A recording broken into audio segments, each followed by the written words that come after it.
Hi, welcome back guys. This is your friend, the D and WhatIf, with another fanfiction. This is the movie of What If Deku Had Premonitions. All credits for this video go to their respective authors. So please support the real author. Check out the link in the description for more details. Please give this video a like and subscribe to the channel if you want more videos like this. Now let's get into the fanfic. Izuku is 5 when he has no home. His family apparently didn't want HM. And so they dropped him off in some abandoned neighborhood and left him there with his backpack and the clothes on his back. No food, no money, no one to care for him. The empty streets and crumbling houses are his only company. He looks up to the sky that night and sees all the stars there, all together when in reality are really far away from each other. He read that in a book his cousin gave to him. Izuku and his family are like stars. They were close yet so far apart. He misses home already. The warm bed, food on the table, the company of others. Even if his family gave him dirty looks, talked behind his back, gave him the smaller portions of food, they still were around and stayed with Izuku. He wasn't alone back then. There was always someone around. Here, he has no one. Izuku is 5 when he realizes he's truly alone. Izuku's learned how to adapt. Some people come to the neighborhood and mind their own business. Izuku doesn't interact with them even if he so badly wants to. He hasn't spoken to anyone in 5 months. They come and go. Some people stay and eventually leave while others immediately leave when they've done their business. No one speaks with Izuku and Izuku speaks with no one. Izuku gets his food from a dumpster in a nearby town. It's next to a bakery and some of the food is rotten and smelly, but it's food. Some give him stomach aches while others barely fill him up. It's okay though. At least it's food. Izuku is 7 when a life was taken away right in front of his eyes. In a dark alleyway, Izuku was sleeping. His eyes were closed while trying to sleep when he hears voices. He opens his eyes and looks around carefully. Down the alleyway, 2 men face each other, some yelling, some pleading, and then one man pulls out a knife and swiftly stabs the other man. The stabbed man falls to the ground and doesn't get back up. The other man turns and walks away, leaving the dead body. Izuku goes up to the body and is hit with the strong smell of blood. He looks closer and sees the lifeless eyes of the man with dried tears. Izuku covers his mouth and sobs quietly. He closes his eyes shut. He opens them back up to find he's back in his sleeping spot.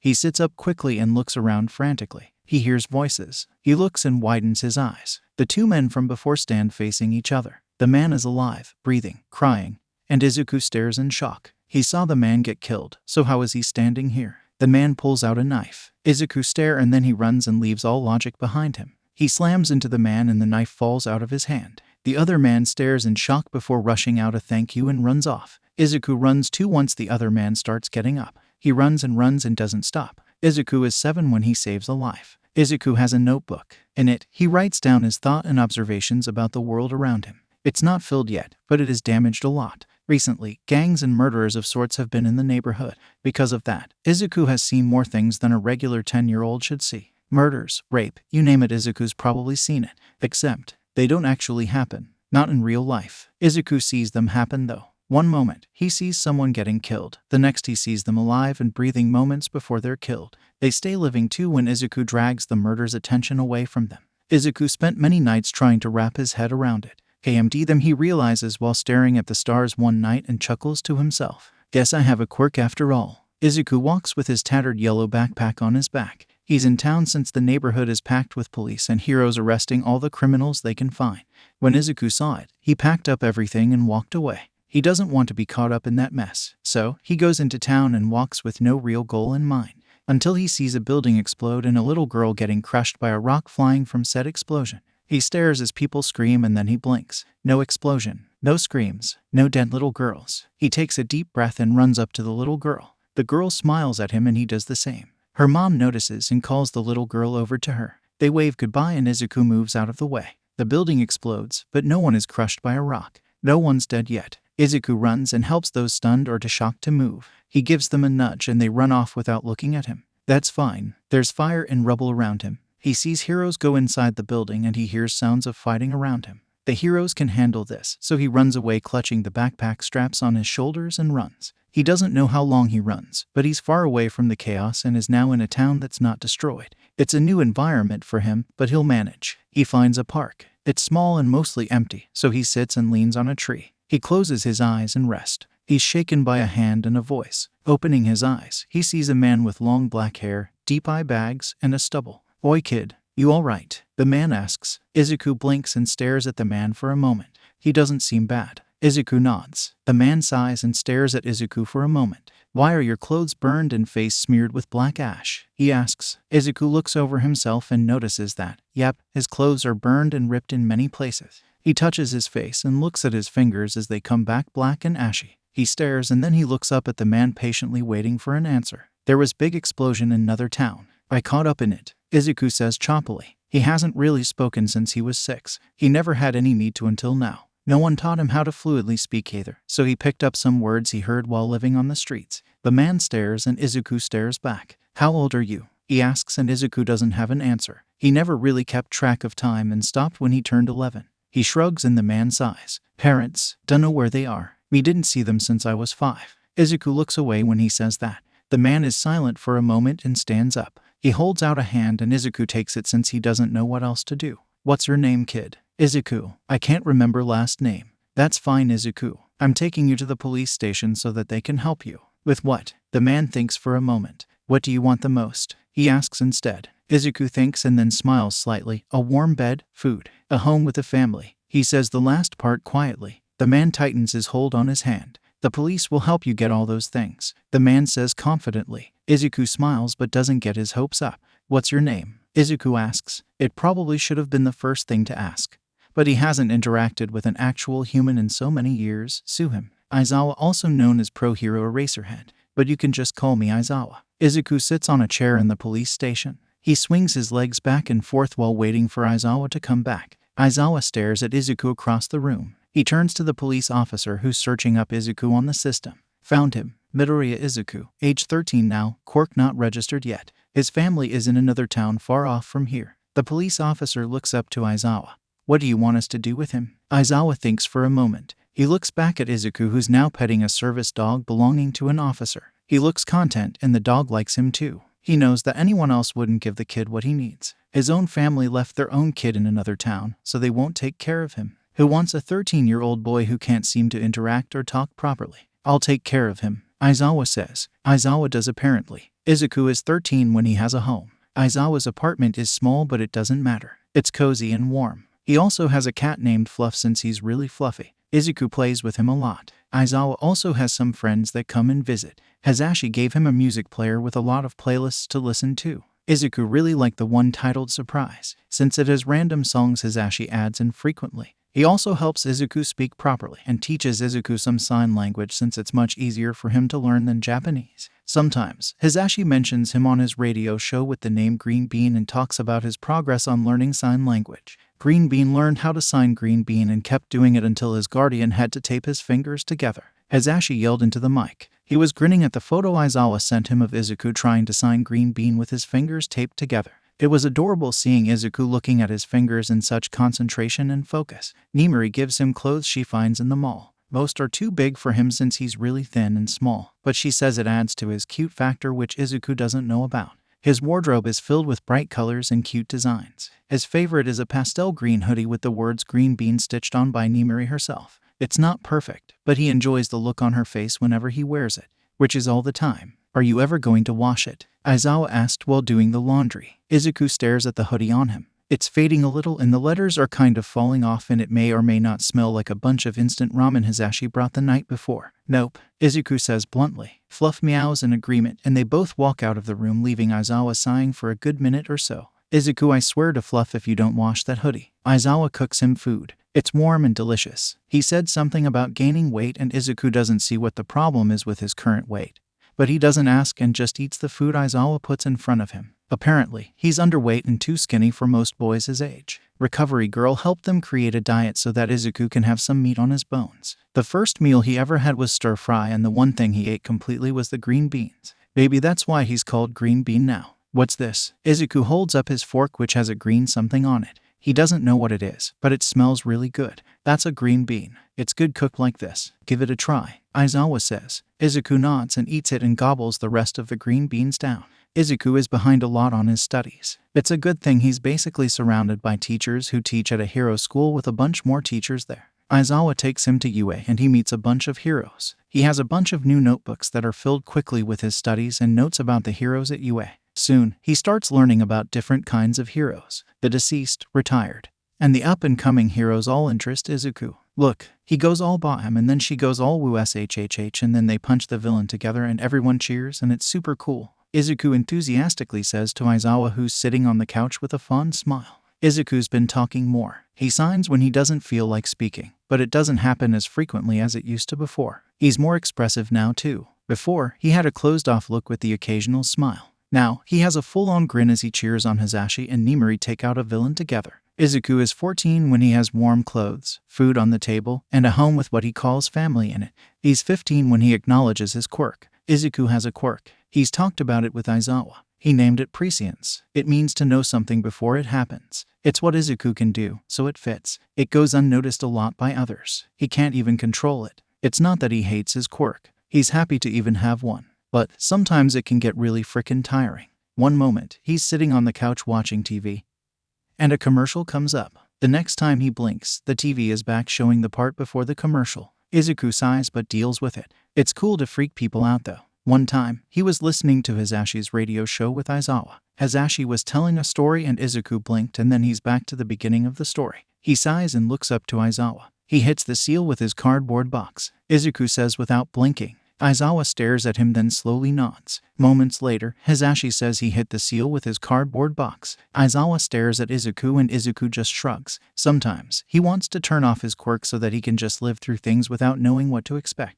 The thrill of not knowing things makes the things exciting and worth the not knowing. But sometimes, Izuku is grateful for prescience. While at a convenience store picking up some snacks, he hears a gun clock near his head. A scream can be heard followed by harsh yelling. He feels something pull his arms but he doesn't look. He doesn't need to turn to know that it's a robbery or hostage situation. Maybe both. Izuku blinks. He looks around. No one else in here except for the employee at the front. He clears his throat and the employee stands and goes up to him. She stares and smiles kindly at him. Need help with anything? Can you show me where the candy and soda is? Izuku asks while glancing towards the doors. Prescience doesn't have a specific time stamp for how far Izuku can see. It's annoying, but it taught Izuku to always be aware of his surroundings and the time. He's led to a section with candy and soda that's conveniently next to each other. He grabs multiple packs of Mentos and any soda bottles he can find. He turns to the employee staring at him in confusion and mild interest. What are you doing with all those things? She asks while looking at the multiple bottles and Mentos packs. Izuku pauses and glances at the doors again. He bites his lower lip.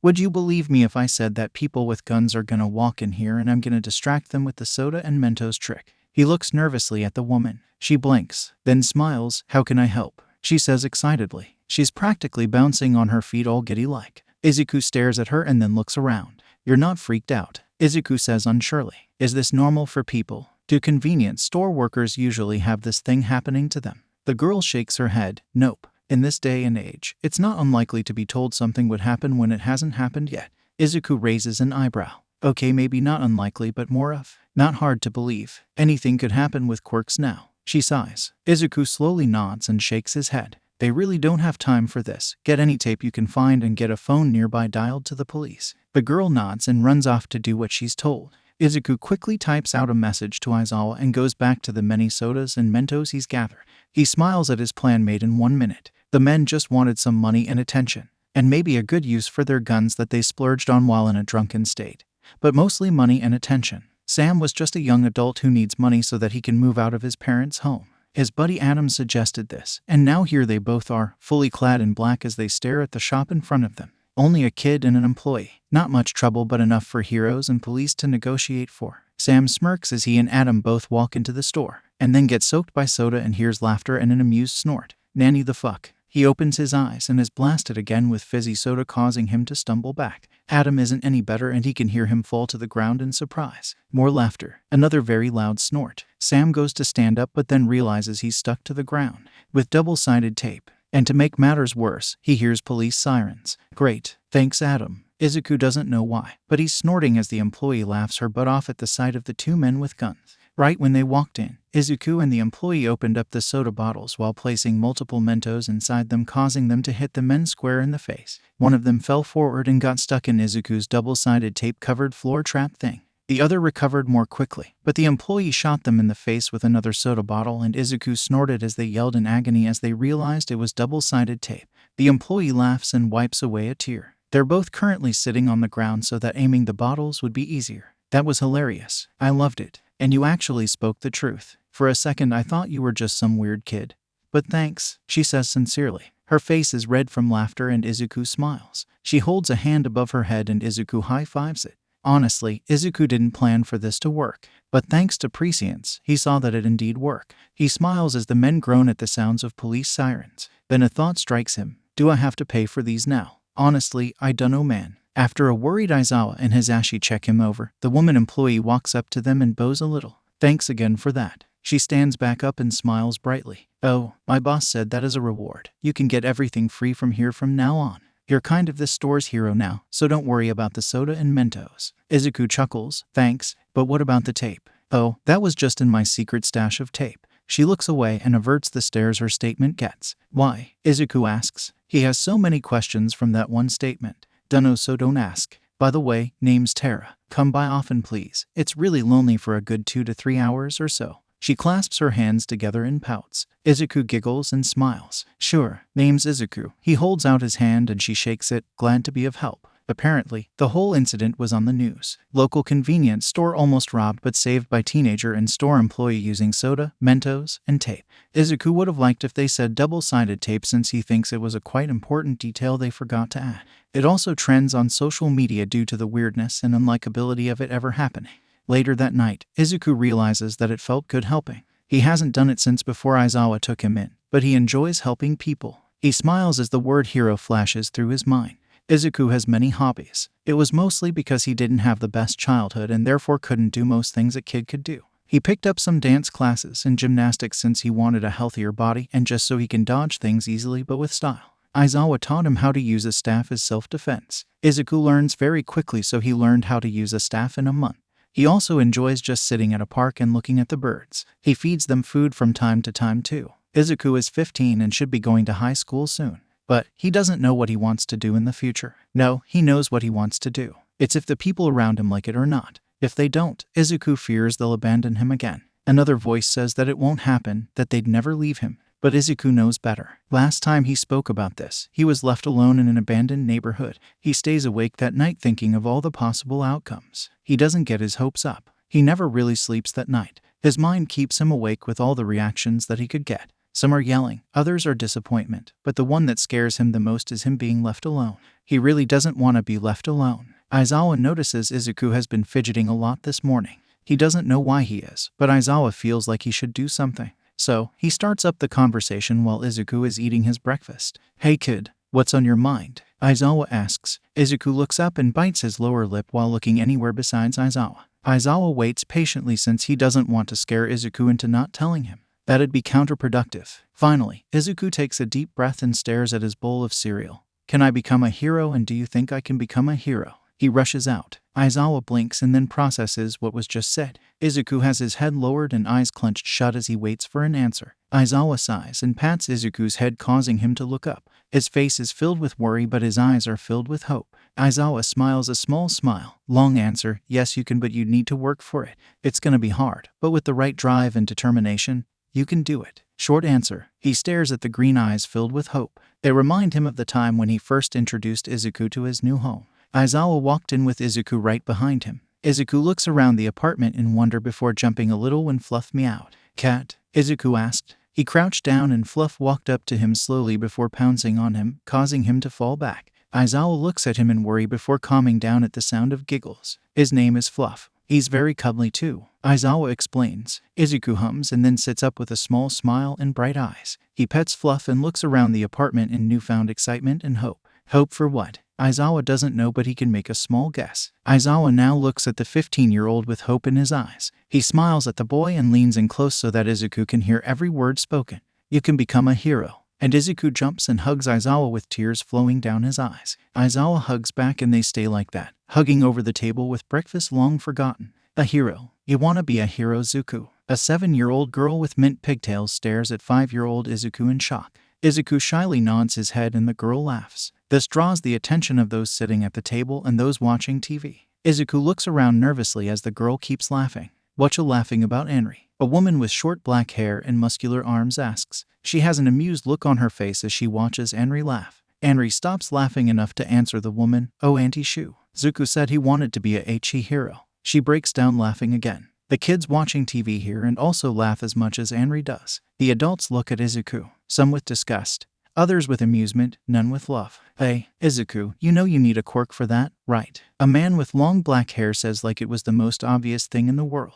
It probably was. Izuku looks away pouting. So what? I can be a hero without a quirk too. He trails off as the room goes silent. Then a snort, another snort. Soon, the whole room is filled with obnoxious laughter and Izuku just wants to sink into the floor. Hilarious. Oi, Inko, Sashi, hear what your kid's saying. The man with long black hair says to the adults. Hisashi laughs with his eyes closed while Inko laughs nervously, darting her eyes back and forth. Oh, don't worry about him, Kurohi. He's going through a child phase, like the one Ida and Zura are going through, albeit a bit differently. Hisashi smiles while waving a dismissive hand. From the couch, twins shout out, "Hey, don't compare our twin duo to Zoo's hero phase." And it's not a phase. Ida shouts loudly. His orange eyes shine brightly against his pale skin. His twin brother smiles widely. His orange eyes shift to Izuku sitting on the ground looking down. Yeah, besides, we're actually gonna do our twin duo while Zoo won't even make it into a hero school. Zura shouts confidently. He puffs his chest out and stands on the couch with as much confidence a 6-year-old can have.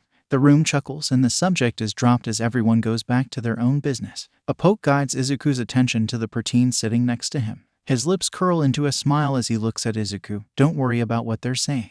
But yeah, being a hero requires a quirk, Izu. His yellow eyes shift sadly. Izuku frowns and nods. Another poke at his other side. Anri smiles at him. She's missing a middle tooth. And if that doesn't work out, which it probably won't, you always have the family business to fall back on. You can help me make gadgets, she says excitedly. The boy at Izuku's other side begins laughing quietly. Yeah, and you can help me with the boring paperwork. He makes a disgusted face at his statement. Izuku laughs and turns to the TV playing a movie. He smiles. Thanks, Anri. Thanks, Nuso. I'll keep it in mind. His eyes are sad as his family laughs and talks around him. Izuku wakes up with stray tears falling from his eyes. The dream was more of a memory he wished he could forget. After all, why would you want to remember your whole family ridiculing your dreams? He thinks back to Anri and Nuso's words. He thinks back to the twins comparing their dreams to his own. His father, uncle, and aunt all laugh at him. And then his mom's nervous eyes, unsure of what to do in the situation. He sighs. What a supportive family he had. Izuku's been preparing for UAS entrance exam. After he told Aizawa he wanted to be a hero, the man formed a training regimen for Izuku. It's not hard, but he has to redo a lot of things thanks to prescience. Having to do 10 jumping jacks, blinking, then finding out you have to start over. Pretty dang tiring. Nonetheless, Izuku keeps going. Even if he flops down on his bed only having to open his eyes and find he's not in bed yet. Gosh darn it, prescience. Izuku had a dream one night, and it was a bunch of robots and teenagers like him. The teens were fighting the robots and soon, a huge one comes out and everyone runs away. And then, there's this scream and Izuku sees a blob of brown before he wakes up. He blinks, then blinks again. And now he's wondering what the hell just happened. What? Aizawa says while sitting at the table. He's just trying to do adult things like taxes and in comes Izuku telling him about robots and kids. Izuku sighs and turns on the TV while sitting on the couch. Like I said, big robots, teenagers destroying them. Then this huge robot comes and everyone runs away. And then someone screams and it all felt so real, like I was actually there, and maybe I was, but I'm not so sure. Izuku. Aizawa cuts him off. Izuku stops and looks at his guardian. Aizawa takes a moment to think. What did your surroundings look like? Izuku scrunches his nose up in thought. Like a city, I guess. But not really. He shrugs and looks at Aizawa confusedly. Why, you ask? Aizawa thinks and finally connects the dots in his mind. He sighs. You just saw the entrance exam for UA. He says bluntly. Izuku opens his mouth, then closes it, then opens them again, this time more confused. I can do that. That's a thing prescience can do. Then he freaks out and flops down onto the couch while mumbling and pulling his hair in thought. Okay, so, apparently Izuku can now see far into the future because the entrance exam isn't until another 2 weeks. Why is this only showing now and not in the past 8 years? Izuku doesn't know. And why was it in dream form? Was something really bad gonna happen at the exam? Or was it just prescience giving him a heads up on what to expect? Is this something he could control? If that's the case, this could help a lot. But Izuku doesn't even know how he did it. What was he doing before he fell asleep? His normal bedtime routine. Nothing special. And yet he saw 2 weeks into the future. Gosh diddly darn it, prescience. Sometimes Izuku wonders why he wants to become a hero. Yeah, he wants to help people, but he feels like there's more to it. He stares at his ceilings filled with the many stickers Hisashi and Nimari got for him. He still remembers Aizawa banging his head on the wall in. Izuku actually doesn't know what Aizawa was feeling. Anyways, Izuku thinks back on his life until now. And then he remembers the mocking laughter, unloving eyes, scared and nervous talks with him. He smiles.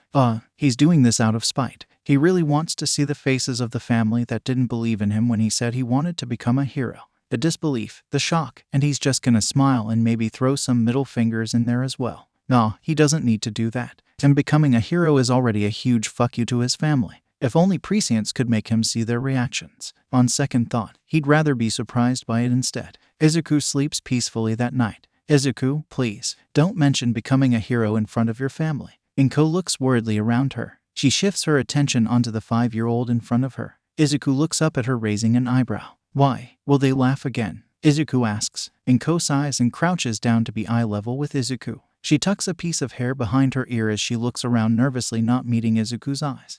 Yes, they don't appreciate your dream. And then they'd ask me a bunch of questions about it. And you wouldn't want your mommy to stress over that, right? She smiles and closes her eyes. Her eye bags stand out against her pale skin. Izuku frowns in thought. Mommy shouldn't stress. Okay, I won't tell them anymore. Izuku smiles and Inko hugs him. Later that night, Inko laughs along nervously as the adults bring up Izuku's hero dream. She pays no mind to Izuku, who looks on with a hint of betrayal. But he couldn't be mad at his mom. He just couldn't. Izuku sits up in bed and stares at the wall for a moment. Oh bitch, I'm mad. He whispers to particularly no one. He then covers his mouth and frowns. Now he has to put a nickel into the swear jar. He tasks at the waste of a good nickel. Izuku thinks back to Inko's nervous and anxious face. She looked scared. Izuku sighs and closes his eyes. Looks like he didn't sleep peacefully that night. Izuku stands in front of Yue. He's been here plenty of times before, but this is for a different reason. He stopped by the convenience store and was gifted Mentos and tape from Terra as a good luck gift. He doesn't know why he took the tape, but he did and now has to take it into the exam with him. He walks and goes through the doors. He looks around at the packed room and slitters his way to his spot. Perks of still being skinny and flexible, he guesses. He sits down near the back and scrolls through his phone while waiting for everything to settle down. The lights dim and everyone silences. Izuku puts his phone away and stares at the stage, which now has Hisashi on it wearing a big bright grin. Everybody say hee why. Hisashi announced loudly. Silence. Tough crowd. Hisashi mumbles to himself. Okay, let's get started, shall we? The written exam isn't that hard. It's stuff Izuku has covered before and he's pretty confident about the test. But then comes the practical and Izuku starts freaking out. Okay, he knows that robots are involved. And now he knows that they all have specific points. Then which point was that huge robot from Izuku's dream? There's also the fact that Izuku can't really destroy the robots with his quirk. He can't really control it enough to make him destroy the robots in any way. So how could he get any points? While changing into his violet tracksuit, Izuku thinks back on the dream he had 2 weeks ago. He doesn't actually remember destroying any robots, just other kids doing it. Some almost got hit with a laser while others were banged up pretty badly. And don't forget the very loud scream. Wait, Izuku zips up his jacket and heads out with the rest of the teens. He kinda puts himself on autopilot as he's inside his head. Keeping his head down, Izuku thinks through everything he has. He has his tape, which he got permission to use. That paired with the knowledge he already has about the robots and people around him.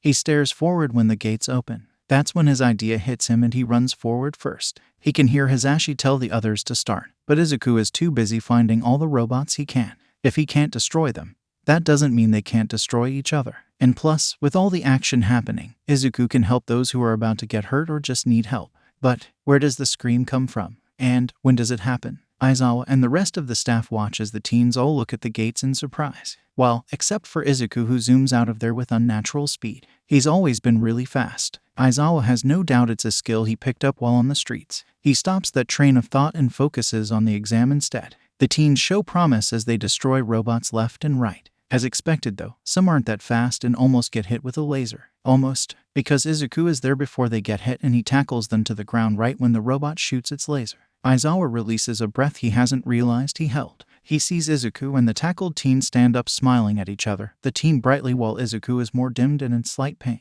Aizawa stores that away for later as he sees Izuku run off and helps another teen. While doing this, he manages to gather the attention of some robots. They charge up to him and Izuku stares before jumping really high thanks to his gymnastics lessons. They shoot each other and Izuku puts a piece of tape on them, probably to mark them as his. It works considering his points go up by 6. Aizawa feels a nudge to his side. He turns and sees Nimari smirking beside him. He raises an eyebrow and she rolls her eyes. Don't worry about Green Bean over there. He's got enough points to pass, and he doesn't look too bad out there either. She turns back to the screens and Aizawa grumbles. "Am not worried." He mumbles quietly and Nimiri laughs. "Sure you aren't." She passed his shoulder and Aizawa glares at the action. He turns back and sees Izuku running fast towards a direction with a determined yet frightened look on his face. Okay, maybe Aizawa's worried a bit. Izuku looks at the amount of damage he's done. He's pretty sure he passed. So now he's just waiting for that to happen. Izuku closes his eyes while looking at the sky. And then, a scream. He opens his eyes and rushes toward the sound. Everyone else is too, considering the scream was high-pitched and in pain. Izuku runs and stops as he sees the damage. A girl with brown hair is crushed underneath a big piece of concrete. She's unmoving and there's blood pooling from underneath her, and it's so much and it's like that one night in the alleyway. Izuku blinks. He's staring at the sky and doesn't waste a minute running towards the scene that's about to happen. He runs and why does it have to be so far away? Holy shiz nuggets. He hears shouts but not the high-pitched one in pain. These are ones that are in shock and he feels rumbling underneath his feet. He sees the robot coming and sees the girl underneath a piece of concrete that's about to fall, and it almost does. Until Izuku pushes her and they both fall to the side, not underneath the piece of stone. The piece breaks apart as it hits the ground while the girl Izuku saved breathes out heavily. "Oh my god, thank you." She sits up and starts thanking him profusely as he smiles awkwardly. More rumbling alerts him to the very huge robot coming their way. Yeah, you're welcome. Right now though, we should probably run." He points to the robot and the girl looks while widening her eyes. She nods her head and they both stand while running. The girl looks behind her worriedly. I don't think we can outrun it." She shouts nervously, and Izuku doesn't need to look back to know she's right. He looks at the crowd of people watching and looks at someone. The boy has some sort of tape in his elbows. "Light tape," Izuku shouts while fumbling for the tape he has. He stares at the boy with tape in his elbows. "Oi, tape dude. See mirror." The boy points to himself and at Izuku's frantic nods. He heads over to the trio. What you need?" he asks while staring at the robot coming dangerously closer. Izuku says nothing as he shoves the tape into the boy's arms. He gestures to his elbows and the boy seems to understand. Izuku looks back at the robot as the boy situates himself while biting his lip nervously. He really doesn't want them to be crushed like he saw in the future while he was running. Tape dude has the tape Izuku gave him in his elbows, and Izuku looks at the girl and boy. "Okay.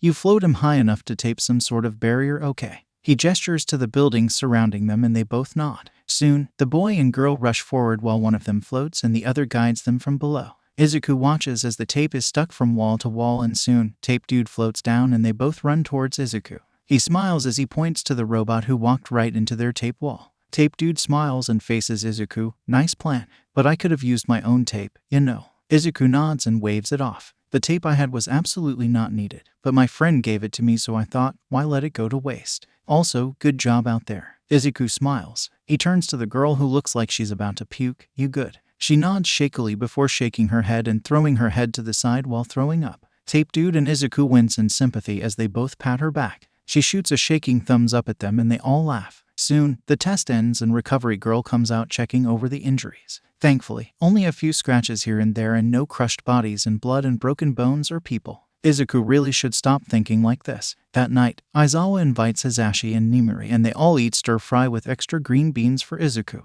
Hisashi joked that it was cannibalism and Izuku gives him a blank stare as he says, "Oh, did you eat a cockatoo? 'Cause you both have the same hairstyle." And he shrugs. Hisashi fake cries as Nimiri laughs while patting his back in fake comfort. Aizawa shakes his head with an amused huff while Fluff meows cheerfully. Hisashi sniffles. "You're all bullies." He crosses his arms and fake pouts. Nimiri laughs uncontrollably while Aizawa smiles. Izuku giggles too. Laughter and eyes filled with love is something he's still getting used to. Not that he's complaining though. Izuku hears a knock at his door and turns to see Aizawa standing there wearing his pink sweatpants. Izuku's sitting on his bed while reading a book. He places it beside him as Aizawa walks over and sits on the bed with him. "So, wanna tell me what you saw?" Aizawa asks quietly. Izuku looks at his hands in his lap and wringing them together. He takes a deep breath as he tells Aizawa what he saw. The blood, crushed bodies, teens with holes in them. It wasn't pretty. Aizawa hugs him close and Izuku buries his head into his shoulder as he thinks about what he saw. Aizawa pats his head and sighs. "How about we just stay home tomorrow? Just the two of us." "In Fluff," Izuku adds as Fluff meows in response. He curls up on Izuku's side. Aizawa sighs. "Yes, in Fluff. We can watch movies and eat that ice cream Hisashi gave us. Sound good?"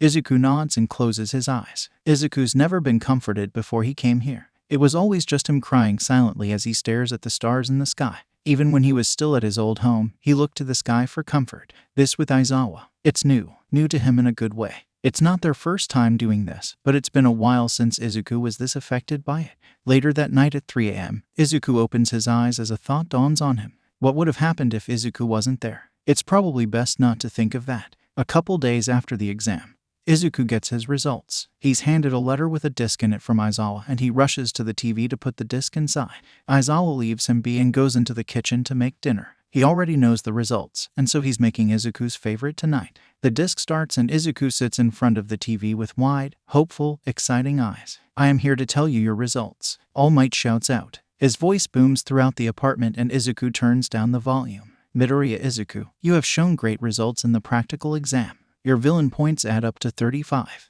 But, with the addition of the secret point system we had, your score is now a 68. The rescue points was kept secret, but you still managed to get quite a few of them." And with that all said and done, Izuku leans forward and pets Fluff subconsciously. His eyes shimmer and he bites his lower lip, an action for when he's nervous. "Midoriya Izuku, welcome to UAS Hero Course. This is the start of your own Hero Academia." Izuku bursts into happy tears. He jumps up as the disc ends and runs into the kitchen. He hugs Aizawa from behind tightly and Aizawa pats his arms in comfort. They stay like that while Fluff curls around their feet purring contently. Izuku still cries when he's eating up all the food on his plate. He's smiling though, and he has no complaints when Aizawa gives him another serving. "Back to school shopping," Nimori excitedly says. She pulls an equally excited Hisashi with her as they look at all the windows in the mall. Aizawa sighs and trails behind her as Izuku looks at the mall in wonder. He hasn't been to one in a while, so he's excited. With only a week left until the school year starts, Hisashi and Nimori declared they go school shopping. Izuku just went along with it since he had no other choice, and Aizawa went with it to control the two adults. There really isn't much to get. Izuku has a new backpack now that's pastel orange with multiple charms on it courtesy of Nimori. He also has some sick pastel red shoes that fit him perfectly. "Thanks Hisashi for your beautiful fashion sense." He also has new notebooks and pencils. He doesn't really see the need of it, but he enjoys the different designs of them and has a blast picking them out. "Look, this one has kitties like Fluff, and this one's a pretty purple with some sparkles here and there. There's also this one with heroes all posing together." Izuku holds up the assortment of pencils and notebooks with bright eyes. Nimori smiles brightly. "Awesome. There's more over there too. Wanna check it out?" Izuku nods and runs off with Nimori behind him. Hisashi and Aizawa stare on with fond smiles. Hisashi turns to Aizawa with a grin. "You ready for Izuku being in your class? And a new class in general?" Aizawa sighs and looks at the sparkly All Might pencils on display. "Honestly, I just want to sleep, man. I really enjoyed this past break doing absolutely nothing." Aizawa stares at the ceiling, longing for sleep. Hisashi snickers and nudges Aizawa playfully. "Nothing, I think you mean giving Izuku everything he wants cause he deserves it." He stares knowingly as Aizawa punches him in the arm. He howls and they hear snickers coming from a distance. Nimori and Izuku quickly turn away as Aizawa looks at them. He sighs. He really wants some sleep. Izuku stares at the uniform on him. It fits surprisingly well considering his skinny and small body. He looks at the mirror and turns around to see every part of him. Aizawa walks into the room and smiles. "Looks good on you," he says while walking with a tie in hand. Izuku hums a thanks while looking at the tie. "I don't know how to put that on," he says with a frown. Aizawa huffs amusedly and puts it around Izuku's neck. "Pay attention then." Aizawa knots it while Izuku watches intently. When he's finished, Izuku stares at the tie in wonder. Aizawa pats his shoulder. "Hopefully you know how to do this on your own later in the year." Izuku nods and looks at himself in the mirror. "Do I have to pretend to not know you all?" He looks nervously at Aizawa. Aizawa thinks and then hums thoughtfully. "Well, maybe just act like we're strictly your teachers. But teachers are kind of like guardians anyway, so it's not really a big deal. And no, you don't have to keep your relationship with us a secret." "Good." Aizawa looks at Izuku through the mirror. Izuku nods and heads out of the room. "What if no one likes me? I haven't actually made any friends except for Terra, so should I worry? Will people think I'm weird or something? And what about if they ask about my quirk and they don't believe it? What do I do then?" Izuku says nervously. He hasn't been to an actual school with others before, so he's a little worried. Aizawa gets his stuff together as he answers Izuku. "People will like you. Maybe not everyone will, but you can't please everyone. You're also going to a high school with teenagers going through different phases, so everyone's going to be a little weird, including you. And if they don't believe you about your quirk, they simply don't have an open mind. I mean, anything's possible these days." He shrugs. Terra said the same thing. Izuku says. He sighs and then smiles. "Okay, I think I'm good now. Thanks. Aizawa nods and they both continue to get their stuff together. Soon, Izuku has his pastel orange bag on while wearing his pastel red shoes. Aizawa has his bag slung over his shoulder. They both say goodbye to Fluff and head towards UA. Izuku talks about the random things he sees on the street while Aizawa listens and adds in here and there. Izuku already has a headache and he's not even in the classroom yet. Why? Well, prescience showed him that if he opens the door right now, he would see a blonde and a glasses guy argue about something. Izuku just stood there and blinked and was back out here. To open or to not to open? In the end, Izuku sighed in resignation and opened the door. As expected, the arguing boys pay no attention to him as he takes a seat. He sits in the same row as the blonde but leaves a space in between them cause Izuku ain't dealing with that shiz today. Hey you, from the exam. A voice calls out to Izuku. He looks up to see the girl and tape dude from the exam. He smiles and waves at them. Hi, I'm Midoriya Izuku. Izuku smiles. His last name feels weird on his tongue, but he was told to introduce himself like that. Uraraka Achako. Thanks again for helping me at the exam. Uraraka smiles and Izuku waves her off. Shiro Hanta. And yeah, pretty cool at the exam. Shiro smiles at him. Izuku smiles back. Your teeth are really nice, Izuku points out. Uraraka looks and hums as Shiro proudly shows off his teeth. Thanks, my dentist gave me some tips here and there. He winks and they all laugh. The door slides open revealing Aizawa laying in his yellow sleeping bag. The class looks at him in surprise as Izuku sighs. He then smiles as he sees the stickers Izuku put on the sleeping bag a while ago are still there. If you're here to make friends, leave now. If not, put these on and meet me on the field. He pulls out multiple suits and throws them at random people. He walks out and leaves the class in silence. Izuku and the blonde boy are the first to move, the rest following behind. What a first impression, Aizawa. Out on the field, the class buzzes with confusion and a hint of excitement. Izuku stands next to Shiro who's chatting with a bright blonde-haired boy. Uraraka is on his other side and she's talking to a frog-like girl. Izuku just looks around and takes in all of his classmates' appearances. They're all so different. Some are talkative while others are silent and taking in everything. There's also the fact that everyone looks different. There's a bird head, someone with a tail, someone's full-blown pink. Izuku smiles. He has nothing to worry about. Hopefully, Aizawa sighs and draws the attention of everyone. That took you 5 minutes. I expect that time to lessen as the school year progresses. Now, Bakugo, come up here. Aizawa gestures for the blonde from earlier. The boy named Bakugo comes up and murmurs start rising. Didn't he place first in the exam? Impressive. I wonder who managed to get those kind of points. So manly. Bakugo steps up and catches a ball thrown by Aizawa. How far was your softball throw in middle school? Aizawa asks. 50 meters, Bakugo says proudly. Izuku thinks and judging by the surprised sounds, he guesses that's pretty high. Aizawa nods. That was without your quirk. So, throw the ball while using your quirk and we'll see how far it is then. He nods for Bakugo to start. Bakugo takes a deep breath and throws the ball using an explosion coming from his hand.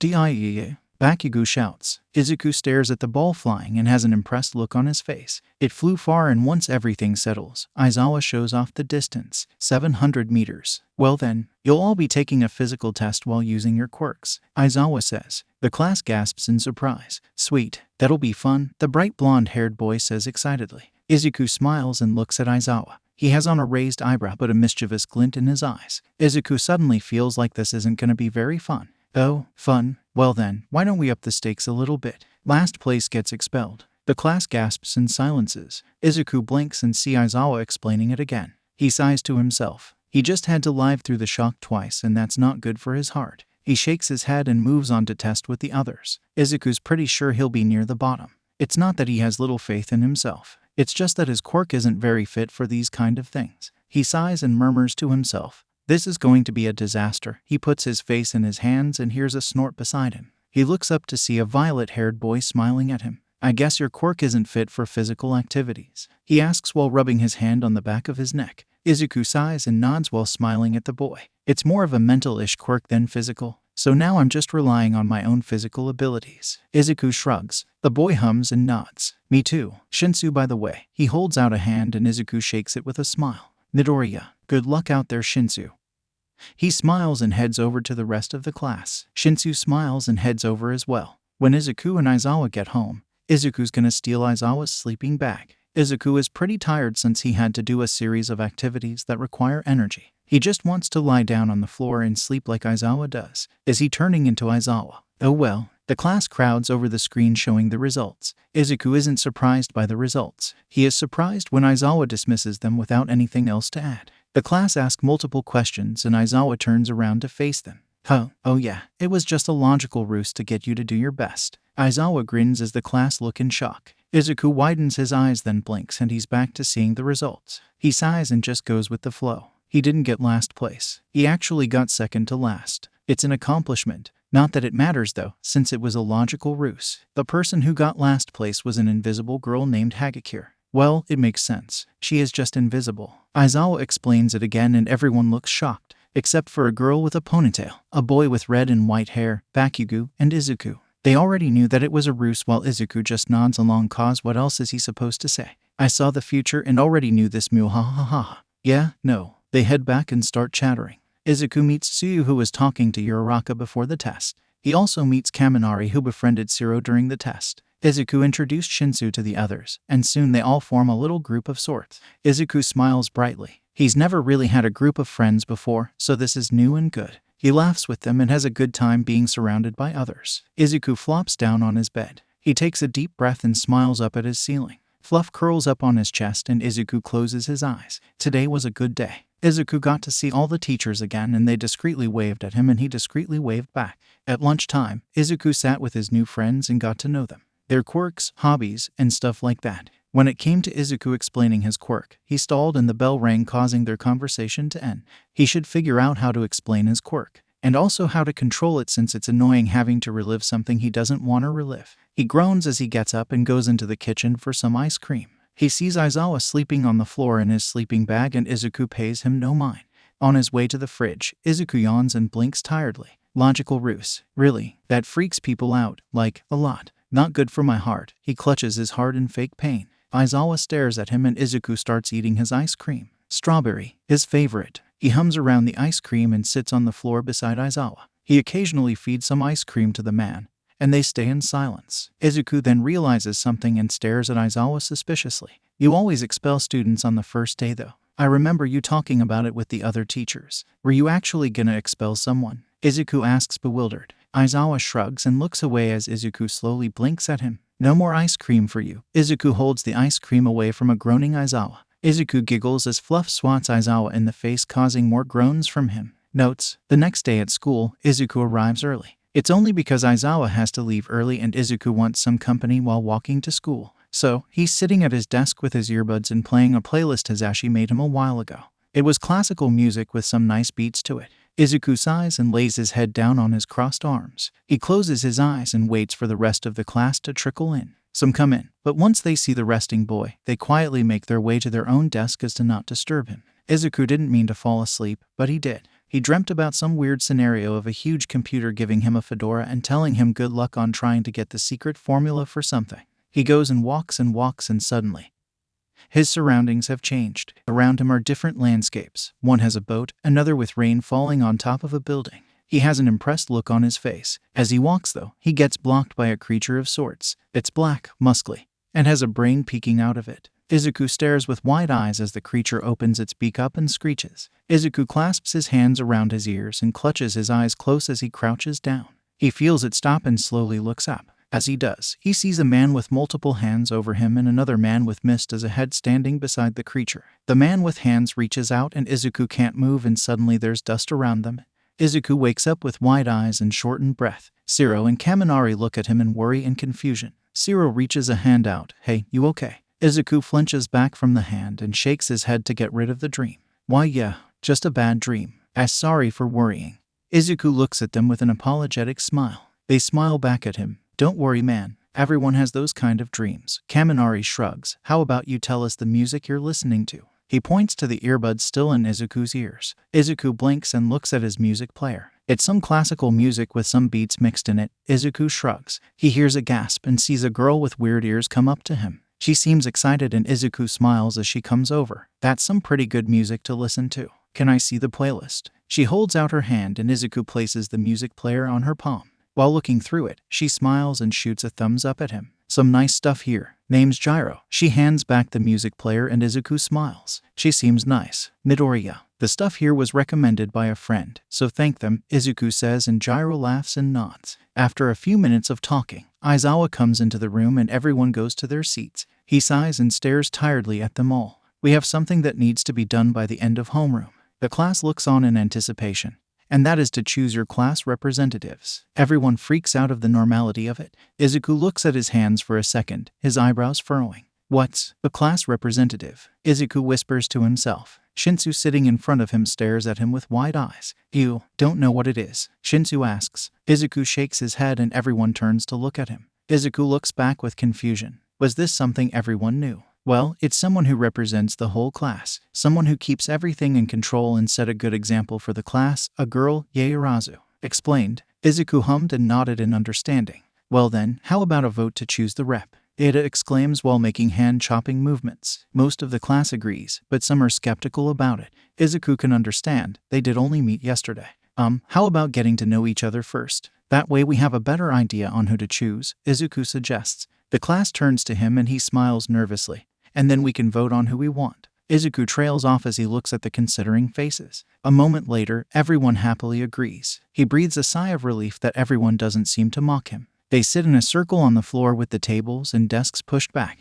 Aizawa sleeps behind his desk in his sleeping bag, leaving the class to their own devices. Izuku sits in between Shinsu and Tsuyu and looks at his classmates. What would be a good question to ask? A pink girl, Ashido probably says. The class thinks and looks around the room for inspiration. Izuku looks at the ceiling. He wonders what it'd look like with stickers on it. Maybe he'll ask Hizashi about it later. He's brought back to the circle when Shinsu nudges his side. Oh, what about? What would you do once you become a hero? You can learn a lot about people through that, Hagakure says, waving her sleeves around. Everyone seems to agree to that and they take turns around the circle. Some are expected, like donating to charities, helping out family, and doing their best to do hero duties to protect everyone. Others are more surprising, like wanting to become number one, to prove something to someone, or just cause they wanted to. Izuku takes a moment to think about it. I would try to reconnect with my family, see what they're doing and get closer to them. He shrugs and smiles. The class accepts the answer with nods and smiles. No one questions him further and Izuku's grateful for it. He didn't even know if what he said was true. On one hand, he doesn't want to see the family that abandoned him. On the other, he wants to fix things, to make them become closer and to be an actual functioning family. Maybe being a hero can help with that. In the end, Ada was president and Yaoyorozu was vice. Izuku claps at the end of Ada's speech and smiles brightly since he was one of the people who voted for him. Izuku himself got 2 votes and is impressed at that. Izuku smiles and forgets about the dream he had for a moment. The last class of the day was Foundational Hero Studies or something like that. Izuku doesn't really understand the classes' names and why they're important, so he makes up names for them. Math is the confusing numbers, English is the unknown language, and history is old stuff. Izuku doesn't have a name for this class yet since they haven't had it yet. The class seems to buzz with excitement as Izuku looks over his notes for no real reason. Suddenly, the door bursts open and in comes All Might yelling and startling Izuku. He blinks and he's back to reading his notes. He quickly clasps his hands over his head as All Might bursts into the classroom. I am coming through the door like a normal person,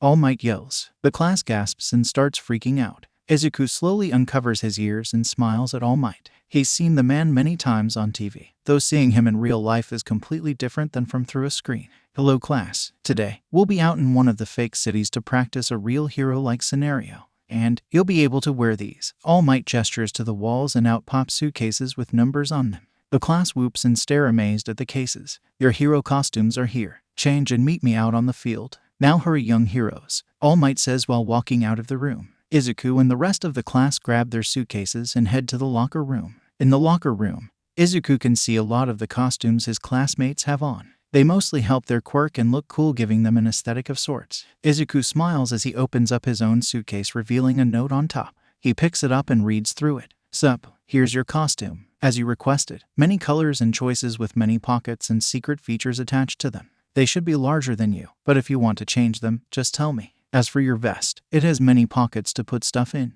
It's also very breathable and easy to move around. Your staff and watch are my favorite though. Your staff can retract and enlarge with the buttons on the side. They're unnoticeable to others, so it should be only for you to use. Your watch is your standard time-telling device. It does have some cool lights attached to it for some extra flair or something. It has the kind of time you asked for and a small camera that can go undetected. If at any point you need adjustments or changes, contact me and I'll be happy to help. Hatsume, Power Loader. Izuku smiles at the letter and looks into the suitcase. He looks at all the choices he has and decides on a teal-blue sweater for simplicity. The large sweater swallows him comfortably and he puts the vest on, which is quite comfortable and not very constricting.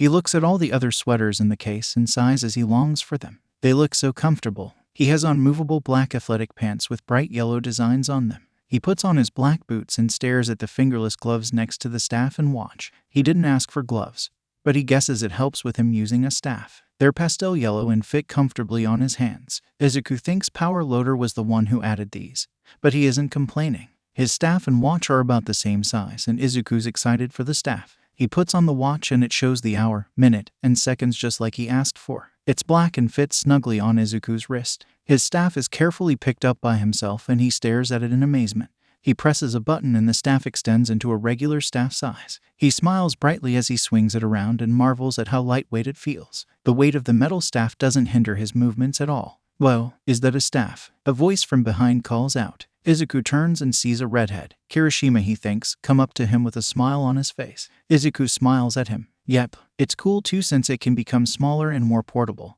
Izuku presses another button and the staff retracts into a smaller version of itself. He places it in one of the pockets of his vest. Kirishima watches with excitement and shoots a thumbs up at him. "Awesome. Your costume looks nice too." Kirishima smiles. They walk out of the locker room and onto ground beta where their lesson is going to take place. Izuku smiles and the two talk and get to know each other. Most of the class are in their costumes and Izuku smiles at them all. They look so cool. They seem to also help with their quirks in some way. Yaoyorozu and Kirishima show a lot of skin since their quirks are skin-based. Some are just cool looking, like Takoyami's cape and Ashido's colorful costume. Izuku smiles at them all. Midoriya, Uraraka calls out. Izuku heads over and greets her and Tsuyu. Uraraka looks at him with a bright smile. "Your costume looks cute. Mine's more skin-tight than I thought." She laughs nervously. Izuku smiles. "Don't worry, it still looks nice." "Yours too, Tsuyu." He faces the frog-like girl. She smiles and croaks. "Thanks, and call me Tsu." "Okay." Tsuyu,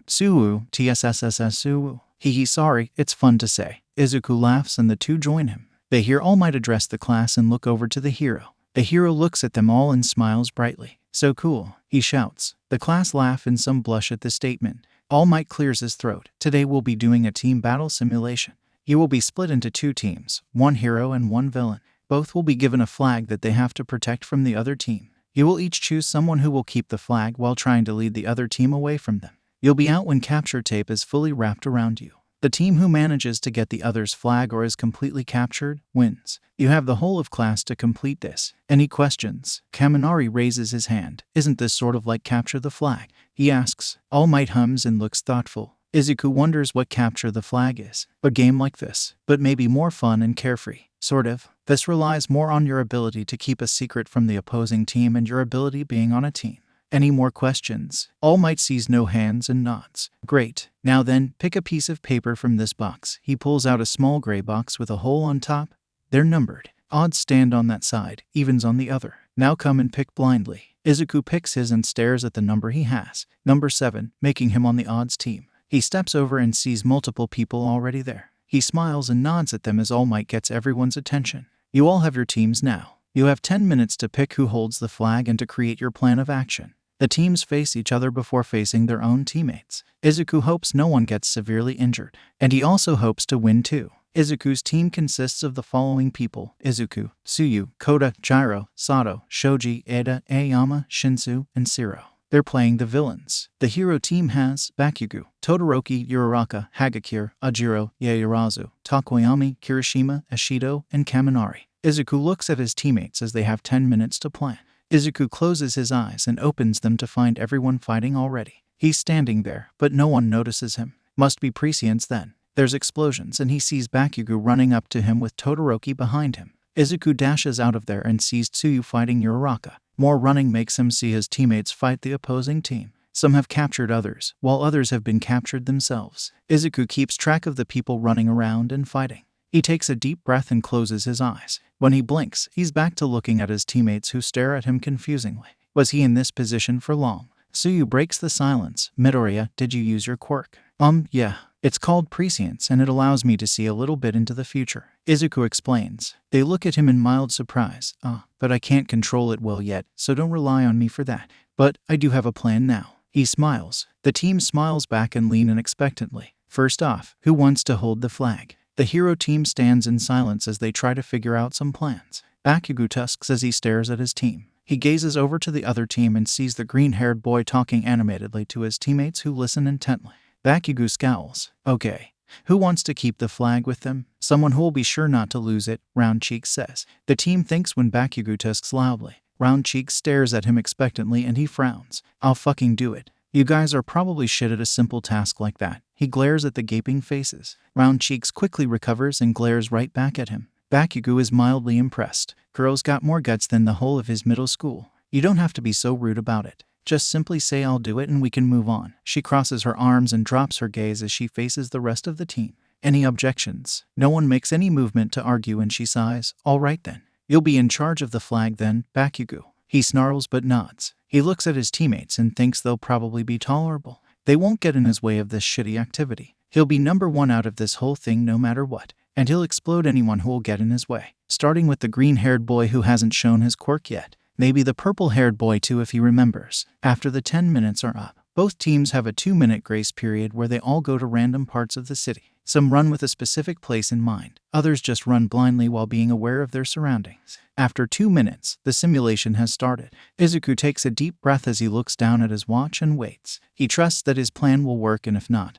then he'll learn and improve. No harm done in learning. He also takes this time to think about his quirk. It showed him the events about to take place, but he doesn't remember ever falling asleep or the events happening in the first place. It's usually close together, but Izuku doubts everything will happen right away. His calm in his ear sparks to life. Gyro here. Everyone seems to have come into contact with the other team, including me. Proceed with plan. Izuku smiles. He presses the calm in his ear. Don't worry about asking. Just do what you need to do and that'll be fine. Good luck. Izuku sighs and feels the temperature drop and ice encasing his legs and waist. He stares at Todoroki and Bakugo coming up to him. He widens his eyes and looks down at his watch before blinking. No ice, no other people coming towards him. He has only a couple seconds. When he feels the temperature drop, he jumps up high and watches as the ground gets coated with ice. He lands back down, sliding a little bit since it's, well, ice. You managed to dodge my ice. Good job. But that luck won't last. Give us your flag, Todoroki says coldly. Izuku takes a deep breath and stares at the two boys, one scowling and the other stoic. Izuku snorts at the difference of expressions. The scowling boy hears it though and scowls even deeper. Huh, what's so funny, you piece of broccoli? His hands spark at his sides. Izuku stares at the boys and smiles at them. It's really only a front since he has no idea what he's actually doing at the moment. Broccoli? Nah, I prefer being called green bean. It's better. Also, why would I give you the flag in the first place? He slowly starts to slide towards the two boys. It's not like you have any proof I'm the one who has the flag. They step back cautiously and Izuku wonders why. They seem to be one of the stronger members of the class. So why are they so cautious around him? Izuku lifts a hand up and the two go into fighting stances. Izuku reaches for his staff and smiles at his realization. They don't know what his quirk is, therefore they're being cautious as to not be hurt. Izuku really wants to tell them it's nothing to be afraid of, but he doesn't think this is the time. So instead, he slides closer and slides faster the more he gets closer. The boys get ready to attack, but Izuku extends his staff and uses it to vault himself over both boys. He lands into a roll and runs off immediately once he stands. He hears shouts behind him and feels more ice coming. He jumps and dodges the ice aimed for his feet. Explosions are now aimed for him and Izuku nearly gets hit if not for his fast reflexes. He hears more action around him and runs into a little alleyway. He crouches down once he sees a cockroach come up to him. He smiles and gets out the red flag hidden inside one of his vest's pocket. The cockroach happily takes it and speeds away as Izuku stands up and looks at the two boys watching. They definitely didn't see the cockroach, but they did see the flag like Izuku knew they would. He holds out his arms and smiles at the boys. See, no proof that I'm the one who has the flag, he says brightly at the now angry boys. He hopes his team won't fail. Suyu walks around the city. When she hears something from below her, she sees a cockroach with a red flag. She smiles and takes the flag. Not noticing the girl behind her, Suyu walks forward and turns around to a beep. She sees Uraraka floating in the air while talking into her comm. Suyu blinks and makes a mental note to thank Midoriya. He was right. If she went here, she'll find Uraraka there as well. The floating girl notices her and smiles as she floats back down to the ground. Her smile turns into false innocence as she steps closer to Tsuyu. Hi Tsu, mind giving me the flag? She holds her hand out. Tsuyu gives her a blank stare. Uraraka frowns and drops her hand. She sighs, we gonna have to fight? Yep, Tsuyu responds. Uraraka sighs and closes her eyes. Tsuyu slips the red flag into a bird's beak as it flies by. Uraraka opens them and sees Tsuyu in a fighting stance. She grins and gets into one herself. They run towards each other. Shoji walks around the buildings Midoriya described to him. It keeps watch for any other people around here too. A bird catches his eyes. It flies down and drops off the red flag their team has to keep safe. Shoji holds it and uses one of his ears to hear out for anything. Footsteps. Shoji turns around and faces Takoyami standing with his arms crossed. He bows and stands up with a determined glint in his eyes. Pardon my entrance, but I wish for the flag. We do not have to fight if you do this peacefully. Shoji chuckles. You're gonna have to pry it out of my many hands then. He shows off all the hands he has, the red flag not visible in any of them. Takoyami stares at him with a calculating gaze. He nods his head. All right then, let's fight then. Takoyami gets ready to fight and so does Shoji. The red flag is dropped onto the ground away from Takoyami's view. It lands on an ant that moves in the shadows. The ant got an order from its friend. Its friend said to carry the red flag to everyone on the team. It brought it to a boy with engines in his legs. The ant left it to the spider inching towards him. The boy was fighting another boy with red hair. Red hair didn't notice the ant or spider, only the flag. The spider got the flag away from both boys. One noticed while the other did not. The spider made its way to a girl with short hair and weird ears. She was in the middle of fighting a girl with a black ponytail. The spider jumped onto the one with weird ears. She took the flag given to her and waves it in front of her. Weird Ears grins and drops the flag onto a caterpillar away from Ponytail. The caterpillar crawls and drops the flag near a sparkling boy. He glances down and picks it up only for it to be taken by a bird. The pink girl saw and tried to follow the bird, but Sparkling Boy holds her off.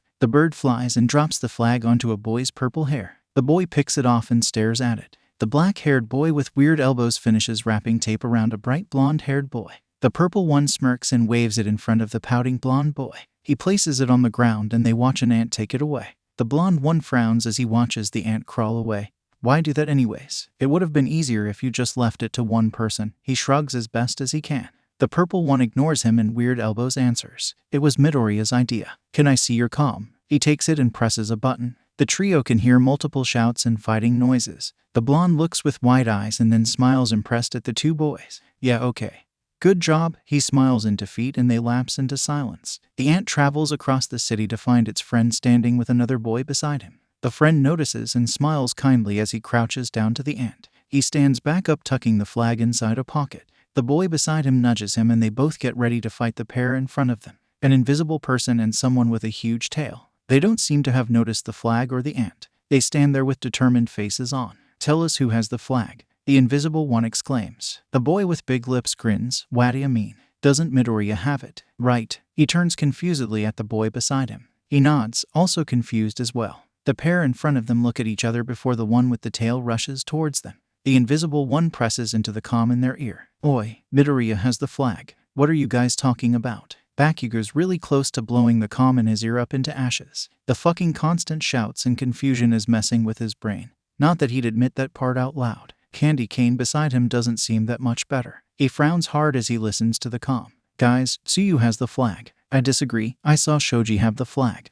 Guys, doesn't Ida have the flag? I saw Gyro with the flag. I'm sure of it. Wrong, a bird has it and it's flying away. Stop it, Aoyama. Wait, a bird. Did they lose their flag? Nope. The other team just told us Midoriya has the flag right now. Best to believe them since they looked confused. Bakugo growls and jams his finger into the comm. Would you all shut the fuck up? We got Broccoli Head over here, so focus on your own damn battles. He hears protests and complaints, but he doesn't care. He snarls at the smiling boy in front of them. Midoriya, hand over the flag, Candy Cane says. Bakugo scowls as Broccoli Head look at them confusedly. But I don't have the flag. Bullshit. Your teammates even said you have the fucking flag. Bakugo frowns. This Broccoli Head is very determined on not letting them win, making them all confused and shit. Izuku smiles as he knows the plan worked. Another blast of ice and explosions makes him run. Not away, but towards the two. That seems to catch them off guard, but they recover quickly and attack Izuku with their quirks. Izuku jumps and dodges the attacks. He gets close enough to hit Todoroki on the head using his staff. Todoroki attacks him, but Izuku attacks back with his staff. Bakugo comes up behind him and Izuku jumps as Bakugo blasts Todoroki in the face. Izuku snorts and so does Bakugo a little. Izuku falls back but misjudged his landing. He limps forward as he now has a broken ankle. He blinks and he's back in the air. Izuku quickly rolls and lands in front of Todoroki, who's still reeling from the explosion. Bakugo chases after him and Izuku pulls out the capture tape from his vest. He runs around Todoroki with speed and wraps the tape around him. Todoroki has been captured. Izuku stares at the blonde in front of him. He smiles and Bakugo grins menacingly at him. Gonna give up yet, broccoli head? Broccoli head. No. If you're gonna call me a green vegetable, use green bean, Izuku tells the other. Bakugo raises an eyebrow. The fuck? No, you're broccoli. No, it's green bean. Yeah, Bakugo. You can't hear from all the way over there, Shinsu asks. He walks towards Izuku and stares at the blonde expectantly. Hey, where the fuck did you? He becomes slack and his eyes dull. Izuku looks impressed. Him and Shinsu walk up to the unmoving blonde. Shiro runs up behind them and stares at the blonde as well. He hums as he moves around inspecting him. Yep, completely under your control. What now? Shiro straightens up and Izuku hums in thought. Might be better to just end it now. Check for the flag. Should be blue, he says. The two nod and sure enough, the flag was hidden in one of Bakugo's pockets. Shiro proudly holds it up and All Might's voice rings out. Shiro has captured the hero team's flag. Villains win. They all breathe a sigh of relief. Shinsu breaks his hold of Bakugo. The boy blinks before growling and setting off explosions everywhere. The trio scream and back away from the fuming boy. He grins a feral grin while aiming his hand above. That's all they see before Shinsu and Shiro get crushed by flying debris. Izuku stares with wide eyes as blood pools and unmoving hands make their way into his vision.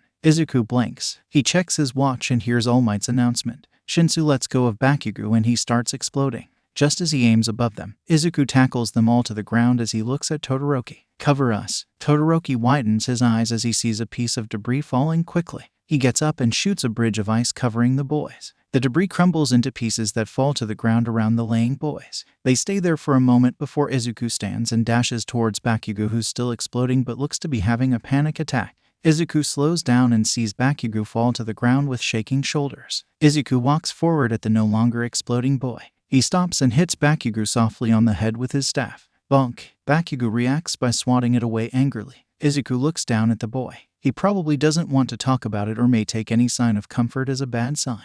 Izuku doesn't know exactly why, but he thinks Bakugo wouldn't do well with any actions of help. Might be his personality that makes Izuku think that. He takes a deep breath and looks at Bakugo's lowered head. Hey, spiky pineapple. Bakugo shoots his head upwards and gazes at Izuku with a questioning gaze. The fuck was that? Izuku shrugs and walks past the now standing blonde. If you call me a food, I'll call you a food. Plus, your hair's spiky and sort of pineapple colored. I actually haven't had pineapple in a while, so the color part might not be accurate. Izuku continues talking while walking away. Bakugo stands there before shaking his head. He scowls deeply and stomps his way to the observation deck. He sees the back of Izuku. The way his whole outfit and atmosphere scream innocent and weak. Truth is, he's a little gremlin with speed and reflexes that should be humanly impossible unless he has a speed quirk-like engine. He gave Bakugo a fight where it didn't immediately fall into the favor of Bakugo himself. Bakugo growls as he stares at Izuku. Damn you, broccoli head. Now then, who was the MVP of your team? Heroes, explain. All Might points to the heroes. They think and Yaoyorozu raises her hand. All Might points to her and everyone listens intently. I believe Uraraka is the MVP of our team. When we didn't have any plans, she's the one who started thinking and sharing. If it weren't for that, we would probably be less prepared than before. Murmurs of agreement follow her statement. All Might nods and shoots a thumbs up at the now blushing girl. Villains, explain. He points at the team. Izuku raises his hand and clears his throat. I think Koda was MVP. He was able to control all the animals into traveling across the city. If it weren't for him doing that and hiding the flag, we would have lost pretty quickly. He smiles as the flustered boy. The team yelps in agreement and compliment Koda, who's now a blushing mess. Izuku laughs. They're let free and Izuku waits in the teacher's lounge for Aizawa to finish up. He's doing his homework when he hears the door slide open. A scrawny blonde skeleton man walks in with a handkerchief and papers in hand. Izuku stares at the new arrival. Hello, he says cheerfully. The man startles and looks in surprise at Izuku. Are you a new teacher here? He asks. The man coughs and looks at the other teacher in the room for help. They ignore him and he sighs.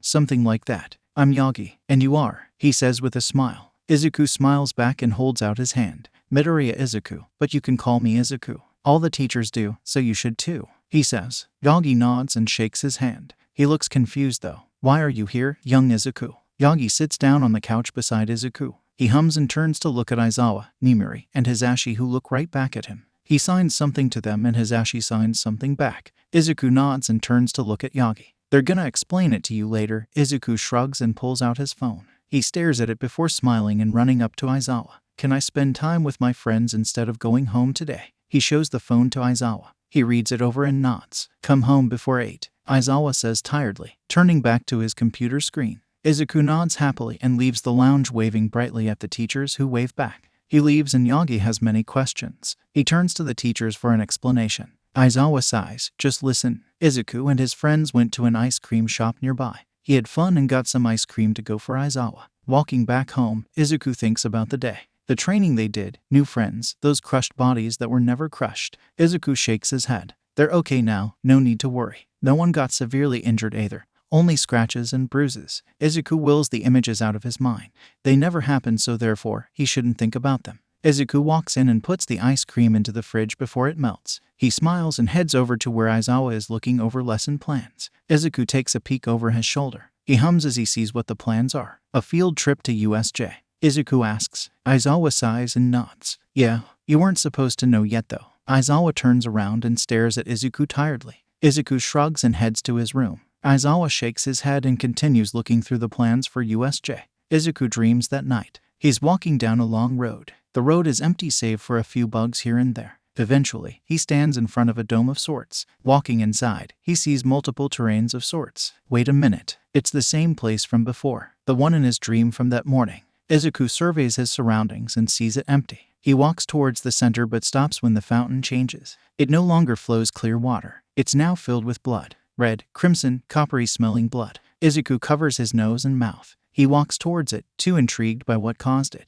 He treads carefully, the stench of dead bodies filling his nose. He stops. Laying there is his class, Aizawa, 13, and even All Might. They're all not moving. They all have parts missing from them. There's piles of dust next to them that replace their limbs. Izuku's breath hitches. Their eyes. They look dead. They are dead. Izuku gulps and blinks. They disappear and instead are replaced by the three figures from before. The mist and creatures stand back while the one with hands walks forward. Izuku can't move. He's frozen on the spot watching in horror as the man comes closer. He reaches his hand out. It touches Izuku's face. Izuku screams. Aizawa is woken by a blood-curdling scream. He stands up quickly and nearly trips over Fluff while running to Izuku's room. He opens the door and finds Izuku sitting up in bed clutching his head as sobs take over his screams. Aizawa walks over and places his hands over Izuku's. Hey, Izuku. He shakes the boy and Izuku opens his eyes. He lunges forward with a hug and Aizawa hugs back since he can't do anything else. Why you can't go to USJT Tom tomorrow? Izuku says frantically. Aizawa pats his head in comfort. And why's that? Aizawa asks in a patient tone. Izuku sniffles. If you do, then there'll be this man with a lot of hands, and a big monster, and dust and dead bodies, and a lot of blood, and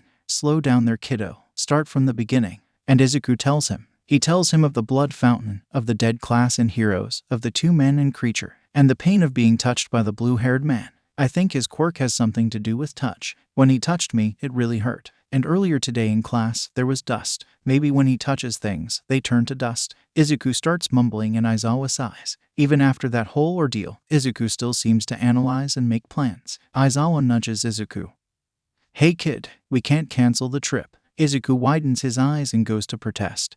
But Aizawa stops him. We don't have any other plans. I'll tell Nezu and the teachers to make sure nothing will go wrong. And I promise, no one will get hurt. Izuku sniffles but nods. He falls into a dreamless sleep. Izuku lazily eats his lunch as he listens to the conversations happening around him. He's tired from his dream and staying up for longer than necessary. Izuku smiles and laughs along with everyone even if he wants to sink into bed and never get up. Midoriya, you good? Shiro asks. Izuku blinks and nods, not wanting to worry his new friends. Yeah, just tired is all. Yesterday was a lot of work for me. He sighs and Shiro chuckles. Me too, dude. Me too. Shiro pats his shoulder and sighs. Izuku snorts and eats his food with more energy than before. Shiro smiles and silently pats his own shoulder when Izuku isn't looking. A moment later, an alarm rings out. The students quickly freak out and all rush to the exit. Izuku calmly sets his food down and goes up to one of the windows. He sees the news and reporters trying to make their way past UAS gates. Izuku sighs and waves over his friends. Don't worry, it's just the press trying to get in. Izuku looks outside with a tired look. The people beside him do the same thing. Earlier that morning, they were swamped with the press asking questions about All Might. Izuku can see why Aizawa is an underground hero. Having to deal with press and all the questions would be too much for Izuku. Does Izuku want to be an underground hero? Izuku shrugs to himself and looks at the teachers calling off the press. He notices something on the ground near the gates, pressing up against the glass. He sees a pile of dust that's directly underneath where the lock should be for the gates. Izuku gulps at the dust. He looks away and decides to just trust Aizawa that no one will get hurt. Izuku will make sure no one gets hurt. Aizawa stared at the principal. Nezu is deep in thought processing what was said. He looks up, and you're sure what Izuku said was true? Aizawa nods. The kid's visions are never wrong unless he changes the events leading up to them. So, I'm pretty sure there'll be an attack of sorts at USJ. Nezu is skeptical. He knows of Izuku and what his quirk can do, but a dream? Nezu's known the boy since Aizawa brought him here, and he knows he'd never lie. But this could be a stretch. A dream foreshadowing events such as that. Nezu makes the only logical decision. Let's prevent what Izuku saw then. Start by telling the other teachers of this. Izuku decides to wear a bright red sweater to USJ. It complements well with his mostly black accessories. His gloves give more color and so does the designs on his pants. He hadn't had much time to fully admire his costume. Izuku spent a good hour trying to come up with it, but then looked at Aizawa's costume and came to a conclusion. Comfort over looks. That's what Izuku decided when designing his costume. It's why he has so many sweaters. They're frickin' comfy. Izuku boards the bus with the class and watches as Aizawa speaks with a few teachers. Izuku sighs and pays attention to the conversations happening around him. Once they're boarded on the bus, they're on their way to USJ. So we can all agree that yesterday was awesome, yeah? Shiro asks. Sounds of agreement follow his statement and Izuku smiles. Yesterday was a fun and exciting day for Izuku. He got to know his classmates more, made some new friends, and he has new contacts in his phone. He pushes the dread and fear away into a corner of his mind. Right now, he'll have fun with his classmates. Izuku feels it then actually notice. He feels the presence of many people, and if he looks hard enough, he sees some pro heroes hiding near USJ. Izuku sighs as he thinks everything's gonna be okay. They walk in and the door closes behind him. It's faint, but Izuku can hear it lock. So does Shoji and Gyro. Sensei. The door's just locked, Gyro points out. Aizawa widens his eyes and Izuku goes to open the doors. Sure enough, it's locked. He gulps and blinks and now he's back outside the USJ building. Izuku quickly looks around and sees a rock the size of his hand. Izuku picks it up and waves over Shiro. Can you use your tape and tape this rock here? Izuku points to the entrance. Shiro nods and does what he's told. Once he's done, he stands up straight and looks at the now taped rock. Any reason why we did that? Wouldn't that just leave the door open? Shiro asks as they head in. Izuku looks around nervously before humming to himself. Yeah, that's why we did it. It's confusing to explain. Don't worry about it. Izuku smiles and waves off the question. Shiro hums and doesn't seem convinced, but says nothing. The class listens to 13's speech and Izuku notices movement down below. He slips through the crowd enough to see a portal. He widens his eyes as he grabs Aizawa by the arm and points to the center. Damn it. 13, get the class out and alert the heroes on standby. Aizawa says as he jumps down below to fight off the villains trying to come up. The class stares on in worry and confusion and hesitate when told to leave. Izuku bites his lip and looks at his class. Then, the mist man from his dream stands in front of their exit. He holds up the tape-covered rock and Izuku's pretty sure he stopped breathing. The man sighs and stares at the class intimidatingly. It appears that someone anticipated our arrival. May the person speak up now. I simply want to ask how you knew, he says in fake kindness. Shiro steps slightly in front of him and Izuku stares at the mist man. He looks around for any sign of help, but sees nothing as the windows and any sign of the outside world are covered in black. The rest of the class notices and the mist man chuckles. The use of a quirk. Now then, my job is to simply scatter you all. Please be cooperative or else people will get hurt, the man says. Izuku widens his eyes as he sees Bakugo and Kirishima attack the man. Sadly, they don't affect him. 13 tries to attack using their quirk, but the portal forming behind them makes them out of commission. Izuku stares in horror at 13's body, half of it being completely gone, leaving 13 unmoving on the ground. Izuku blinks. He doesn't hesitate to push 13 out of the way right as the portal behind them starts to form. He quickly checks over them, and once he sees no injuries, he breathes a sigh of relief. He stills when he hears a curious hum. He reacted quickly. Even those who were behind didn't seem to move fast enough. It was almost like you expected it. The mist man stares at Izuku, who stares back. Interesting. For now, please cooperate and stay out of our way. Izuku sees the mist man raise his arms. He widens his eyes as portals open up and his classmates fall in them in groups. We are the League of Villains. Izuku falls into a portal. Izuku opens his eyes to water. He then realizes he can't breathe and starts to freak out. It also doesn't help Izuku never learned how to swim. So, he flails around and hopes someone will help him. Thankfully, Tsuyu pops out of nowhere and swats a villain with her tongue. She picks Izuku up and places him gently on a boat. He coughs and registers that Shinsu is there as well. Izuku groans and flops down on the deck of the boat. Where are we? Shinsu asks. They look around and Izuku coughs again before registering their surroundings. He sees the boat they're on, the pitch-black windows, and the body of water down below. We're in one of the zones in USJ, Izuku rasps out. He stands up and the two mimic his action. He stares down at the villains below and sighs. Any ideas on how to get out of here? He stares at his two friends. Shinsu looks down. Hey, guess what? Hey, what? A villain asks. They immediately go slack and the others stare in confusion. Izuku smiles as he realizes what Shinsu's doing. He stares down at the villains. Capture the villains around you, and then yourself, Shinsu grins. The villain does what they're told and attacks the surrounding villains. Izuku looks around and assumes the water near the land is shallow enough for them to walk on. Tsu, can you carry us both to the land over there? Izuku asks. Tsuyu looks over and nods. Izuku nods back and pokes Shinsu. Both shift in Tsuyu's grasp, but stay still when she jumps. The mind-controlled villain got out of Shinsu's control, but Shinsu just yelled really loudly and got quite a few responses from the villains. Your waifu is trash, isn't she? AHHHYAOYOROZU help. Kaminari yells out. He's running away from the villains chasing him. All around, class want to fend off villains. Some have more trouble than others, but they all easily take down the villains. Izuku looks back towards the entrance. The only occupant there is 13 who's fighting the Mist Man. Izuku thinks back to the heroes outside. What happened to them? Where are they? Nimari jumps back as a villain swings at her. She takes him out and looks around. They were surrounded by villains before they even got inside. Izuku tried to help with the rock, but before they could even get in, villains swarmed them. Nimari tisks as another villain come at her. Yagi runs faster than he ever thought was possible. He's in his All Might form and he's flying through the air on his way to USJ. He heard about the whole thing from Nezu while drinking tea. What a great number 1 hero he is. Apparently, they got tipped off that villains would be attacking. If Yagi knew, he wouldn't have spent most of his time stopping local crimes. He could be there helping, but no, he had to drink tea. He can reprimand himself later. He just needs to go. Izuku watches as the creature comes out. He watches as Aizawa gets his head smashed and sees the pool of blood forming quickly. He watches as Tsuyu's face turns to dust. He watches as Shinsu tries to fight Shigaraki only to get his throat turned to dust. He watches as all hope dies out from the students' eyes as they run toward the scene. He feels the hand on his face and sees the dust flying away as he stands still and does nothing. Izuku blinks. Izuku, Tsuyu, and Shinsu slowly walk towards the land. They landed far enough from the center, but close enough to be in shallow water. Izuku gulps and leads the two away from the action in the center. Midoriya, are you okay? Tsuyu whispers. Izuku turns to her and smiles weakly. Why yeah, just a bit shaken up. Why? Izuku asks. Tsuyu nods but has some doubt in her eyes. Izuku doesn't blame her. You just look really pale and fidgety, that's all. She looks away and Izuku takes a deep breath. He'll just not think about the future. He's gonna change it anyway, so there's no need to dwell on it. Yeah. They slowly get onto land and sprint towards the stairs leading to the entrance. Izuku sprints and remembers what happens next. It's not like he'll forget it anytime soon. He swiftly turns and sprints back down to the center, leaving Shinsu and Tsuyu to help 13 fight the Mist Man.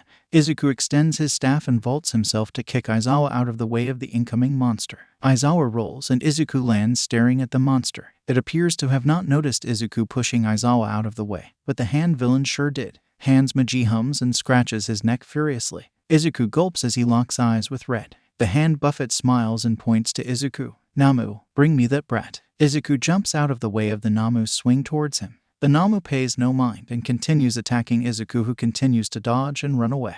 Aizawa is busy handling the rest of the villains, so Izuku can only rely on himself. Another portal opens up behind 13 when they're using their quirk and sucks on 13, Shinsu, and Tsuyu. Their bodies get sucked into nothingness and Izuku watches as they disappear piece by piece. Izuku blinks, jumping away from the Namu. He extends his staff and knocks 13 away from the portal before they could activate their quirk. He sighs in relief as Shinsu and Tsuyu appear unharmed. Unfortunately, the Namu caught up to him faster than he thought. Izuku gasps as he squeezed tightly in the Namu's hand. He squirms but feels his ribs being crushed more, so he stops moving in fear. He stares at the handyman and really wants to not interact with him at all. Izuku is released and lands on the ground coughing and gasping for air. He lifts his head and sees the villain standing in front of him. You, what's your quirk? Izuku stays silent. The villain doesn't appreciate his silence though, and starts scratching his neck in irritation. He starts staring at Izuku in a cold, calculating gaze. Not speaking, that's okay.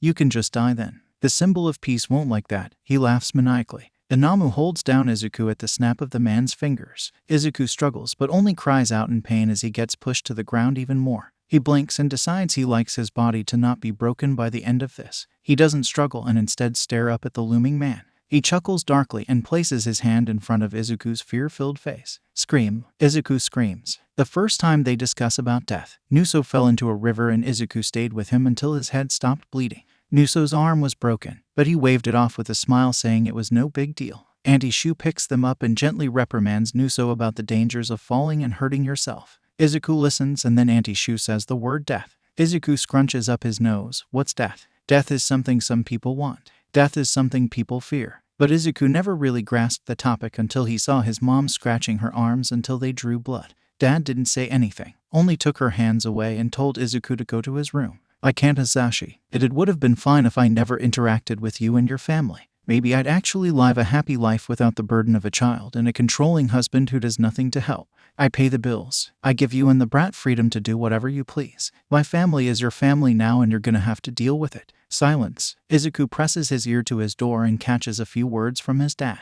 Help. She's out of control. Dead. No. Says she's gonna do it, but I'll make sure she won't. Izuku realizes his mom both fears and craves for death. Or maybe it's freedom. Izuku doesn't want to crave for death. He wants to die peacefully. No pain, surrounded by the people he loves, and hopefully won't feel any fear for when he dies. He can only hope. Izuku stares at the man with wide eyes. He's gonna die here if he doesn't do anything. Think, Izuku, think. What do you hope to achieve here? Izuku blurts out as the hand is inches away from his face. The man stills but doesn't move his hand.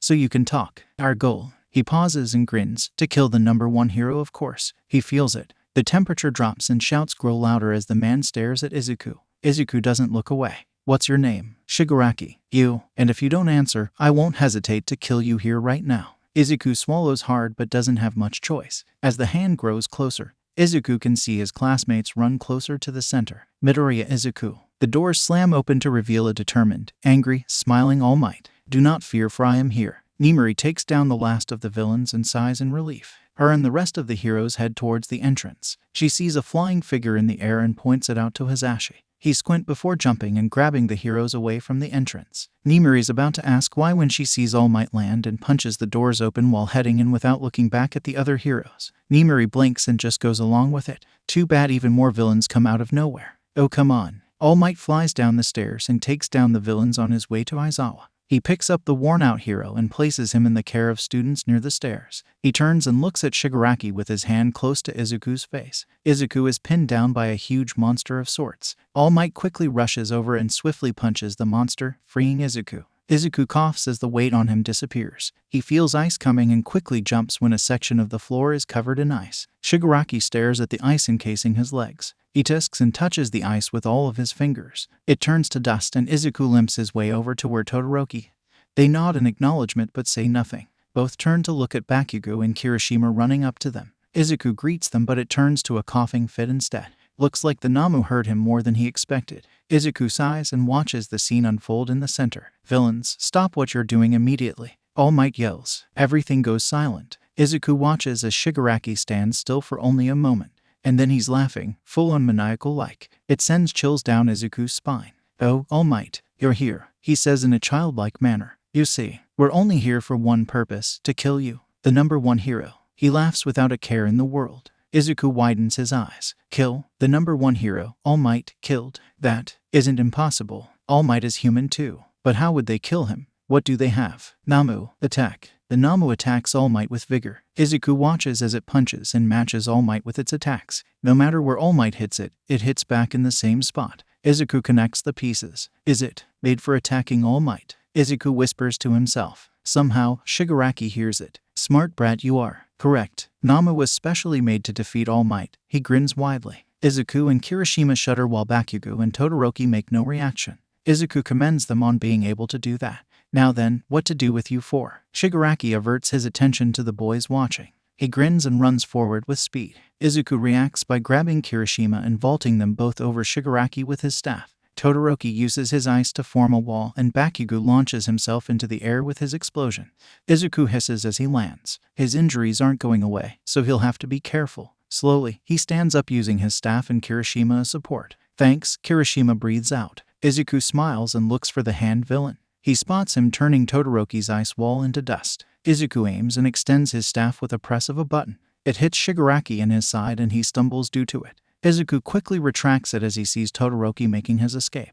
Bakugo lands near them as Todoroki comes close. Shigaraki stumbles and turns to them with a murderous grin on his face. Izuku sees him mouth something and suddenly, the Namo appears in front of them and swings at them. They're too slow to react and take the brutal hit. Izuku's pretty sure he's bleeding right now, but he's in too much pain to register the blood. Izuku blinks. He quickly extends his staff so that it hits Shigaraki straight in the jaw. Izuku coughs and looks around him. We have to move. Somewhere safe. Huh? And why would we do that? Bakugo asks. He crosses his arms and Izuku thinks back to the way their bones shattering sounded. Because if we don't, we'll all get hit by the Namu and probably won't be able to recover from it, Izuku snaps. He coughs harshly and Kirishima holds him up. Bakugo silences but glares at the ground. Todoroki makes a wall separating them from the action going on. Bakugo flies over to the stairs and Todoroki follows suit. Kirishima swiftly lifts Izuku bridal style and runs. Just when they arrive at the stairs, the ice shatters and there stands the Namu. The ice clatters to the ground and the Namu immediately goes towards them. It's stopped by All Might jumping in front of it and punching it. Izuku sighs in relief and looks up at the doors. Heroes pour in and takes down the remaining villains quickly and efficiently. Izuku turns back to where All Might is and sees the Namu fly out of the building due to it being thrown towards the ceiling. Izuku smiles in amazement and watches as the villains get carted away. He catches a glimpse at Shigaraki and the Mist Man before they disappear inside a portal. Izuku can't be bothered by it when everything hurts. He didn't really notice the pain before, but now that the adrenaline is slowly disappearing, the pain is coming to him. And it hurts. The Namu crushed him more than he thought. And he may have pushed his luck with vaulting himself over Shigaraki. Izuku coughs more and his vision starts blurring. He distinctly tastes the blood in his mouth and can kind of hear the alarmed voices around him. But Izuku is really tired and he just wants to sleep. So, he closes his eyes, falling into a dreamless slumber. Aizawa quickly walks down the halls of the hospital. He stops in front of a door that holds the most injured student from the USJ attack. He breathes deeply before opening the door and smiling faintly at the boy in the bed. Izuku smiles softly as he reads the card his class made for him. His nightstand has many stuffed animals and treats from both the pro heroes and his classmates. Some stickers line his wall and Aizawa can guess his Ashi was the cause of that. Izuku looks up and waves to Aizawa. He waves back and takes a seat next to the bed. Izuku looks like he's contemplating something. He still smiles and slowly, tears fall from his face as he reaches out towards Aizawa. Aizawa doesn't move as Izuku takes his time to feel his face, his arms, his chest that holds his heart. The tears start flowing more and soon. Izuku is sobbing as he clutches into Aizawa. I told you to not go. I told you, Izuku whispers. Aizawa pats his head. I know. But look, no one got severely injured. No one died, Aizawa whispers back. Izuku trembles. You got hurt. Shinsu and Tsu got turned to dust. Spiky Pineapple, Todoroki, and Kirishima got hurt by the Namu. I died. And then I blinked and everything was okay. Izuku clutches Aizawa even harder. Aizawa widens his eyes. You know, I'm pretty sure my mom had to go through stuff like this too, Izuku says softly. She woke up at night and watched movies in the living room to calm herself down. She had nightmares. Her quirk wasn't very kind to her. Her quirk? Aizawa asks. He doesn't interrupt or change the subject. If Izuku wants to talk, then he can talk. Izuku nods. It's called once more. She relives her day and her dreams, but they usually end badly. Maybe that's why prescience does what it does. He chuckles softly. Aizawa listens and comforts Izuku. I'm assuming your quirk came from your mom's side then. Most likely. Mom's side has the dream-related quirks while dad's is fire-related. And then there's my uncles and aunts and cousins who have a variety of quirks. They're actually really cool. Izuku babbles on about the quirks he's seen from his family. Aizawa listens since this is the most he's heard Izuku talk since the attack. It's been a day since the attack. Izuku had some broken ribs and bruised body parts. A bone punctured his lung but was quickly healed on his way to the hospital. No one got severely injured, only a few bruises here and there. Nothing recovery girl couldn't fix. Izuku will get released later today once the doctor checks him again. Everyone visited, Izuku mumbles out. He looks at the card with a smile. They were worried. I was too. They're okay, right? He stares at Aizawa. Aizawa nods and he slumps in relief. Izuku chuckles somberly. I know they're all right. I saw them a few hours ago. But I just can't tell the difference between reality and prescience visions. It just felt so real seeing you all hurt. Izuku sniffles and Aizawa hands him a tissue. And then Izuku apologizes. He apologizes for being troublesome, a burden, a brat who can't see that everything's all right now. Aizawa is quick to shut him down and holds him close. Izuku shouldn't be apologizing. He did nothing wrong. He saved the ones who could have died. Izuku, you're a hero. One that prevented many injuries. One that saw things that shouldn't have ever been seen. Don't apologize for being human. And Izuku thinks back to his family. The one that ridiculed him, thought of him as a mistake, told him he'd never be a hero. Izuku cries. He doesn't stop and falls asleep with tears still flowing down his cheeks. Izuku stays at home for the remaining days until school starts up again. The class group chat explodes with many messages asking him if he's okay. He laughed for a good 10 minutes at his friends dissing the Namu and villains. Aizawa's words from earlier ring in Izuku's head. Him, a hero. You're my hero, kid, a man says cheerfully. He's missing some teeth and wears old, tattered clothes like Izuku. Izuku nods and turns to leave. Hey wait, the man runs up to him and holds out a piece of bread. Izuku takes it and he can feel it's stale and hard, but it's food so he doesn't complain. The man leaves and Izuku thinks back to the word hero. Izuku eats the bread and thinks about it. All he did was save the man from falling on his face. Is that what a hero does? Izuku recalls the memory and smiles faintly. That was when he was 9, he thinks. The man was gonna fall really hard on the ground, but Izuku caught him. Maybe that's what sparked the extinguished dream he had. It was the start of a flame. Thanks, stale bread man. Hazashi and Nimuri gave him a lot of gifts. Like, a lot. He now has 7 cartons of ice cream in the fridge, a good 20 stuffed animals that he will give to his classmates, and a bunch of new clothes that he'll probably never wear. Izuku doesn't want to know what would happen if he got even more injured than this. Izuku walks out of the apartment with a bag filled with stuffed animals in it. He kept a green bunny for himself but decided to give the rest to his class. Who really needs 20 stuffed animals? Okay, maybe Izuku does, but he doesn't have the space for them. Arriving to class a little later than he usually does, he opens the door and is immediately surrounded by his classmate. Midoriya, are you okay? If you need anything, don't be afraid to tell us. Don't push yourself. Izuku smiles. Thanks guys. Don't worry, I'm fine. I also have gifts. He proudly holds up the bag and walks over to his desk quickly. Setting the bag down, he looks around with a bright smile. I was given these, but I don't have space for them. And I have enough for the whole class, so why not give them to you? Izuku hold out a small brown dog. This is for Uraraka. And this is for Koda. And this one's for Sato. He continues handing out stuffed animals until everyone -2 have one. They gush over the stuffed animals and Izuku walks over to Bakugo. Hey spiky pineapple, what do you want? Broccoli head. Izuku sighs, it's green bean. Anyways, here, he holds out a blonde-haired wolf. Bakugo stares at it before scoffing. Why would I take that piece of shit? He says looking away. Izuku frowns. It's a gift. You don't want it. At Bakugo's silence, Izuku hums. Okay. One of these days you'll accept it. Soon, spiky pineapple, Izuku teases and walks away. Stop calling me a fucking spiky pineapple. Izuku chuckles and walks up to Todoroki's desk. He holds out a white cat. Do you want it, Todoroki? Todoroki stares at it before looking away. No. Izuku sighs and nods. He whispers to himself while walking away. Oh, you're getting the cat whether you like it or not. A few moments later and the door slides open revealing a tired Aizawa. He scans the quiet room and the stuffed animals sitting on everyone's desk. He sighs and stands in front of the class. The USJ attack was a troublesome event. I rest assure you all though that UA is upping its security so that no other attacks will happen. Onto a new subject though. UAS Sports Festival will be held in 2 weeks' time, Aizawa says. The class erupts into chatter. Izuku actually got to see the sports festival up close once when Aizawa took him to the announcer's booth. He also recalls watching it once when he was 4, but he never thought he'd actually be in it.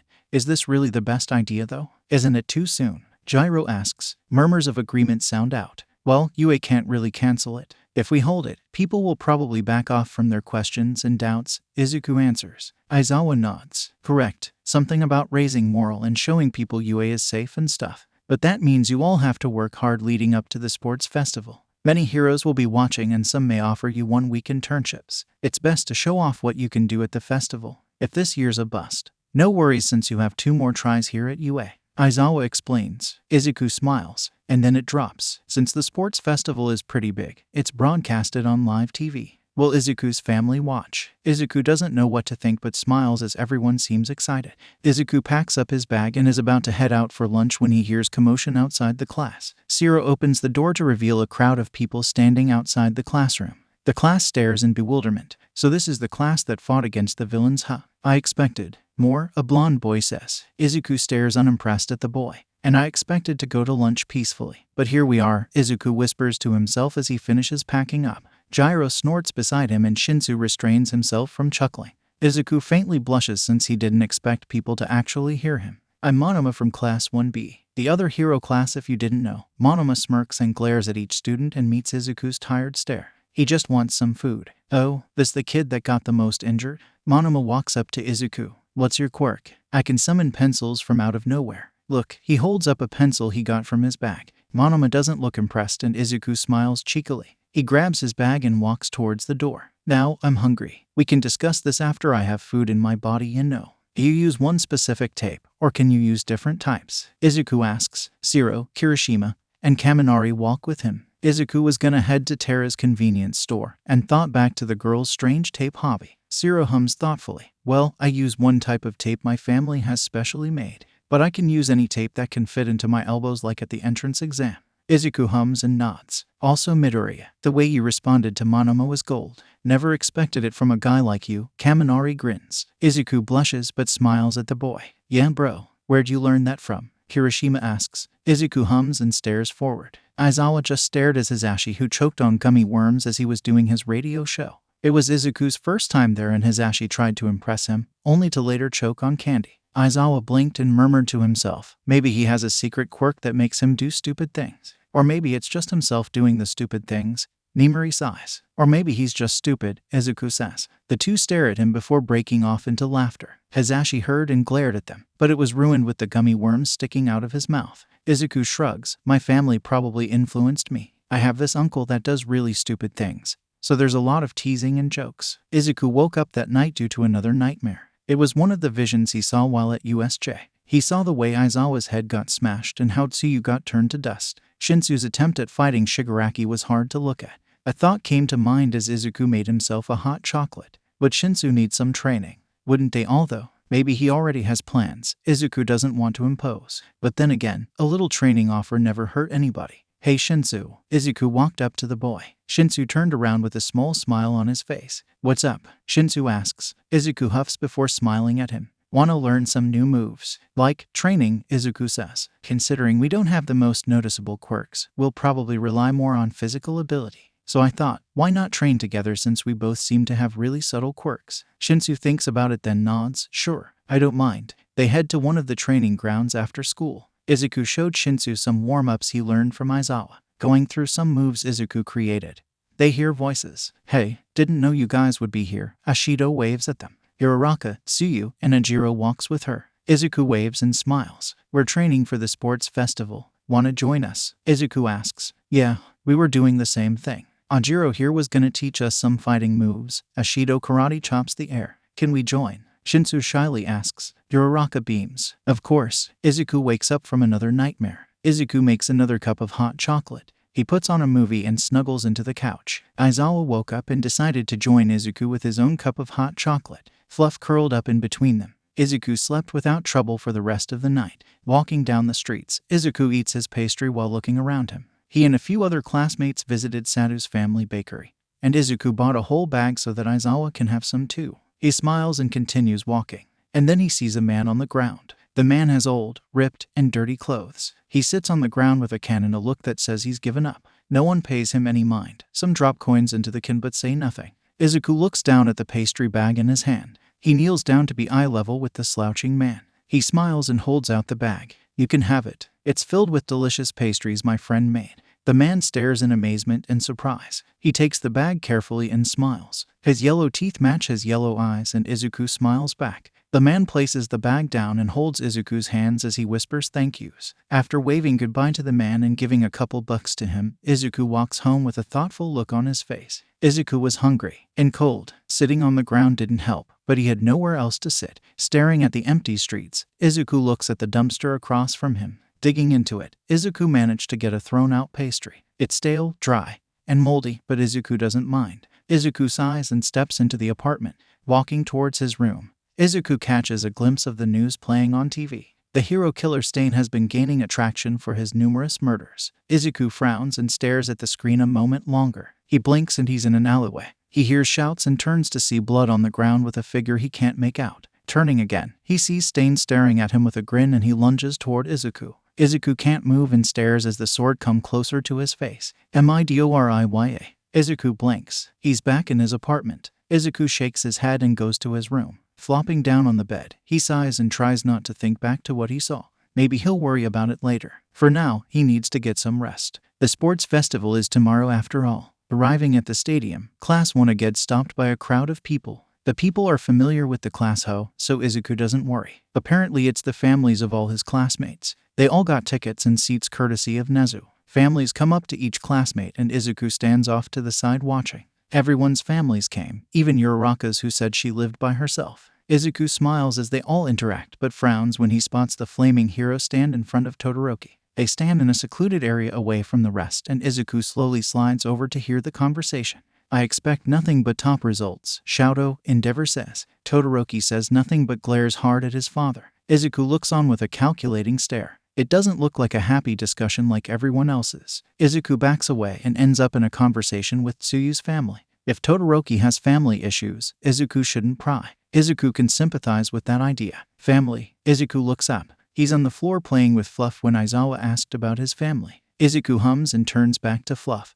I had cousins that were older than me by a couple years, and an aunt and uncle that visited a lot. Izuku says. Aizawa nods and waits for more. Dad, he demands a lot. And Mom is scared. I don't know if she still is, but she was scared the last time I saw her, Izuku says quietly. He says nothing more. Izuku looks back at the two. Endeavor was walking away, and Todoroki clenched his fists. Izuku looks back at his own conversation and in the back of his mind thinks if Todoroki wants that white cat stuffed animal. Sitting in the waiting room, Izuku hums a random tune he came up with. It fills the silence of the tense room. Looking around, everyone seems to be preparing themselves for the upcoming matches. Izuku stands up when the clock strikes 11. The class walks out of the room and onto the field. Determined and worried faces appear and Izuku takes a deep breath. And here comes Class 1A. They already gained some attention, so let's see what they've got. President Mike's voice rings out. The stadium cheers and Izuku stares with a bright smile. Oh, and the notorious Green Bean is in this year's sports festival as well. See if you can guess who it is. Izuku coughs and looks away as Bakugo sends him a stare. Hearing the other classes being announced,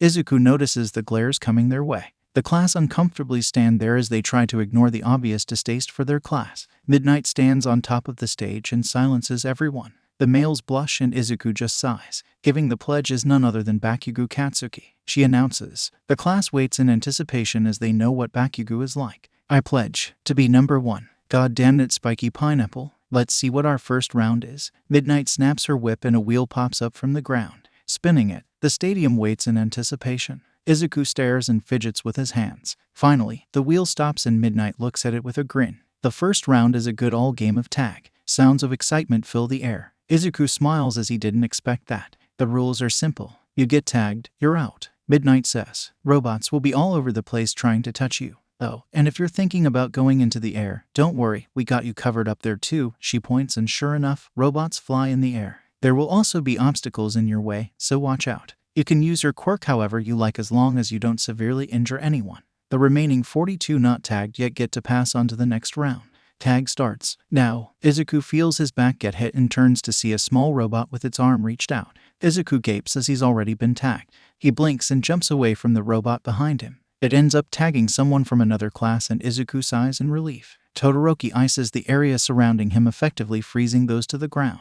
Robots tag them and Izuku feels sympathy towards them. He jumps when another burst of ice covers the ground. Class 1A seemed to be holding up against Todoroki and his ice attacks. It doesn't take long for mayhem to start. Izuku runs and dodges attacks coming his way and swiftly maneuvers away from any robots. Panting, he looks up and sees those who can fly dodge attacks from the flying robots. Uraraka floats herself in the air and releases herself once a robot comes close. She seems sick with the constant use of her quirk, but it's effective. Tsuyu jumps and dodges the robots and even pulls some people with her tongue away from the robots. Hagakure is hiding in a corner using her invisibility to her advantage. It also helps that she took off her clothes. Kirishima, Shiro, and Kaminari stick together and watch out for each other's backs. Gyro and Momo listen out for any robots while hiding and running away. Hearing explosions, Izuku turns to find Bakugo destroying a robot. He shakes his head and runs away when he sees a robot coming to him. Looking around, a good amount of people remain. Then come the obstacles. Izuku groans as he runs straight into a wall. Rubbing his nose, he looks and sees the area become smaller with walls surrounding them all. Little holes form in the ground, not enough to injure but enough to trip people up.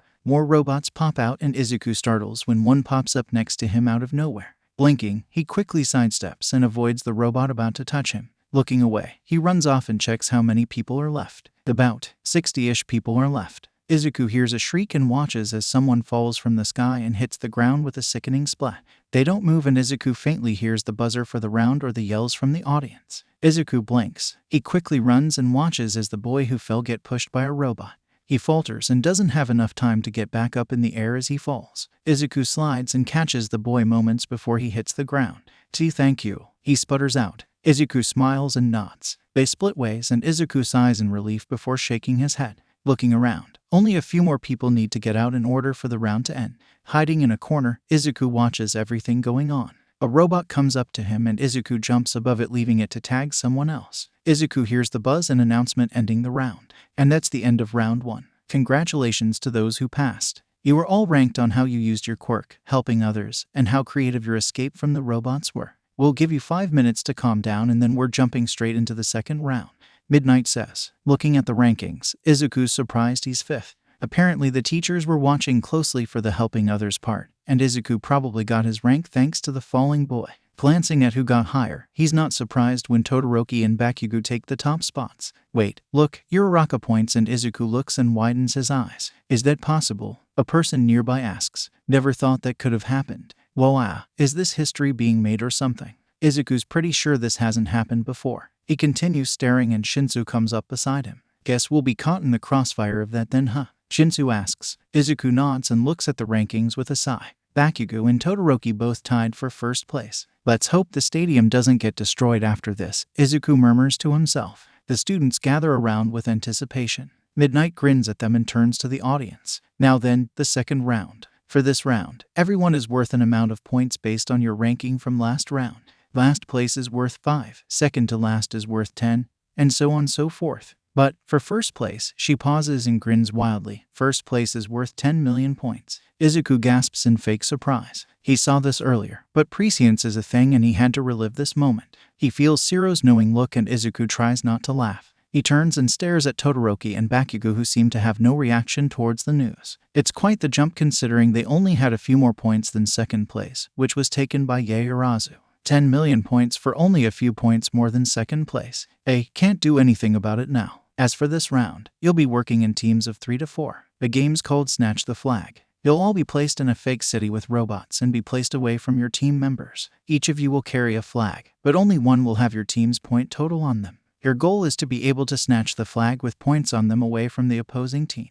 Midnight explains. Here are the catches. Your team only has 3 chances to snatch a flag no matter if it has points or not. Quirk usage is allowed and you can use them however you please. You will need to attach the flags to your waist no matter if they have points or not. The 5 teams that have the most points pass on to the next and final round. Each of you will get comms to communicate with each other. No one will know who has which flag before the match starts. You have 10 minutes to make your teams. Go. Izuku looks around. He startles when a girl with pink hair jumps up to him. Hello, I'm Hatsume from Hatsume Industries. Would you do me the pleasure and allow me to be on your team? She asks with a grin. Izuku thinks and nods. Sure, I'm Midoriya, he smiles. Then he gasps, you're the one that made my costume. Hatsume nods excitedly. Yep, I'm from the support department. The other teams didn't want me, but with you being 5th place, I thought that it would be enough for my inventions to gain attention.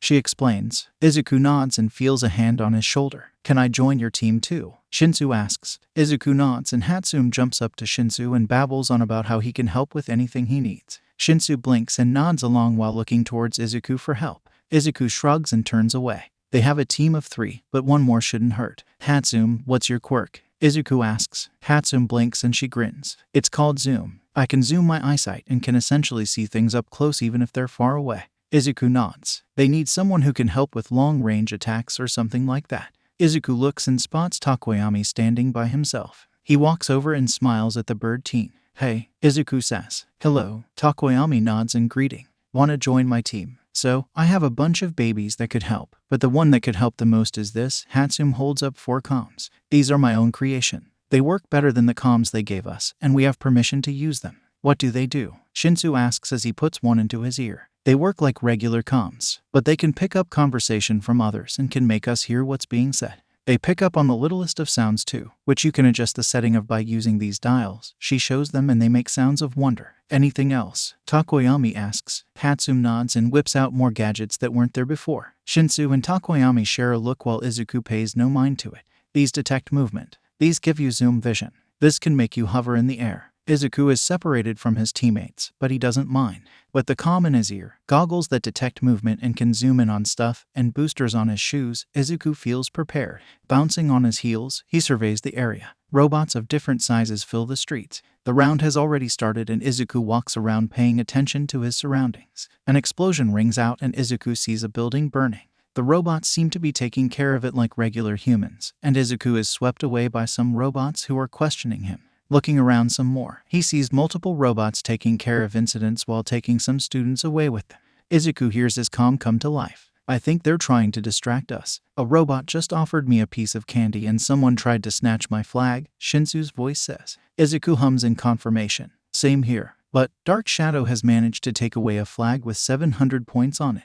Just be aware we only have 2 chances now, Takoyami says. Oh, and Hatsum, your goggles worked wonderfully. Dark Shadow made sure to show them off to the cameras. Nice. Make sure to get the word out about my babies. I'm currently trying to hack into this robot so I can have my own personal camera. It would follow me around and I can promote my babies, Hatsum says. Izuku chuckles and feels something whoosh past him. Looking down quickly, he sees his flag missing. Blinking, Izuku turns and runs away. The robots don't care and instead find other students to distract. Izuku sighs in relief and looks up. The buildings look safe to be on, so Izuku figures if he wants some points, leverage will help. So, he uses the boosters Hatsum gave him and flies up to the top of the building, landing safely.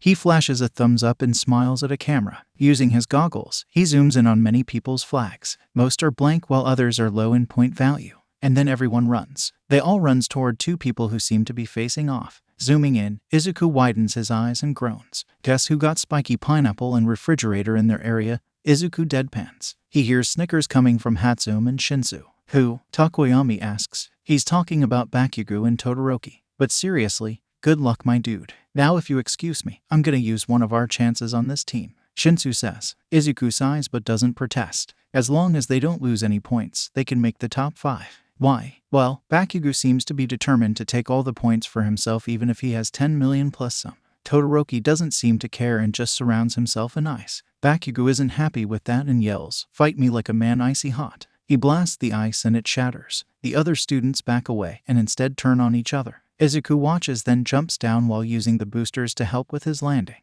Running towards the action, Izuku presses into his comm. Think I should try to snatch the 10 mil points from one of them. I wouldn't advise that. Best not to risk it. If you have a death wish, go ahead. Oh, and I got 300 points for us too. One more chance left. I don't care. Wait, no, do it. You'd be part of the attention they're gathering and my babies will be seen. Do it, Green Bean. Izuku stumbles. Oh, Green Bean. I know you're the Green Bean that President Mike talked about. Why? 'Cause you're green. But Sue's green. Yeah, but she doesn't seem like a green bean. But enough of that. Go and get the 10 mil. Izuku sighs but grins as he runs faster towards the 2 boys. I'm gonna listen to Hatsum.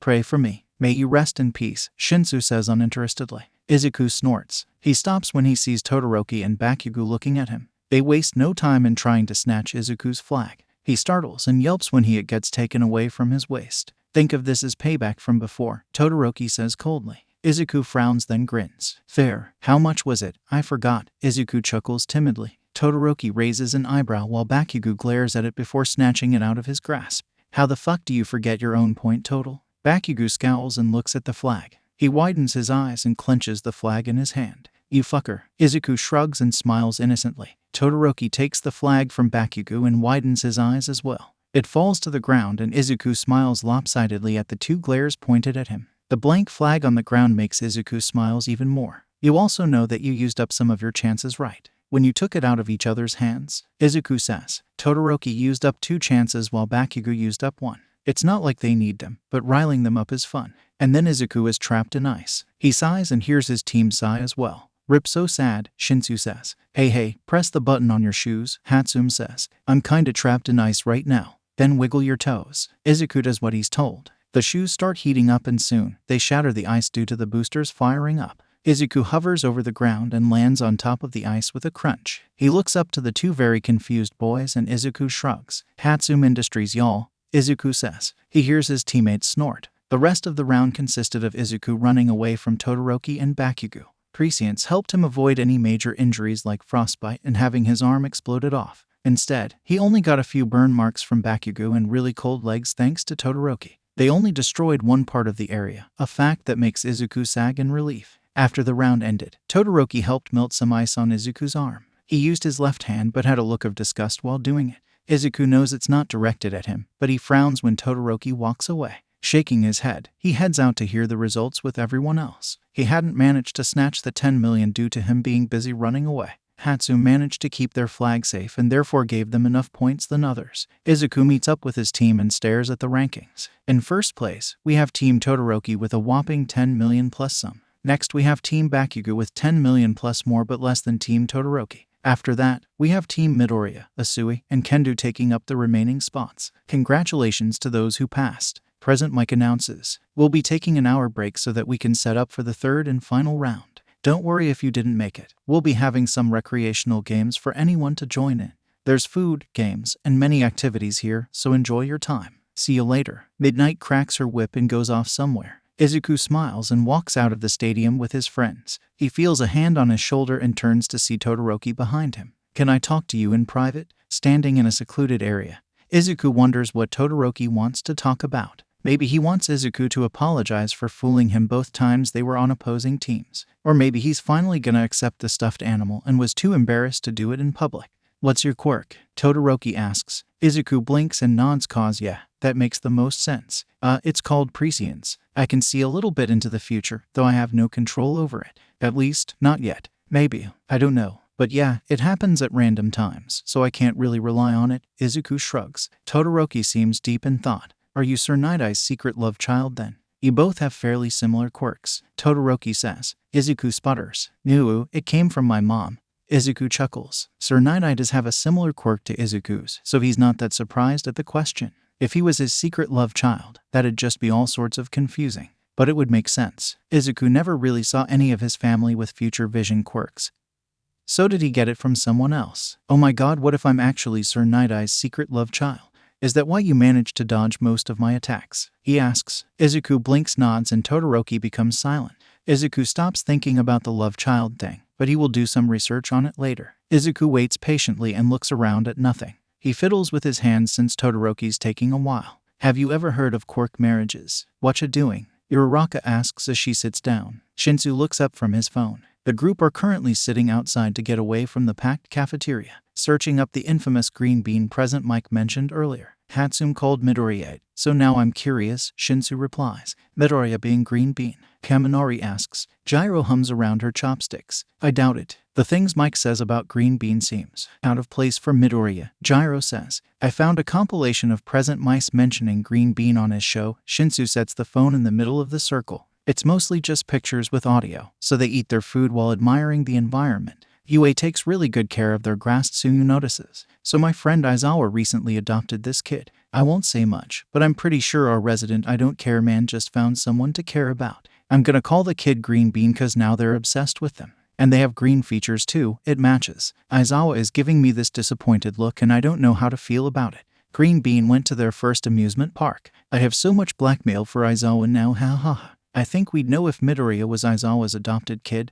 Kaminari says. I can always use my quirk to ask Midoriya, Shinsu suggests. I don't think that's a good idea, even if he is Green Bean. I think they'd prefer for it to be kept a secret. That's why present Mike gave him the name, right? Tsuyu says. The group nods and leaves it at that and continue eating their lunch. So, Izuku just learned more than he should have about Todoroki's life and he's not sure how to react now. Say he's sorry. Give his condolences. What does one do when this happens? Does this usually happen to people? Izuku doesn't know. He's only gotten his first friends in a month and he's still learning how to interact with others properly. I don't care what you think of me now. Just know, I'll win this without using his power. Todoroki stares at his left hand and Izuku bites back a groan. That's stupid, Izuku says before he can stop himself. Todoroki looks up and Izuku sighs quietly to himself. Everyone's giving it their all. Even me. You should be too. It's not fair if you don't put in 100% like the rest of us. Getting no response, Izuku looks up to the ceiling. I was abandoned, Izuku whispers. What? Todoroki asks with wide eyes. He clearly was not expecting that.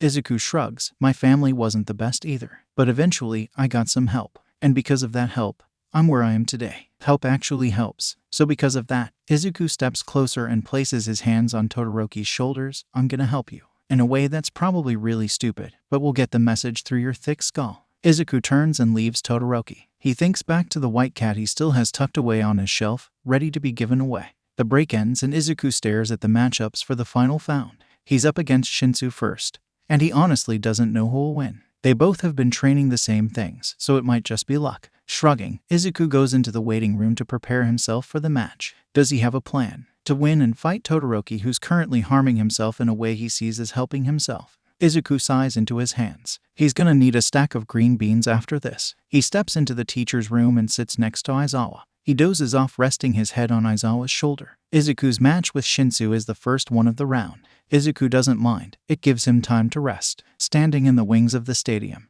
Izuku fiddles with his fingers, waiting to be announced. Welcome to the final round, the 1v1 battles. First up we have Shinsu Hitoshi from class A. He seems to have made it this far without us noticing. Crazy. Present Mike shouts. Shinsu walks up to his place across from Izuku. Fighting him is Midoriya Izuku, also from class A. He seems to be doing well, placing in the top 10 from the last rounds. Let's see what he has in store for us, he says. Izuku walks out and stands across from Shinsu. Midnight grins. The rules are simple. In order to win, your opponent must be out of bounds or forfeit the battle. Me and Cementos will stop you if things get out of hand. Got it. Good. Now then, let the battle begin. She cracks her whip and the crowd goes wild. Shinsu grins while running up to Izuku. Do you like pineapple on pizza? He says. What? Izuku says immediately, and he can feel Shinsu's control take over. Izuku doesn't know how, but he blinks and Shinsu is running towards him. He asks the question again, and instead of answering, Izuku jumps high over Shinsu. He kicks Shinsu's back and lands in a crouch. Shinsu stumbles and rubs his back while turning to Izuku. Izuku flashes a peace sign and Shinsu shakes his head fondly while running towards him again. Shinsu managed to grab Izuku's arm and throw him towards the white lines on the ground. Izuku rolls and recovers enough to grab Shinsu's arm and judo, flipping him over the lines. He learned that move from Ojiro. He'll have to thank him. Shinsu is out of bounds. The winner of the match is Midoriya. Midnight exclaims. Cheering and applause rings out. Izuku smiles and helps Shinsu stand. By the way, pineapple on pizza is tolerable. Not very good, but not very bad either, Izuku says. Shinsu nods. I respect that. The next match was a quick one. Todoroki managed to freeze Zero on the spot with a huge glacier taking up half of the stadium. Izuku let out an impressed whistle. The crowd tried to comfort Zero, but it probably humiliated him more. Izuku gives a sympathetic smile when Zero looks toward the class. Ashido and Gyro took the stage next. Gyro tried to push Ashido away using her ear jacks, but Ashido was too fast. She used her acid to slide around and push Gyro into a corner. Gyro jumped and the two went back and forth trying to push the other out of bounds. In the end, Ashido won by rapidly throwing acid at Gyro out of frustration. Gyro yelped and went backwards, causing her to step out of bounds. Tsuyu fought with someone from Class B named Kendo. She can make her hands really big. Once the round started, she made her hands really big and chased Tsuyu. Tsuyu is really fast and agile, so she ran while using her tongue to grab Kendo. Kendo was trying to grab Tsuyu with her hands, so they were kinda at a standstill. Tsuyu won using her speed and fast reflexes to outrun Kendo. She used her tongue and swung her out of bounds. Bakugo went up against Shoji. Once it started, Bakugo exploded himself over to Shoji and let off an explosion near his face. Shoji covered his face using one of his arms while the other went around to try and grab Bakugo.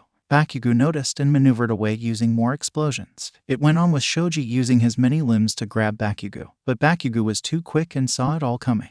Shoji got pushed out of bounds after a particularly large explosion was let out close to his face. It startled him enough to stumble and get pushed out by Bakugo. Uraraka went up against Monoma. Would he get her quirk if Uraraka touched him? Or does he have to make the first move? Izuku asks out loud. Tsuyu hums next to him. Both quirks require touch, but Uraraka can activate it on her command. If the same can be said for Monoma, then it's likely he'd get her quirk, Tsuyu says. Izuku nods and Ida nods as well. That is indeed true. But if he can't keep it activated constantly, then he's gonna have to touch her first, Ida says. Even if he did get her quirk, they'd both have to touch each other if they plan on using the quirk, Izuku sighs. Oh well, guess we'll find out. The round starts and Uraraka runs straight to Monoma, who has on a smirk. Uraraka ducks when Monoma reaches out to touch her. She punches Monoma straight in the stomach and he quickly falls over in pain. Uraraka smiles and rolls Monoma out of bounds. Midnight smirks and calls the fight while Monoma is carted away by some robots. I taught her that. Didn't think she'd actually use it, Ojiro says. Izuku chuckles and watches as Uraraka waves with a huge grin. He and Tsuyu wave back. Ida went up against Hatsum. It was something. Hatsum just advertised her inventions and used Ida as a test subject. Izuku snorts at Ida's confused face and Hatsum's rambling. Hatsum forfeits and the stadium is in silence until Midnight clears her throat and calls the battle. Kirishima went up against someone called Tetsu. Izuku wonders if his middle name is Tetsu. They both have very similar quirks, so they kinda went back and forth for a while. Somehow, they both knocked each other out. Apparently, they'll figure out who the winner is after they wake up. Kaminari went up against a girl named Shizaki who had vines for hair. It ended quickly with Shizaki shielding herself from Kaminari's lightning and capturing him with her vines, with him not being fully coherent due to his quirk use. He was deemed unable to fight, leaving Shizaki as the winner. The last battle was Yaoyorozu against Tokoyami. Tokoyami used Dark Shadow and tried to push Yaoyorozu out of bounds. She created a shield to help her, but Dark Shadow was too strong and managed to overpower her. She got pushed out of bounds and had on a disappointed look on her face. Izuku frowns. Kirishima and Tetsu arm wrestled. Kirishima won, but Izuku thinks a new friendship was born at the display of broliness, as Kirishima put it. It was beautiful to watch and Nimari greatly agrees. We're gonna take a little intermission. We'll be right back with the next set of matches. Midnight announces. Izuku walks into the room he's sure Yaoyorozu is in. Opening the door, he spots her and takes a seat next to her. Yaoyorozu looks confused but doesn't object when Izuku pulls out his phone. Showing the screen to her, her face takes a curious look. I was wondering which place served the best tea around here, Izuku says. Mind joining me on a tea hunt this weekend? We can invite others if you'd like. He smiles and she smiles back. There's some tears in the corners of her eyes, but her smile is grateful and that's all Izuku wants. That would be lovely. Izuku has a plan. A very stupid plan, but a plan nonetheless. He doesn't care if he wins against Todoroki or not. He just wants to help the boy. And how would he do that? Well, make him use the part of his quirk that he's resented for most if not all of his life, of course. Yeah, when you say it out loud it doesn't sound good. And Izuku doesn't even know how he's gonna do it. He sighs. He really should have thought about this more. He doesn't notice Endeavor walking down the hall and bumps into him. Looking up at the man, Izuku has on a neutral look on his face.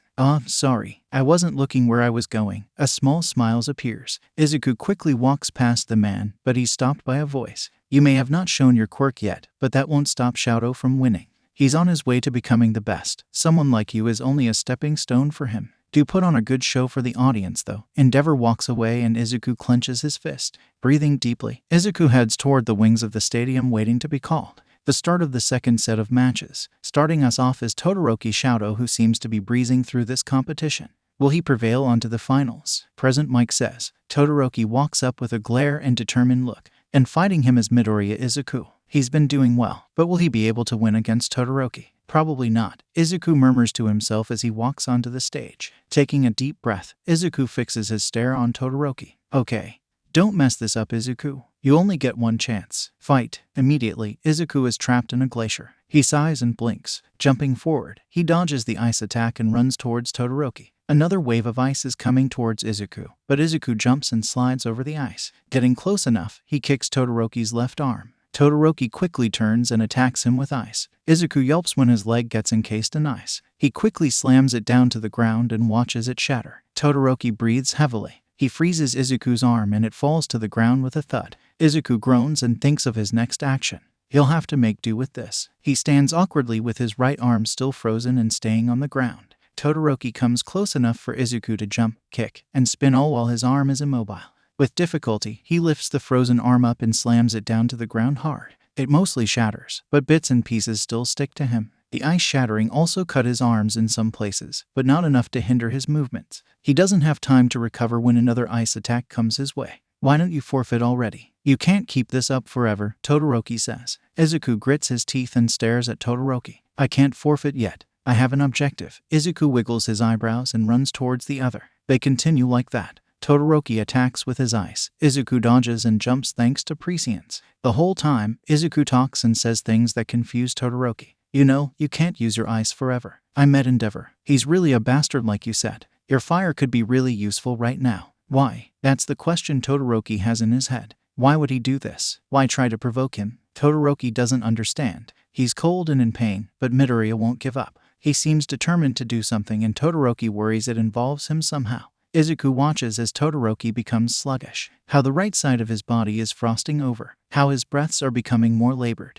Izuku needs to think of something that'd make Todoroki think. He comes up with it as Todoroki runs towards him. He decides to take a page out of Uraraka's book. He punches Todoroki square in the stomach with all of his strength. Why do you want to become a hero? Do you even want to? Izuku says as Todoroki recovers from the punch. Coughing, he looks up with a pained look. A hero. Why does he want to become one? A distant memory. A smiling mother comforting her son. A smiling hero on the TV screen. A smiling Shadow. He's brought out of his thoughts when two hands land softly on his shoulder. He stares down at Midoriya. The boy has parts of him covered in ice. Bruises and scratches litter his arms and legs, and yet he stares at Todoroki with a kind smile. Did you know it's your life? Izuku softly says. You can make your own decisions. You can control what happens. No one else can control you no matter what they say or do. You know what also comes with having your own life. Todoroki slowly shakes his head. His face screams for help. Izuku smiles. With it comes your own quirk. It's yours. You were given it from life itself. It's not his. This isn't his life to live. It's yours. Todoroki bursts into flames. Anri watches with fascination. She sits so close to the TV so she can get all the details. Nuso holds her back, but he's just as interested as her. She breathes sharply when the screen is lit up by flames. It looks so pretty, Zura says. His orange eyes widen when he sees Izuku smiling brightly. Why is Zu smiling like that? He points. Ida hums from beside him. Maybe it's 'cause he's responsible for it, Nuso says with a faint smile. TV off, kids. We're going to the building today, so let's go. Shu yells out. Nuso sighs and the TV turns off with a click. Hey, does that mean Zu has a quirk now? Ida says. Anri hums. Well, he's in the hero course, which is surprising itself. Him having a quirk. Probably more likely than you think, she says. Can't actually believe he did it. She murmurs. Beautiful, Izuku whispers with a bright smile. Todoroki grins. Thank you, Midoriya. But I propose we end this quickly. He says. Izuku hums. Try to get me out of bounds, but make a show of it. People paid good money for this. Izuku smiles. Todoroki nods and shoots out a wave of fire. Izuku yelps when it almost burns his shirt. Jumping away from the fire, he notes that the bounds aren't far away. Todoroki notices too and shoots a huge attack of fire on Izuku. Izuku jumps backwards and he's pretty sure he's out now. Midoriya is out of bounds. Todoroki wins. Midnight announces. Izuku sighs hugely in relief and falls to the ground. He stares at the sky with a tired smile, his eyes closing. His injuries hurt, but it's nothing unbearable. Is he dead? Uraraka points to Izuku laying on the ground. Probably, Shinsu says. Of fucking course he is, Bakugo says. Izuku walks down a dark alleyway. He doesn't know why or where he is, but there's no street signs or people around to help him. The night sky filled with stars makes him smile faintly. He hears a shout and quickly runs over to the source of sound. He can't tell who they are no matter how close he gets, but three figures are there. It seems like they're frozen in time. One lays on the ground, another slumped on a wall, and the last standing over them with a sword. They're blurry, but Izuku can hear voices. Bits and pieces of a conversation happening at this moment. We're here to help. Stop it. This isn't your problem. If you want us to stop, then stand. The voices sound familiar even if they're muffled. A new one joins in. And it's not one Izuku's heard. It's filled with malice and disgust. Izuku doesn't like it. This society needs real heroes. Fakers like him aren't needed. However, I would like to keep alive. Izuku turns and he sees the figure with the sword pointed at Izuku's face. He holds his breath. But you're in my way. Goodbye, hero. Midoriya. Izuku wakes up clutching his head with wide eyes. His breathing picks up a little, but he remains still. Closing his eyes for a little, he replays the dream inside his mind. Opening his eyes, he sees Chiyo next to his bed with a kind smile. He smiles back. Now then, Izuku, what's the last thing you remember? She says as she takes out her clipboard and examines Izuku. Laying on the ground after fighting Todoroki. Izuku replies. Chiyo hums and pats his head. No head injuries then. But you were clutching your head earlier. Any reason why? Chiyo rummages through her drawers. Izuku sighs quietly. Oh no, it's just a very realistic dream got to me. That's all. Izuku smiles tiredly. Chiyo looks unconvinced, but nods and hands him some gummies. Don't push yourself now, hear me? Chiyo pats his knee. You don't have any broken bones, but you do have bruises that'll keep you sore for the next couple of days.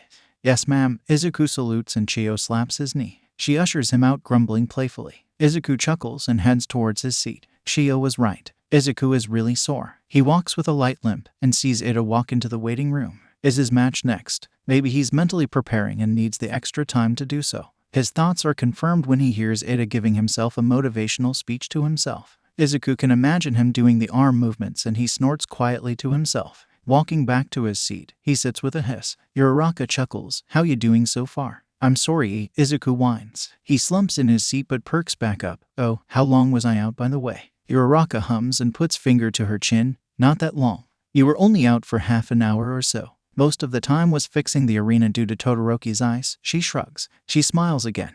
And then there was only one match you missed. Mina just lost to Kendo, the girl from Class B. Well, she tried her best. Izuku shrugs. Doesn't that mean your match is up next? She chuckles nervously. Why yeah, against Bakugo. And a whole bunch of people who might be biased based on my gender. Fun. She twiddles her thumbs. Izuku smiles and nudges her shoulder. Don't worry, you'll do awesome. And don't listen to anyone who says otherwise. Izuku crosses his arms. They're dum-dums who can't separate awesomeness from gender. He huffs. Uraraka laughs and he smiles proudly. Thanks Midoriya. I'm gonna go prepare myself now. Wish me luck. She gets up and waves at everyone. The class shouts encouraging messages back and she leaves with a smile. Bakugo gets up too and heads out of the viewing area quietly. Hey Spiky Pineapple. Izuku calls out. Bakugo turns around. Ha. The fuck you want, broccoli head? Izuku smiles brightly. If you lose, I'm giving you that wolf-stuffed animal. Bakugo frowns deeply. Fuck. No, like hell I'm gonna lose. He turns around swiftly and marches with renewed energy. Izuku chuckles. Okay. Hisashi stands in front of the room. He places his hands on the table. Did you watch the sports festival? The family nods. Did you notice anything? Izu is at UA. Nuso responds boredly. He wants some food right now. Yes. Anything else? Hisashi says impatiently. Zura raises his hand. He's in the hero course, Zura says brightly. Hisashi nods and Ida shoots his hand up. It means he has a quirk. He shouts. Yes, correct Zura. Ida. Yes, Ida. Hisashi waves it off. More importantly, our Izuku has a quirk. And a useful one if he managed to get into the hero course. Yeah, so the brat has a quirk. What's that have to do with us? Didn't we disown him or something? Shu asks aggravated. Hisashi sighs. Yes, we did. But now that he's proven he's worth something, we can use that for our own good. He gestures excitedly. He probably has a quirk from Inko since he didn't show it at all. If that's the case, he could have a useful quirk like Annie here. He points at the girl. Anri. And I got my quirk from Mama and Papa, not Auntie Inko. She leans forward on the table. Mama is Auntie Inko's sister, so yeah, I have a quirk like hers. But I got most of it from Papa. Hisashi waves her off. Details.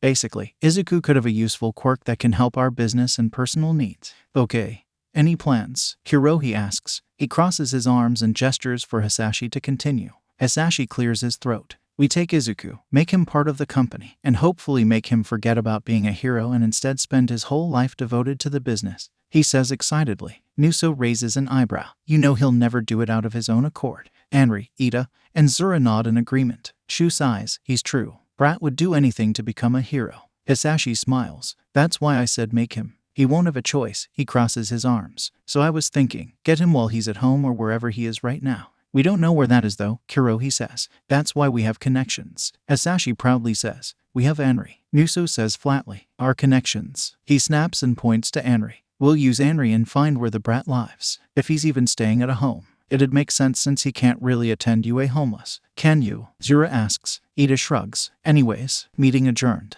Get back to doing whatever it was you were doing. Hisashi gives them no glances as he walks out of the room. Anri groans. Why do I have to find Zuko? She thunks her head on the table. Nuso pats her back while he scrolls through his phone. That angry boy won against the gravity girl, Nuso says. Anri hums and gets her own phone out. So he did, she says. What do you think about Izuku in this situation? She turns to the boy. He shrugs with an uncaring look. He stands and begins walking out of the room, Anri quickly following. Don't really care about this whole thing. I have assignments to finish, Nuso sighs. College is hard, he whines. Anri chuckles at her cousin's struggles. Anri stares forward and snorts to herself. Izuku, a hero. Yeah, right. Izuku walks out of the room after comforting Uraraka. He gave her a big hug and encouraging words that made her smile. And that's all Izuku wants. Izuku walks slowly, trying not to aggravate his body. Walking through the halls, Izuku spots Todoroki. Hey, Todoroki looks up and waves. He looks tired and Izuku doesn't blame him. Smiling, he says, you look like you had a world-changing revelation or something. Todoroki raises an eyebrow. And who do you think is responsible for it? Izuku chuckles and shrugs. Guilty, Izuku says. But I think it helped. You don't look so tense like before. Todoroki nods. Yeah, I feel better, but not 100% yet. Understandable. Don't push yourself. Also, is Endeavor still hurting you? Izuku asks. Physically, not much. Only the harsh pulls here and there, but nothing like when I was younger. Why? Todoroki asks suspiciously. 'Cause we can meet up if he does. Also, Izuku claps his hands excitedly. I can give you that white cat stuffed animal from before, Mr. No. Mr. No. Todoroki raises an eyebrow in confusion. It's what you said when I tried to give it to you before. And because you have this whole teenage rebellion thing going on, Izuku waves around his hands. Todoroki exhales sharply through his nose that could count as a laugh. I'd like the stuffed animal, he smiles awkwardly. Izuku smiles back and nods. Ida's match against Ibara ended quickly. He just pushed her out of bounds and bowed respectfully towards her. Kirishima's fight against Takoyami took a while, but Takoyami eventually pushed Kirishima out of bounds even with Kirishima's hardness.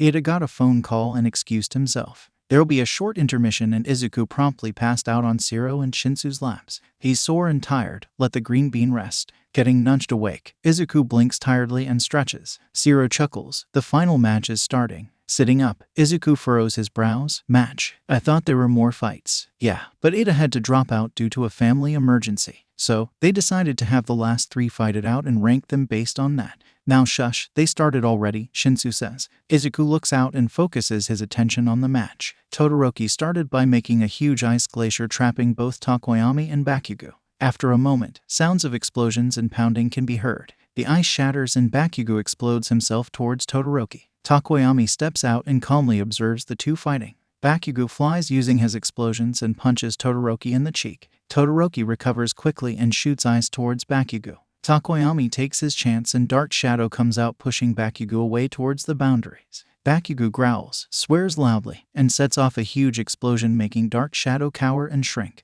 Todoroki shoots out ice towards Takoyami who jumps back in surprise. Todoroki makes the floor icy and Takoyami accidentally slips and falls. His head lands out of bounds. Takoyami is out, taking 3rd place. Midnight exclaims. Takoyami sighs but stands and watches the match beside Midnight. Bakugo grits his teeth as Todoroki sways with a determined yet tired look. Bakugo sets off an explosion that blinds the whole audience. Verve Industries is a small underground business. It's known for its support for anyone and anything. Villains, heroes, citizens who look hard enough all go to Verve Industries to get what they need. Verve varies from feeding information to building specific items. They also carry tasks if the reward is high enough. Sometimes, it's stealing something from a store. Other times it's helping wipe away any evidence from a crime scene. The business is ran by a family and workers sworn to secrecy. Due to their services, many people know about them and pay them great amounts of money to get what they want. Because of that, the business is doing great financially and in popularity. But Midoriya Hisashi wants more. He wants all the money in the world. He wants everyone to come to his business and shower him with praise and money. That's what he's been taught since he was little. The real world only favors those with power. And Hisashi wants all the power. So, when he sees his son face off against the number 2 hero's son and sees him part of the hero course of all things, Hisashi starts making plans. The boy has a power, and Hisashi wants it no matter what it is. Fucking fuck you all you fuckers. Bakugo screams out before he's silenced by a muzzle. Todoroki passed out while fighting and Bakugo is not happy about it. He wasn't cooperating when they tried to get them to stand on the podium, so they did what they could, which was strap him to a wall and muzzle him to keep him from cursing out everyone. Izuku sighs. There really should have been a better way to do things. But everything's already said and done, so there's nothing he can do. Seeing All Might hand out the medals and giving the top 3 hugs makes Izuku smile. He sends a thumbs up towards Takoyami who still looks flustered from the All Might hug. Todoroki seems to be thinking of something, or many things. Izuku isn't sure. He seems calmer now than when this whole festival started, so Izuku takes that as a win. Bakugo still seems to fume and there's nothing to stop that, so everyone just lets it happen. The metal hanging in between his teeth makes the whole situation look ridiculous. It is. Izuku sighs a long sigh. Assignment time. Ida shouts out. Zura follows behind him and pumps his fist into the air. Yeah, he shouts. They walk up to the board filled with different papers and envelopes, all with words and numbers on them. They hum in unison and look all across the board. Find a good one yet? Zura asks. Ida scoffs. Of course I did. Will do. He takes a piece of paper off the board. Oh, this one. He holds it proudly as Zura reads it. He cocks an eyebrow. Create a cool skateboard. Zura looks at Ida with a pout. It's not even worth that much.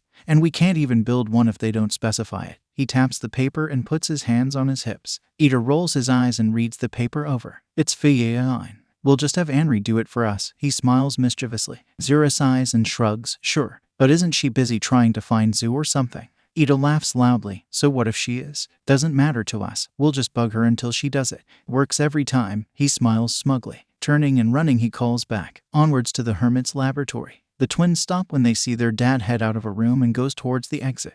They stare at each other with questioning gazes and head over to their dad. Dad, they yell in unison. Hirohi jumps and stares at them with a sigh. What do you want, you brats? He crosses his arms. Ida sticks his tongue out while Zura rolls his eyes. Relax, pups. Just wondering where you're going. You don't usually leave early, Zura says. Kurohi sighs and scratches his stubble. Hisashi wanted me to get his brat for him. In return, he's treating me to lunch. So, he turns and walks out of the doors. I'll be back soon. Don't cause trouble, you brats. His black ponytail sways as he walks off. So Anri found Zu then. Zura asks more to himself. Ida hums next to him. Yeah, guess she's free for us then. Ida says. Izuku goes home with Aizawa and passed out on the couch while watching the rest of the sports festival. Waking up later in the evening, Izuku goes to his room and scrolls through his laptop. Articles about the festival pop up and Izuku smiles at them. He searches up Sir Night-Eye just because the conversation with Todoroki popped up in his mind.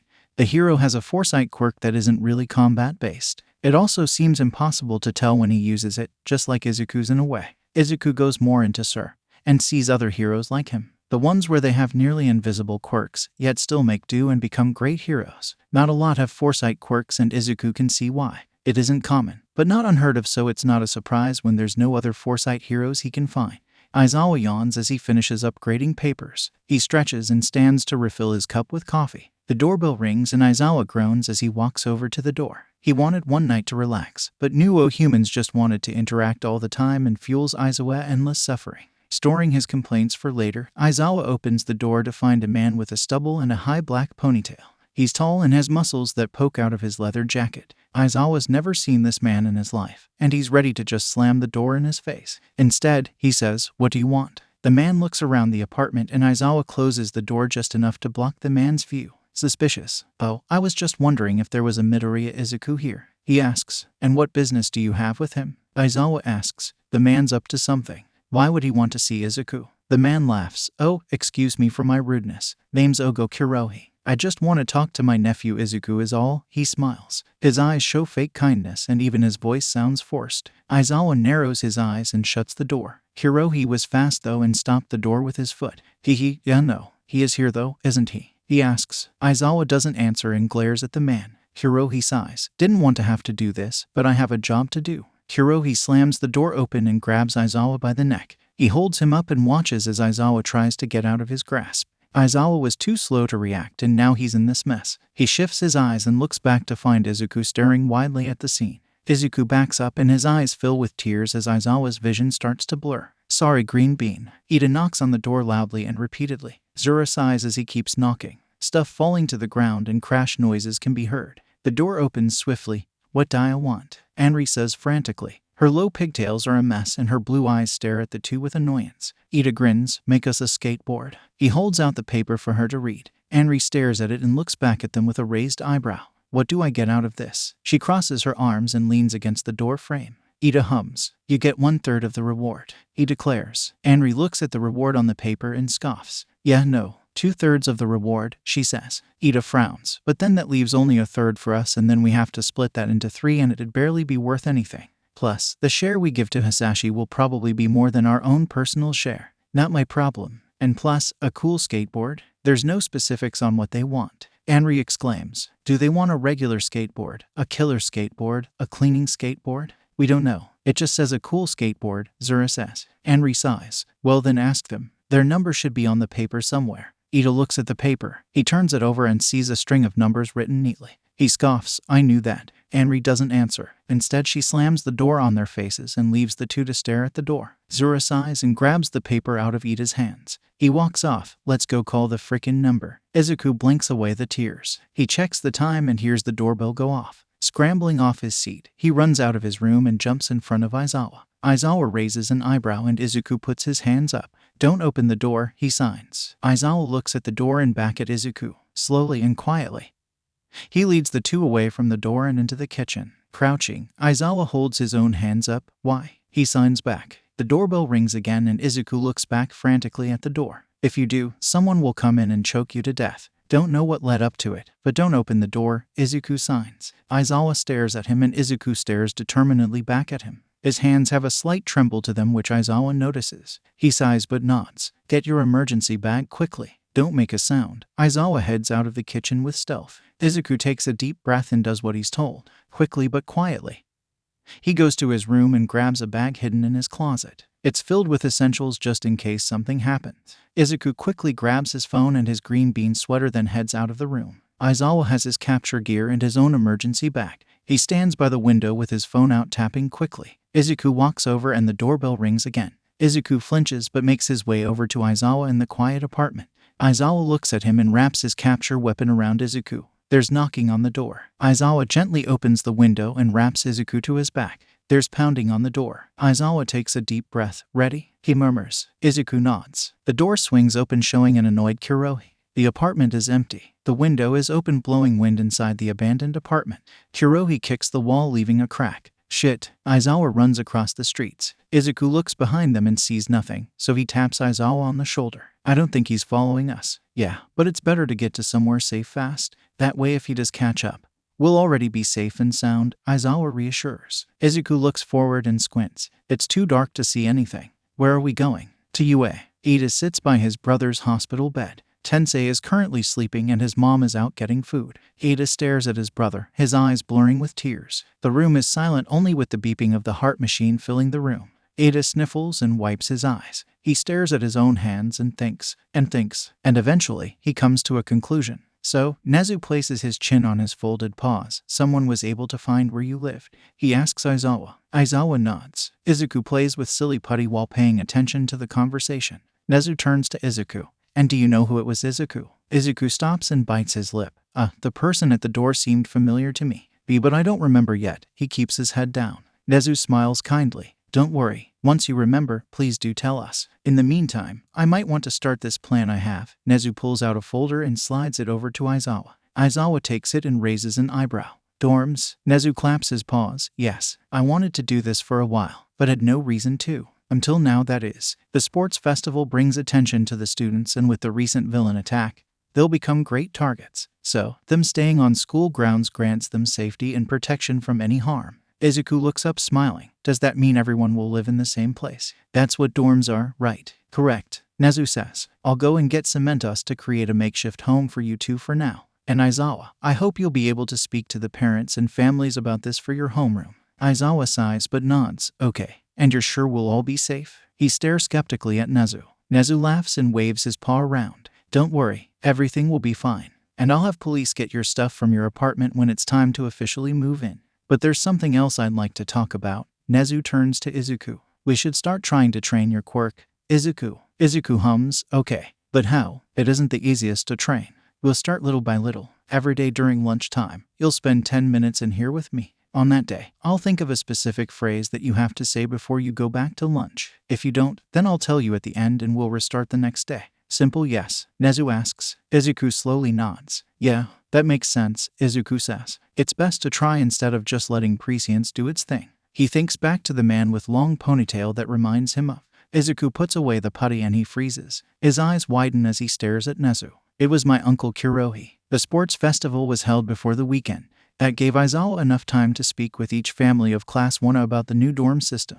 A day later, the dorms were completed and the students onboard the bus together. The only people missing are Ida and Izuku. Shinsu stretches his arms and sighs when everyone starts chattering loudly. To be expected, he supposed. They are living together for the next year or something. He yawns and widens his eyes at a shout. Onwards, green bean. We must catch the wild cockatoo that has the sacred strawberry ice cream. Midnight yells and chases after present Mike. Mike is holding a carton of ice cream and screams as he runs inside the building. The ice cream, Izuku yells. He's piggybacking Midnight, pointing and screeching. He's wearing a sweater with the words green bean stitched on and a bright smile on his face. The screeching continues on inside as Aizawa walks up to them, completely unaffected by the situation. Welcome to Heights Alliance. Your stuff is already inside, so you just have to unpack. Food will be given to you to cook, and any necessities needed will be bought during grocery trips. Don't break, burn, or destroy anything. Understood? He stares at everyone. They nod. He turns and walks into the building, the rest following behind.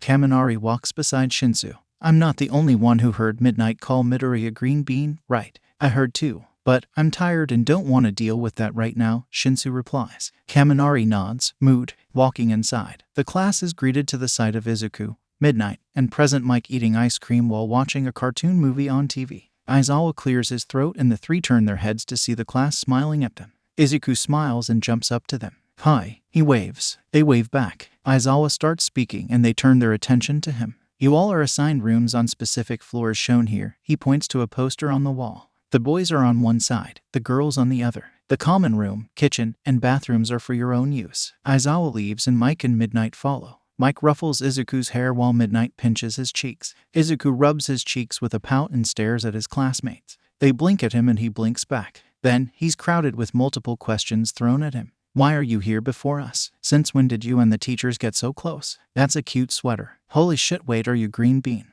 Izuku puts his hands up and smiles timidly. Guys, I'll explain later. Why don't you all set up your rooms and then we can talk? Ashido claps her hands. Yeah.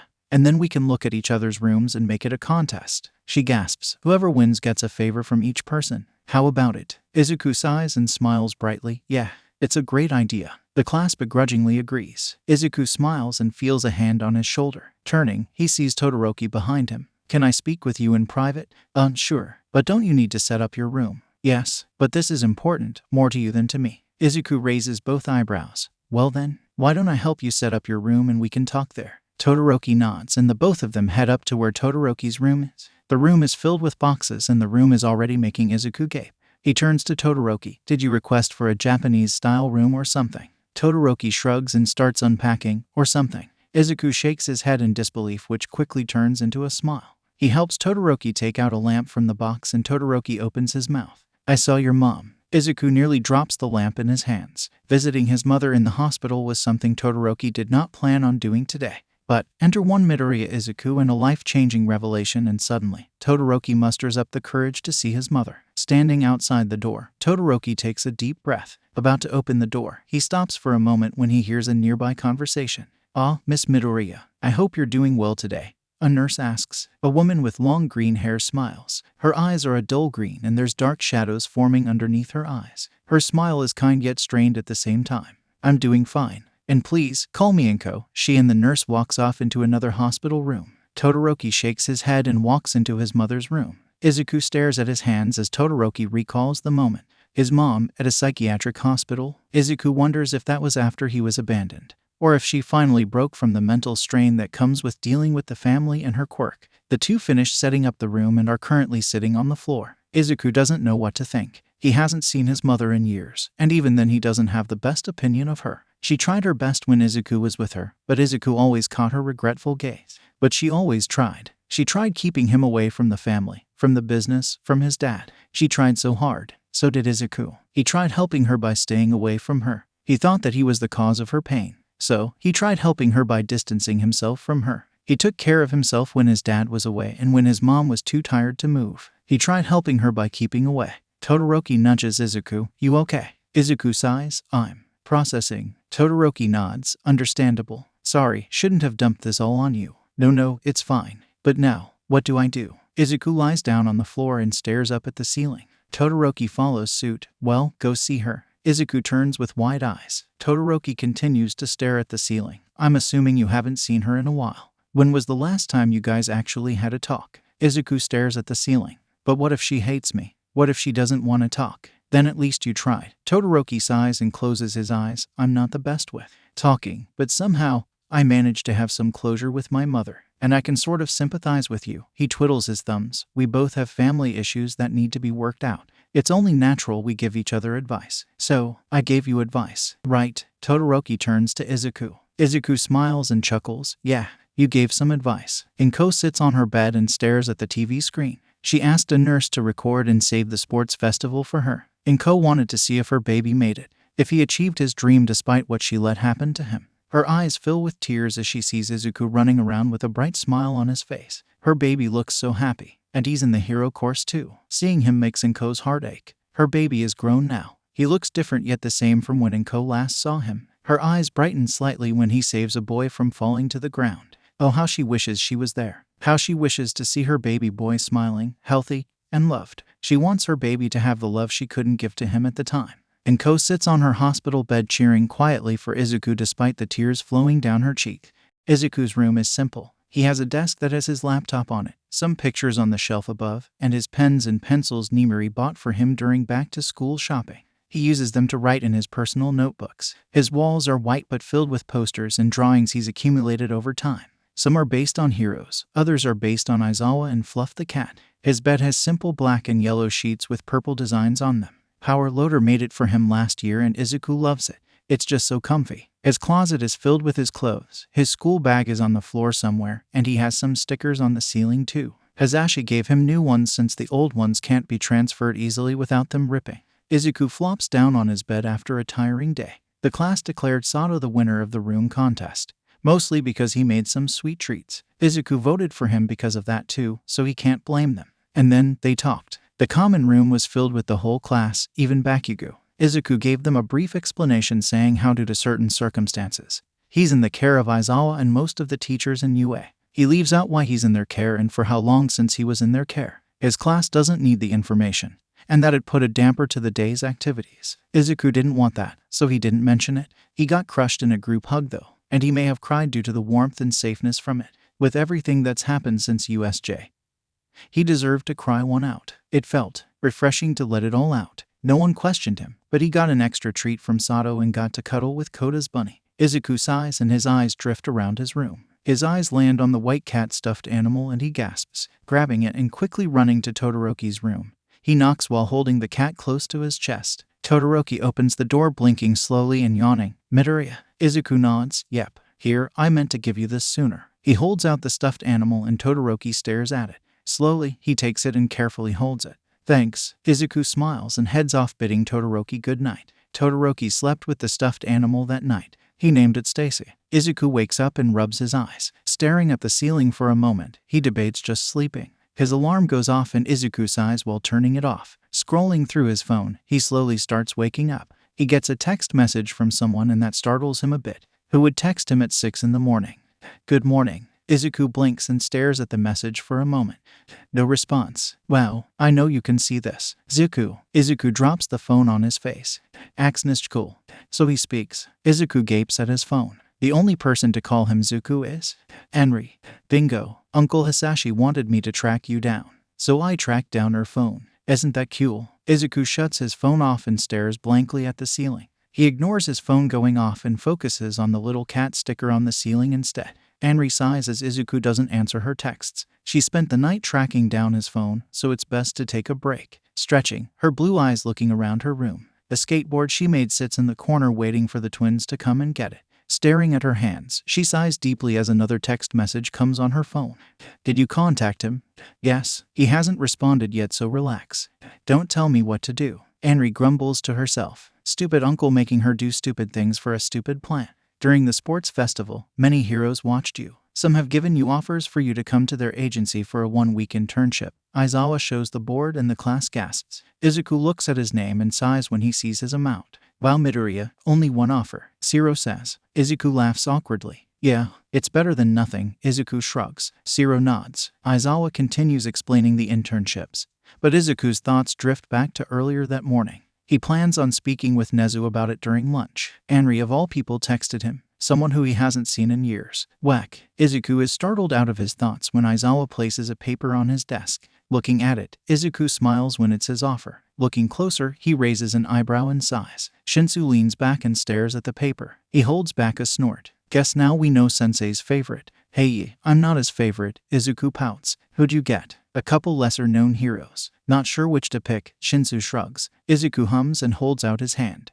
Let me see. Looking over the paper, Izuku goes over all the heroes in his mind. Nodding to himself, he hands the paper back. Try the hero quiz. She sorta has the same quirk like yours and mostly relies on close combat. Maybe you could learn something from her. Shinsu looks at the hero and nods. Sure. Why not? Aizawa clears his throat and the room silences. Another thing a hero needs is a hero name. You will be choosing your own hero names with the help of me. Midnight bursts in the room. I'm here to help you wannabes create a hero name. They usually stick with you once you choose them, so choose them good. Aizawa nods and retreats to his sleeping bag. You will write them out and present them to the class. You may begin. Hasashi gets off the phone with a satisfied smile. He just made a deal with the hero killer Stain. Hasashi spins in his chair and giggles out with glee. Shu walks into the room and promptly walks back out. Sadly, Hasashi noticed her and beckoned her over. Shu sighs and reluctantly comes over. Hasashi smiles brightly at her. Ask me what happened. What happened, she says flatly. Glad you asked. I, Midoriya Hasashi, have just made a deal with Stain. Shu's eyes widen, as in the hero killer. As in, our ticket to getting Izuku. He says, you see, if we feed him information on certain heroes' whereabouts, he'll try and get Izuku for us. Shu slowly nods. Sure. Shu places a hand on her hip. It's just, can we trust he'll do it? Like actually succeed in doing it? What if he stabs us in the back or something? Hisashi waves her off. No worries, sister. If he does, his expression darkens, then I'll take care of it. Shu clears her throat. No doubt that you will. She wipes her hands on her shirt and straightens up. The twins just wanted me to give you your share of their reward. She holds out a bag. Hisashi snatches it and peeks. Closing it with a huff, he waves her off and goes back to his phone. Izuku taps his marker on his desk. What kind of hero name does he want? Something cute and simple like Froppy, or something about his appearance like Pinky or Can't Stop Twinkling? He slumps on his desk while looking at the blank board in front of him. Blinking, Izuku relives Ida's presentation of his name. Izuku clapped but could see Ida was somewhere not here. He was somewhere else like Todoroki was at the sports festival. Only Ida is better at hiding it. Izuku could tell only because years spent on the streets taught him to read people, to read what they were thinking and if they were safe or not. Sighing as he's one of the last people to show his hero name, Izuku thinks back to all his options. He groans and keeps on groaning to himself as he thunks his head on the desk. I got it. He lifts his head up and immediately stops his groaning. Focused on writing, he doesn't notice the many stares coming his way. Satisfied, he closes the marker and walks up to the podium. He turns the board around and the class oohs and ahs. The foresight hero, blink, Izuku says proudly. Izuku sits on his bed with his new phone. After talking to Nezu, the principal took his phone to the police and gave him a new one to prevent anyone from tracking it. Taking a deep breath, he closes his eyes and lies on his bed. He feels a vibration on his hand. Would you like to reschedule that tea hunting plan? Izuku face palms. Oh, sorry, why I forgot. No worries. I think we all forgot thanks to the dorm situation. Why don't we go right before internships? Yes, PLSSSSSS. I want some good tea. Haha, me too. Izuku smiles and places his phone on his nightstand. He falls asleep and the room is silent. It'd be a shame if someone came to interrupt your tea time. As they say, the tea is piping hot. Right, Ike. This message has been deleted. This message has been deleted. This message has been deleted. This message has been deleted. We'll meet soon, Zuko. Promise. This message has been deleted. Anri groans as she holds her phone in her hands. It's a phone she made on the spot, so it can't be traced back to her. Sometimes, she'd like to dream of stuff other than phones these days. Tracking down Izuku's new phone number wasn't hard. It was a pain in the ass trying to do it while being bombarded with texts from Hisashi and requests from her regulars. So, she's gonna take a nap. Guess what? Nuso walks in. Anri sighs longingly and looks up with a blank stare. What? I just made the twins give me half of their reward. The one with the skateboard. Yep, tea. Ashido yells out. The class gathers in the common room where a display of tea and sweets are. Izuku smiles. He talked about it with Aizawa. Izuku can't go out right now, but he didn't want to disappoint Yaoyorozu. So, pulling out his best puppy eyes, he convinced Aizawa to go out and get tea from different places for the class. Sato made treats and now they're having a tea party. Ashido had some tiaras in her room and made some of the boys wear them. Shinsu, Todoroki, and Izuku put them on without problem while the others were wrestled down by Ashido. The only boy not wearing a tiara was Bakugo. Ashido turned to the boy and jumped on him. Get off me, you knockoff alien. Bakugo shouts. Never. Ashido cackles. Izuku laughs along with everyone else. In her own room, Anri sighs and smiles at her phone. Izuku didn't go out today, so he didn't have to be taken. Less work for her to do at least. Remember, Ada, you can talk to anyone if you feel down. It's fine if you do, Izuku says. Ada nods and looks away quickly. Thank you, Midoriya. I appreciate it. Ada leaves and Izuku sighs. Today was the day where everyone left for their internships. Waving, Izuku smiles but glances back to the spot Ada was standing at. He turns and walks up to Aizawa holding his suitcase. Technically, you shouldn't be outside if you're being targeted, Aizawa says. But I gave you an offer to my agency. You'll be surrounded by pro heroes, so I'm not too worried. Izuku nods. Makes sense. Go now then. Aizawa nods and heads out. Izuku follows behind with a skip in his step. And that's Aizawa hanging from the ceiling in his sleeping bag. This is where he choked on jelly packets, and this one where he realizes he put salt inside his coffee instead of sugar. Cage points to the pictures. Izuku snorts and Aizawa sighs. Stop showing him that. He snatches the book out of Cage's hands. You're supposed to set an example. Well, excuse me for wanting to show your son some funny pictures. Cage crosses his arms. I'm trying to connect with him through funny pictures. And he's not my son. Aizawa smacks Cage's arm. Cage yelps and Izuku chuckles. Well, you looked like a real caterpillar when you were hanging from that ceiling. Izuku shrugs. Cage laughs. I told ya. Cage is a close colleague of Aizawa. His gray skin and solid black eyes without pupils give him an unsettling vibe to him. But Izuku just spent 10 minutes getting to know the guy and realized he's just a child in an adult body. Kinds like Hisashi, only more muscular. A pigeon flies in the room and lands on Izuku's shoulder. Izuku squeaks and Cage laughs. It's fine. That right there is Miss Hato, Cage announces. The pigeon flaps its wings and flies off. Izuku watches with interest as it lands on the floor and slowly transforms into a grown woman. Her skin is a pale green and her eyes are a dark red. Her white hair flows and she smiles brightly at Izuku. Hi there, I'm Hato. Izuku shakes hands with her and immediately talks about her quirk. You can turn into a pigeon. Is that the only part of your quirk? Can you interact with other pigeons? How many people have you scared? I mean, you could just turn into a pigeon and stare at them for an uncomfortable amount of time and freak them out. That happened to me before. It was pretty weird. Izuku takes a breath. Hato chuckles. My quirk, pigeon, original, Cage murmurs. Shush, I was 4. Anyway, it essentially allows me to transform into a pigeon. It also allows me to communicate with pigeons in a 5-mile radius. Hato explains while smiling and putting her hands on her hips. Izuku smiles in wonder. A pigeon quirk, he says. Izuku turns to Cage. I never asked. What's your quirk? Cage puffs his chest out a little. Phantasma. My shadow is another whole entity that I can control. Its name is Ricky. He grins and suddenly, his shadow grows and waves to Izuku. Izuku stares and slowly waves back. Can it speak? Izuku says. Not really. In my mind, yes, but out here, no. Cage shrugs. Ricky the shadow shrinks back and Izuku sits back in his seat. So cool. Izuku is back in a dark alleyway.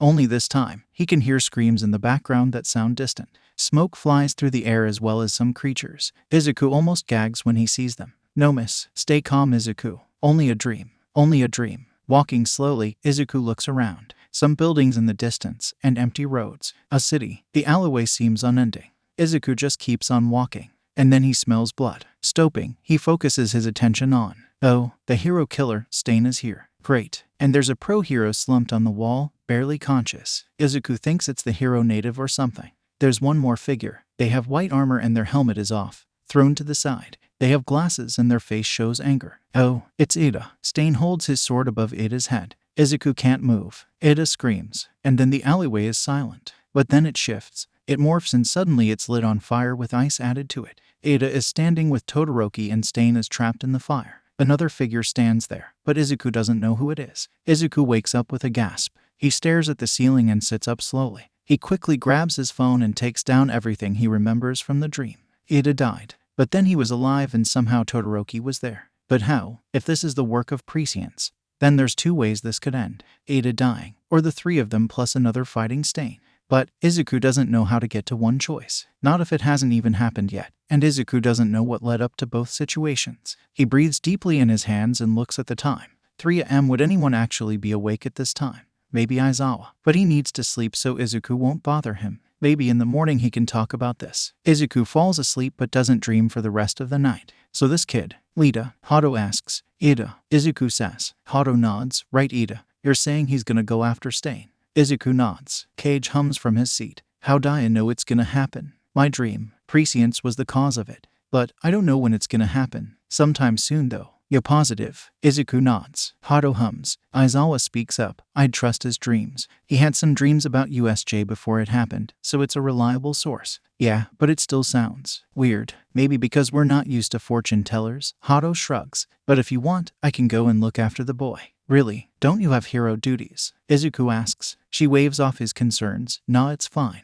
Ida Tenya. What's he look like? Izuku taps his chin. Tall, glasses, dark blue hair, and square. Or rectangle. Should be somewhere with the hero manual. Hato raises an eyebrow. Square. Rectangle. Izuku nods. You'll get it once you see him. Hato shrugs. She salutes and transforms into her pigeon form. She flies off and Izuku sighs. He hopes everything will work out. Maybe. Hato flies through the air. She took a couple of breaks and made some new pigeon friends. She thinks she's invited to a wedding too, but she can never be too sure with pigeons. She's in Hasu now and heads over to Manuel's agency. Getting in isn't hard. A bunch of windows are open, so flying in was easy peasy. Hato wonders if anyone noticed a pigeon fly through a window. Would she even notice that? Of course she would. Her quirk is on 24/7. It's quite annoying having to listen to pigeons argue. Waddling through the halls as discreetly as a pigeon can, she runs into a leg. Looking up, she sees a square. Wait, no, that's a human. With glasses and dark blue hair, and oh my god, this is Ida Tenya and he's an actual square.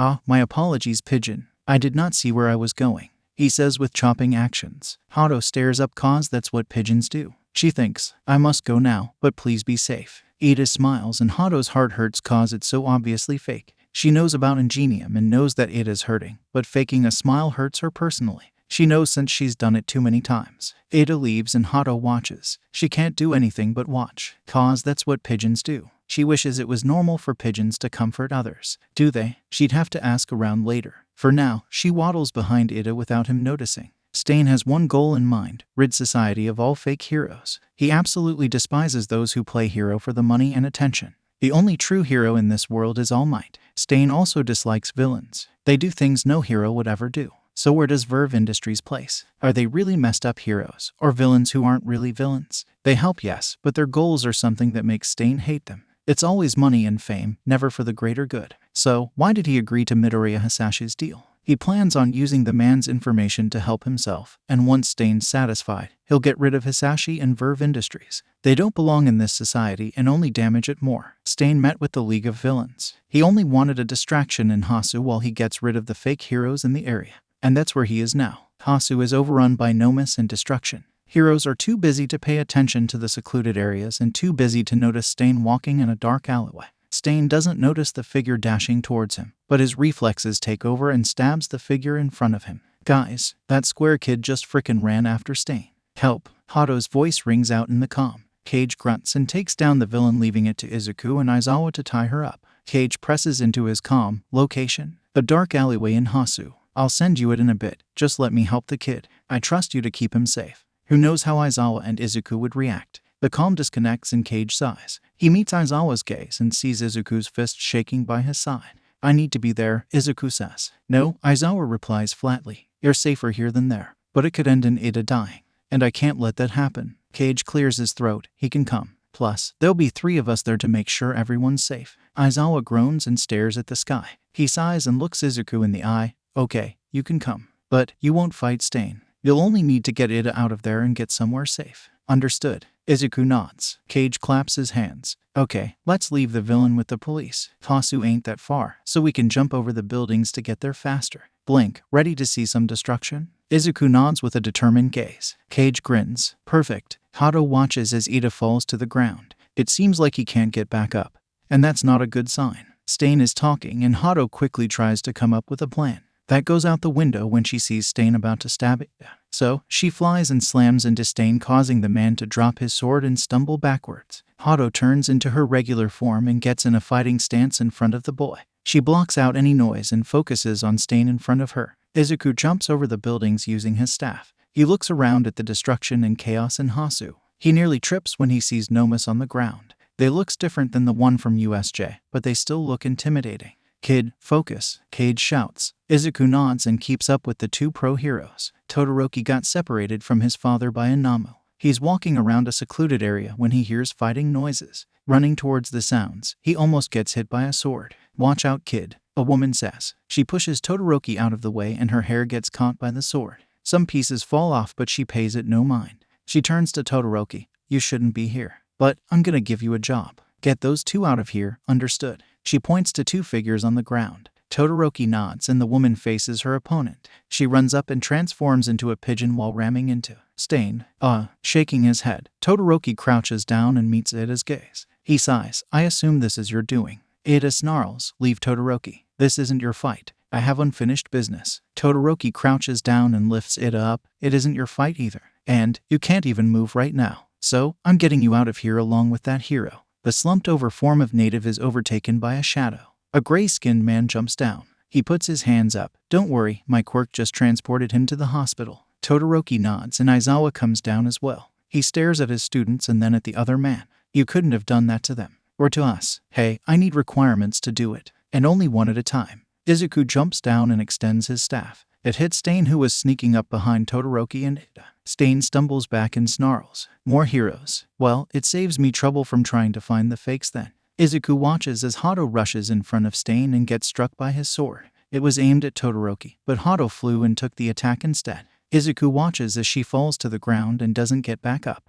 He blinks. Izuku runs and uses his staff to knock the sword out of Stain's hand. Stain narrows his eyes and pulls out another sword. He jumps towards Izuku and Aizawa pulls Izuku back. Aizawa and Cage run to fight off Stain while Hato checks over the 3 kids. Okay. Get out of here now, and if you meet any other heroes, tell them to come here. We might need some backup. She winces when Cage cries out in pain. Yeah, definitely need some backup. Izuku nods and leads the 2 away from the alleyway. Once outside and walking down the streets, Ida pushes away from Todoroki. I don't need your help. I was perfectly okay on my own. So were you ready to die? Izuku turns and asks. Yes, I made my decision long ago, Midoriya. Izuku walks up to Ida and places a hand on his bloody shoulder. Ida flinches, but Izuku just stares into his eyes. How would everyone react? Do you think you did something good? What about your family? What if your brother blames himself? Your parents grieving forever? Your friends who care about you? Ida widens his eyes and Izuku continues on.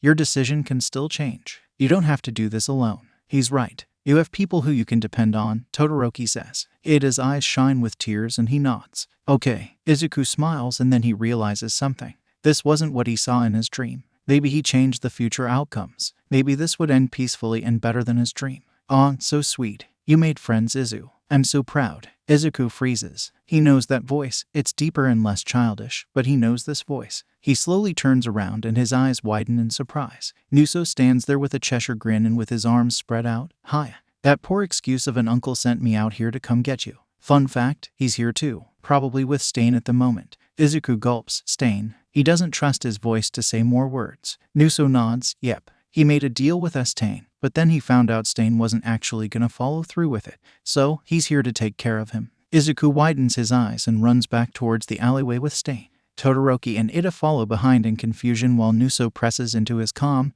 Izuku's coming. Hisashi smiles. That's fine. I'm almost done here. Cage, Hato, and Aizawa all lay paralyzed on the ground due to Stain's quirk. Stain isn't in good shape right now. He has burn marks on his arms and his breathing is heavy. Stain scowls. How did you know? That you weren't gonna follow through. Hisashi shrugs. Call it a hunch. Oh, and I have eyes everywhere, which means someone caught you doing something not part of the deal. Like killing my son. Flames flicker out of Hisashi's mouth as he growls. Stain rolls his eyes. It's not like I planned for it to happen. He got in my way is all. Hisashi sighs and glares at Stain. We had a deal. Yes, we did. But I don't know what category to put you in. Villain, hero. The fact that I don't know where to put you is a reason I wasn't planning on following the deal. You know, I would have appreciated it if you told me beforehand. Maybe then no one would have seen you die. Hisashi hears footsteps behind him. Maybe then you wouldn't have had to burn. Stain raises his swords. What do you mean by that? He feels a prick on his neck and suddenly he can't move. What? Kurohi jumps behind Hisashi. His hand comes back and it holds a syringe filled with a clear substance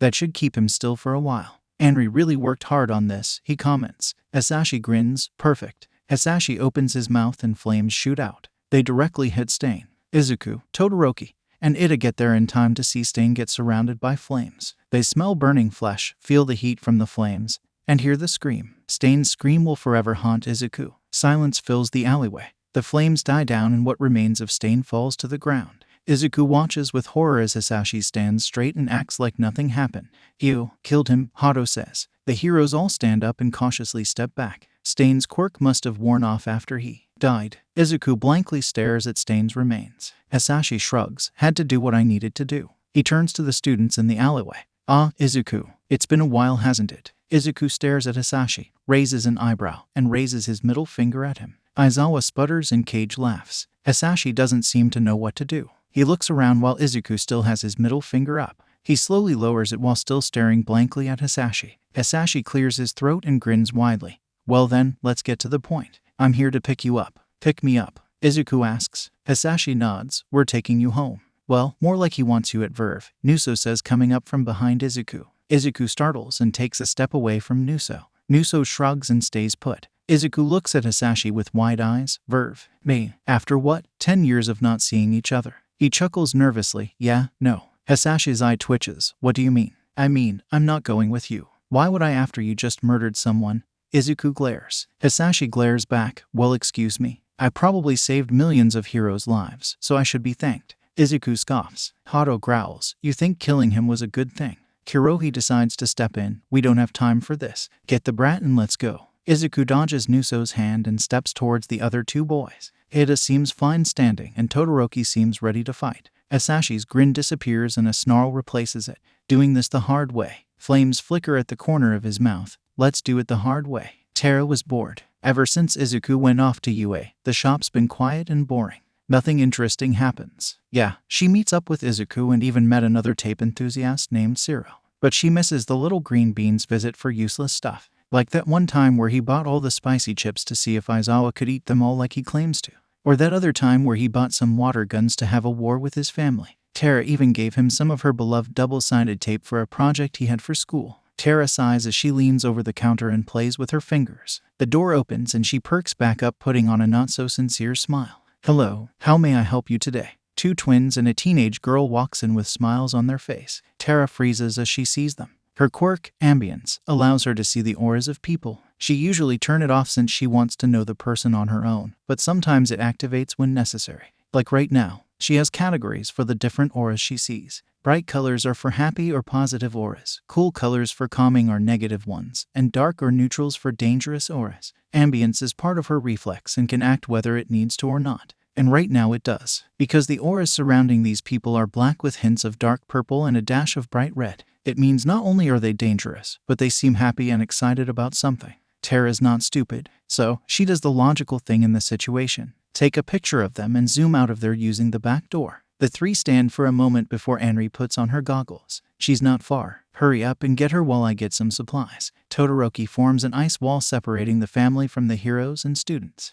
They all crouch down and stare at Izuku. Izuku, what are their quirks? Field report style, Aizawa says. Nuso, the one that was next to me, his quirk is dancing flame. Can produce black flames from his fingertips and aim to attack others. Hirohi, black ponytail. His quirk transparent figure allows him to make any part of his body part of the air. Can detach and put together body parts as long as there's air. And then Asashi. He can breathe fire. That's it. Aizawa nods and Todoroki's ice starts to melt. You guys done yet? Nuso calls out. Oh, and they talk a lot, Izuku adds in blandly. The ice melts completely and the heroes stand up. Hasashi grins and stares directly at Izuku. Izuku stares back with determination. He's not going back. Not yet. Not until he figures out his own emotion towards his family. Tara grabs her stack of emergency tape before rushing out of the store. She's pretty sure she's being followed, so she goes to the nearest police station, which is about a mile away. Fuck. She runs into an alleyway to catch her breath. Her followers are coming closer and Tara pulls in Izuku.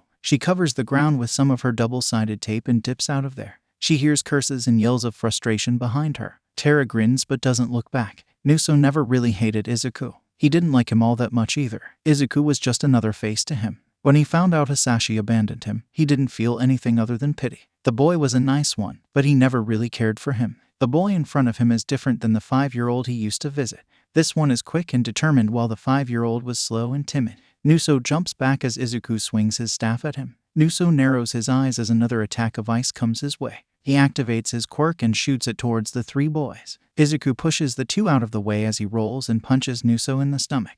Nuso stumbles into Kurohi, who pushes him away as he dodges an attack from Hado. Hado flies into Kurohi's chest, but flies straight into Aizawa instead. His quirk is very useful, but at the same time, very annoying, Hado thinks. Aizawa dodges another fire attack from Hasashi. Cage uses Riki to sneak up behind Hasashi, but Kurohi's fist comes out of the air and punches Hasashi out of the way. Aizawa notices he can't touch Riki. Cage switch with Hado. On it, Cage runs past Hado, who transforms and kicks Hasashi in the face. She quickly changes back to a pigeon and dodges the fire aimed for her. Don't overwork yourself, Aizawa murmurs. Hado coos in response before a burst of fire comes in between them. Holy shit, Tara announces as she runs into the police station. I'm being fucking chased by these little gremlins. The people in the station look up confusedly. Tara rolls her eyes and runs up to the front desk holding out her phone. Ryo, Tara, search me up in the system or whatever. Just know that these people are dangerous and y'all should do something about it. The policeman nods and takes a picture of the picture on the phone. Tara sighs and sits on a chair since she's winded. Her phone buzzes and she looks down at it. You know Izuku, right? Who wants to know? I do. I would just like some info, please. Tara reads it and raises an eyebrow. She looks around and discreetly takes a picture of herself holding her middle finger up. Now that's just rude. Izuku really wants to sleep. He really wants to sleep and wake up from this dream. Maybe then he wouldn't have had to encounter his family. Maybe Stain would still be alive. Maybe Kurohi didn't have to lose an arm. Wait, what? Izuku catches his breath and watches as a hand comes out of a portal from the wall. It grabs onto Kurohi's arm and he screams in pain. Everything stops as it turns to dust and out steps Shigaraki, who pays no mind to the writhing Kurohi on the ground.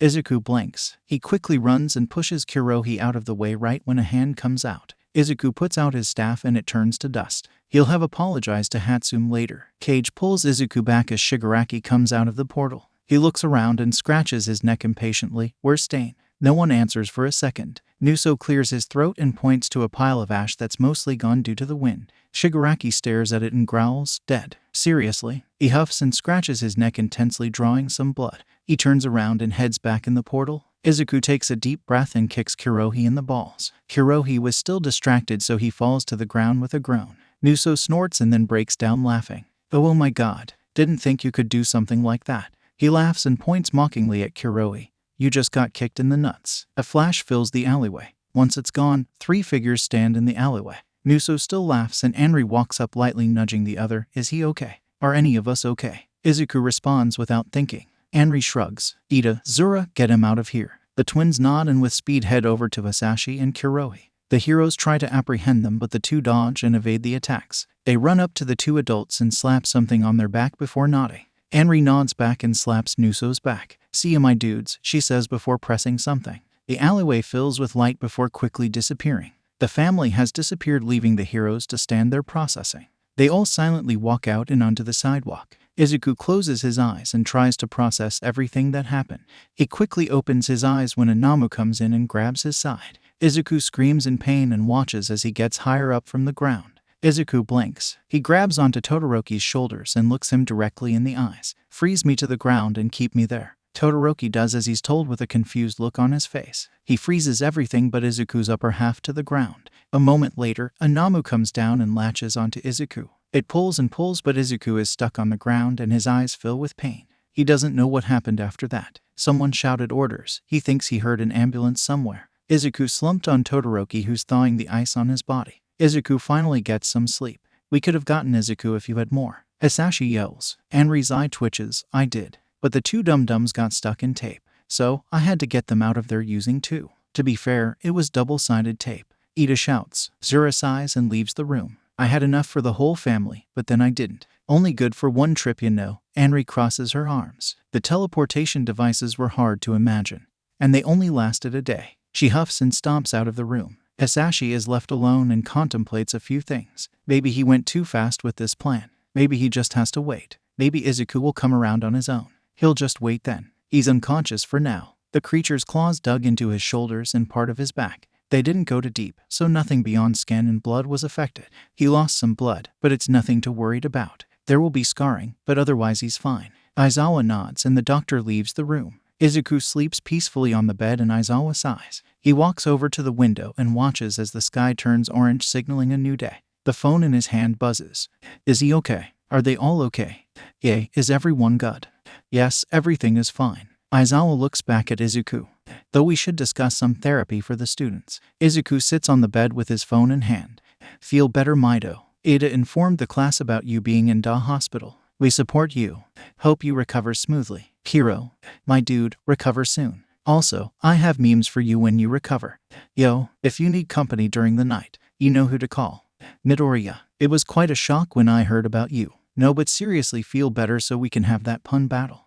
Bro, feel better. Izuku smiles as he reads more messages. His shoulders and back hurt like heck, but that's not what he's worried about right now. He really wants to see his friends, but sadly his body says no. His thoughts are all over the place. His family, who he hasn't seen for almost a decade, suddenly appears and wants him back. But why now? And how did they find out where he was? Well, he really shouldn't be surprised if Anri is involved. She has some crazy good skills when it comes to things like that. And Stain, he's dead. Izuku shudders at the thought of the screams coming from him. His dad did that. Should he still call him dad? He is still Izuku's father whether he likes it or not. Izuku huffs and lays back in bed looking at the ceiling. It's dark and quiet. The room could really do with some stickers. Where did you even get all these stickers from? Ida asks. Izuku shrugs and takes another bite out of his sandwich. It's not the best, but at least it's food. He'll take it over an empty stomach. You've been in here the whole time. How'd the stickers come here? Todoroki asks. The 3 are still in the hospital recovering from the night before. Ida and Todoroki are mostly recovered.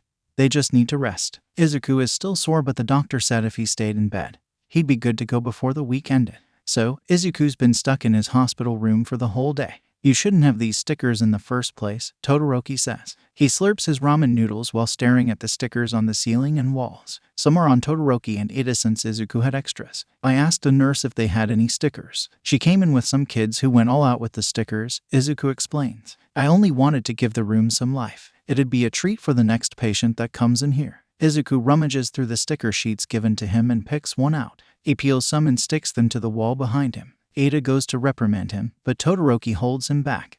Izuku, my dude, is you dead? Ike maybe. Damn rip. But like, TPL are after you. You know that right? Yay, had to deal with that not too long ago. Okay, cool. Cause like now they know where I am. And am like, being chased too. What? Yeah, they like came into the store and said me. And their auras. Fucking hell, Izuku. Are you okay? Where are you? I'm Gucci in the police station RN. But like, I can't really go home since I live across from the store. I'll get you a place. Thank you. Ilwu. No probs. Oh well, so this is my friend, Ryo Terra. Due to some circumstances, she's gonna stay in the dorms with us until, well, I really don't know when, Izuku shrugs. Sup, I'm Terra. I'm 19 and I never fucking learned how to read, Terra deadpans. I like her already, Kaminari says. Ashido nods in agreement. Inko holds the letter in her hands with interest. A nurse gave it to her this morning and Inko was shocked anyone would give her a letter. She doesn't know who it's from yet, but the big two, Mom on the front is a big giveaway. She takes a deep breath and begins reading it. Dear Mom, hi, I can't really see you in person right now, but I hope this letter will make do. I don't know if you know, but I got into the hero course. In UA, crazy I know, but that's not what I want to talk about. First, how are you? I haven't seen you in a while. Are you okay? If not then, are you healing? I wish I could see you right now, but I can't. It's weird. Did your interests change? Do you still like the color yellow? Do you still enjoy listening to music? I miss you, Mom. I miss your smiles and hugs. I miss your gentle voice and constant motherly worry. I miss us being mother and son. I have a new family now. I'm not really fond of my actual one and I'm sure you can relate. If you could see me now, what would you say? You know what I would say. I love you, and I hate you, but I missed you. So, this is a mess of a letter. But I wish you nothing but happiness. From Izuku. Inko smiles the most sincere and brightest smile she's ever had in years. Izuku listens to his music while staring at the ceiling. He's not thinking of anything particular, just staring and letting his thoughts run wild. They bounce from his quirk, his family, the homework due tomorrow, and the fact that Terra is now living at the dorms. The last thought becomes more pronounced as the fire alarm goes off in the kitchen. Izuku sighs and walks out of his room heading over to the smoke. Terra is seen holding a pot of something steaming. She has on a blank face as the kitchen is in chaos. Presumably tomato sauce coats the counters and floor, some of it slowly sliding off the fridge. Smoke fills the room and some noodle strings are on the walls. Izuku blinks and he's back in his room. He quickly puts the volume all the way up of his music and closes his eyes. His ears are gonna hate him, but it's better than to hear the chaos going on in the kitchen. Izuku really needs to discuss safety at UA with Nezu. It's surprising how many times someone can get severely injured or die during training. So far, Izuku has seen debris fall on his classmates, out-of-control quirks damaging the user, and even one wrong misstep could lead to ripped-off limbs. Okay, maybe it's not completely UA's safety system. It's also due to the students not being self-aware. Izuku brings this up with Aizawa. I'm just saying the lessons should focus on the basics first, being aware of your surroundings and your own limits. Aizawa thinks for a moment. He leans back in his chair and nods. You make valid points. I've already started discussing new lesson plans with the other teachers. So things should change soon. Besides, we need to get you guys ready for final exams. Izuku chokes on his water. It's coming up already. Aizawa nods. Soon. No matter how hard he tries, he can't control prescience. It just won't cooperate with him. He still tries, but it just won't listen to him. Izuku is a tad bit annoyed. To let out some steam, Izuku dances in the common room. The whole class decided to get out for the weekend to visit family, but Izuku's whole family is kinda already at UA. And he's sort of stuck here until his safety is assured. Terra sits on the couch hyping Izuku up as she eats some of Bakugu's spicy chips. You're killing it, Izuku. Spiky pineapple's gonna kill you if you keep eating his chips, Izuku says breathlessly. He takes a break and flops down on the couch beside Terra. Terra shrugs and continues to eat the chips. It's a Sunday afternoon, meaning the class will be coming back to the dorms soon. Izuku stretches and finds a new song to dance to. Holy shit. Izuku yelps and spins around to see Ashido and Hagakure standing at the door. Hagakure squeals while Ashido rushes up to Izuku. You can dance. Izuku shifts his eyes. Yeah. Ashido grins and Izuku isn't sure if that's good news or not. Anri watches the security cameras at the UA dorms. Izuku seems to be having fun dancing with that pink girl. She watches with a sigh. Asashi demanded her she do this, but she doesn't see the point. Why can't he just leave Izuku alone? It's not like he'd affect Verve positively, right? Anri actually doesn't know much about Izuku now. He's changed. She guesses she changed too over the years. The whole family did. Oh well. Nezu scratches his chin as a playful smile graces his lips. Someone's managed to breach UAS security cameras, something he's impressed by. Now, he's currently battling with them over taking control of the cameras. Nezu is having fun doing this. Never has he met a human who could get through his security system. They've been going back and forth for about an hour now. Nezu types in one last thing before he leans back in his chair and chuckles to himself. He's done his very best to get in the way of the hacker trying to get it. Questions, passwords, secret codes that he just made up on the fly. Everything to ensure it'll be hard for the hacker. Nezu hums to himself before doing something else. A few minutes later, he gets into the webcam of the hacker's device. Nezu is greeted by the sight of a teenage girl. Mint hair tied into low pigtails, blue eyes and a determined look on her face. Nezu studies the girl as she tries to get into his security system. Izuku wakes up with a sigh. The sky is still black outside, meaning it's way too early to be up. Or is it late? Either way, Izuku shouldn't be up. But he is. No reason why, he just is. Okay, no, there are a bunch of reasons why. But Izuku doesn't want to think about any of them right now. Let him scroll through memes in peace. Izuku doesn't want to be on his phone the whole night, so he heads to the common room for a snack or something. He just needs to get out of his room. So, he heads out and heads straight towards the kitchen. He's surprised to see Todoroki and Ida standing and talking quietly over the counter. Izuku clears his throat and the two turn to him. Ida smiles softly. Midoriya, did we wake you? Izuku shakes his head. Just couldn't sleep. What you guys doing? Izuku leans over the counter next to Todoroki. Todoroki passes him a cookie and he takes it gratefully. We were just discussing that night in Hasu. Ida lightly bows towards Izuku. I never really apologized for what happened. Izuku waves him off. Don't apologize. It was stupid of you to go after Stain, but don't apologize for the events that happened. Ida seems unconvinced, but he nods and sips his tea. As for the events, want to tell us what it was all about? Todoroki asks. With your family and all. Izuku slowly bites his cookie. Well, they're my family. Yes, we know that. Anything else? Ida asks. Izuku takes another bite of his cookie. I haven't seen them in a while. Izuku shrugs. I didn't even fully understand why they were there that night. But you do now. Todoroki asks. Izuku hums and looks up at the ceiling. Kind of. Ugh, that exam was hell, Ashido whines. Hagakure pats her back sympathetically. Kaminari groans and mimics Ashido. I'm so not prepared for the practical. But, Kaminari sits upright with a smile. I think we're fighting robots. I did my research last night. Shinsu snorts. Shouldn't you have been studying instead? Kaminari pouts and sticks his tongue out. Shinsu rolls his eyes and faces Izuku. You know what the practical is gonna be. Izuku shakes his head. Aizawa made sure to hide everything from me. Kaminari and Ashido both click their tongues in annoyance. Izuku sighs at the announcement. Prescience showed him already, so he's not really that shocked about the news. The exam is like a game of hide and seek. The class needs to find at least 5 of the 10 teachers and capture them with handcuffs given to them. They have the rest of the day to do so, and they'll pass once 5 teachers have been captured. The teachers have handicaps, weighted bracelets to limit mobility, and they can't severely hurt the students. If they do, they'll be immediately captured. Recovery Girl is watching and waiting to heal any injuries. Izuku supposes it's not the worst thing to do. Izuku stretches his arms while waiting for the exam to start. The teachers have 10 minutes to hide, which gives the class 10 minutes to plan. They think for a moment before Shoji raises a hand. I can use my ears to scope out some of the teachers, he suggests. Me too. I can find the ones closer to us, Jiru adds in. Koda shyly raises his hand. I can use some of the small animals here to find some too. Izuku smiles at him. You 3 can help lead us then. Maybe some can try to spot the teachers from up above. Yaoyorozu suggests. Uraraka bounces on her heels and nods determinedly. Me and Tsu can help with that. I can use my invisibility to sneak up on them, Hagakure says. Then you'd need someone there to distract them. Izuku adds in. They're pro-heroes. They know when someone else is there. Hagakure gives him a thumbs up. Uraraka looks at Izuku. Do you know any of their weaknesses? Izuku taps his finger to his chin, kind of. But they're not really useful in this situation. He shrugs and Uraraka nods in understanding. Why the fuck do we have to work together? I can easily capture one of the teachers by myself, Bakugo scoffs. Ashido crosses her arms. With your explosive attitude. She looks him up and down with a raised eyebrow. She quickly turns away. Okay.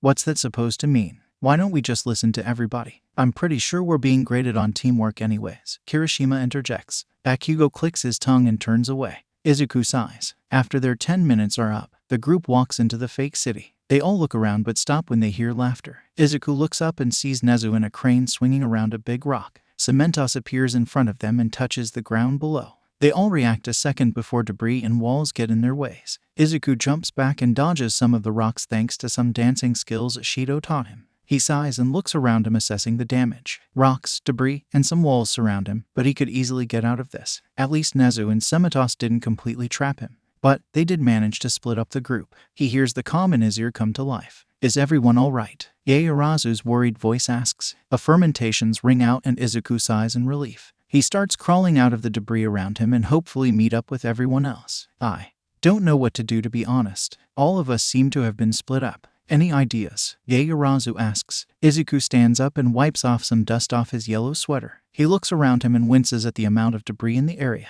It'd be pretty bad if someone got trapped underneath it. He checks under just to make sure no one's trapped or injured. Why don't we try to find a teacher ourselves? We can cover more ground like that, Todoroki suggests. True, but then we'd have to face a pro hero by ourselves. Not that I don't believe in all of you, but I think having multiple people would be better, Izuku says. He sighs quietly as he sees no injured people. He and Recovery Girl would have given the teachers an earful of the hazards of doing something like this. I agree with Midoriya. Why don't we carry on with our initial plans then? Gyro, Shoji, and Koda can scope out the teachers while some of us get to higher ground and check our surroundings. Of course, if there's any other ideas then. That's a great idea, Yaoyorozu, Izuku interrupts. It's the best we can do at the moment. The rest of us can walk around and try to meet up with each other. Why, yes, and thank you. Any objections? Nope, I'm already with Bekubro, so we're all set, Kirishima says. The fuck is a Bekubro? You dude, fucking shitty hair. The comm goes off and Izuku snorts. At least Spiky Pineapple has someone to keep him back from exploding everything. Izuku walks around, carefully stepping over the rocks in his path. He walks with no real goal in mind at the moment. He hears a shuffle in a building nearby. Izuku goes to inspect with the handcuffs in his hand. It could be a teacher, so best to be prepared. Quietly, he looks around the building but sees classmates instead of teachers. Koda, Todoroki, Izuku speaks to them. Todoroki turns and nods while gesturing to Koda. We met each other in here. He's trying to get some information from a bunny. Izuku walks up to them. A bunny? Koda found it nearby. Koda stands up holding the bunny in his hands. He pets it while staring at the other two. He said Kirishima and Bakugo are nearby. If you head out now, you guys can meet up with them. Not coming with us? Izuku asks. Koda shakes his head. I'm gonna meet up with Shoji and Takoyami. We can cover more ground that way. Koda hands the bunny over to Izuku. He can help you guys find anyone you ask him to. Just tell him who and he'll hopefully lead the way. Probably. Izuku nods and pets the bunny. They head out and part ways. Izuku places the bunny on the ground and watches it go off into a direction. I think it's going towards Bakugo and Kirishima, Todoroki says. Izuku nods and follows the bunny. Okay, Tsu. Uraraka calls out. Tsuyu shows a thumbs up before leaping over the rooftops. Her tongue is attached to Uraraka's waist while Uraraka uses her quirk to keep herself afloat. She looks down below to try and spot any classmates. Wait, Tsu. Tsuyu stops and gently guides Uraraka down safely. Uraraka points down below to Ida walking around. Gyro points to a building. Yaoyorozu, Shinso, and Kaminari look on in determination. A teacher is in there. The heartbeat is as if there's no one there. Yaoyorozu nods. Kaminari, shock the whole building. We'll cover you once you. Wei, Gyro mocks. Kaminari sticks his tongue out. His hands spark and soon, the whole building is covered in lightning. Nezu watches on his tablet. The students seem to be doing well so far, trying to regroup and find the teachers. A notification pops up and Nezu only grins wider. It seems the security system has been breached again. The little hacker managed to get past Nezu's system. Looks like he has something to do during this whole exam. A bunny nudges into Kirishima's leg, causing him to jump a little. Bakugo raises an eyebrow at him, but Kirishima is too distracted by the bunny at his feet. He crouches and pets it. Hey there, little bro. Hiri, Spiky Pineapple, Izuku calls out. He waves and Todoroki nods in greeting. Kirishima picks up the bunny and smiles back in greeting. What do you want, broccoli head? Izuku sighs. Koda used the bunny to show us here. Wanna look for a teacher together? Kirishima nods and Bakugo huffs but doesn't deny it. Izuku takes the bunny and places it on the ground. Can you find a teacher nearby? He asks. The bunny sniffs the air before turning and looking off into the distance. The group stands there confused before a thundering sound rings out. The ground shakes and a figure jumps in front of them. Haha, you have found me. All Might shouts. The group blinks before stepping back while staring at All Might. But, we didn't find you. Izuku asks quietly. He hides behind Kirishima and Todoroki. Yeah, you kinda just jumped to us, Kirishima shrugs. Bakugo growls. This is fucking hide and seek. All Might laughs. That is true. But I was bored and therefore decided to seek you out myself. Silence rings through the group. I mean, it's not against the rules, Izuku says. He doesn't really fully understand All Might's reasoning, but he'll go along with it only because All Might can easily Detroit smash his whole body. Todoroki stares at All Might. He shifts his head. We should get out of here. We can't really capture All Might. Todoroki would rather not have to deal with the #1 hero at this particular moment.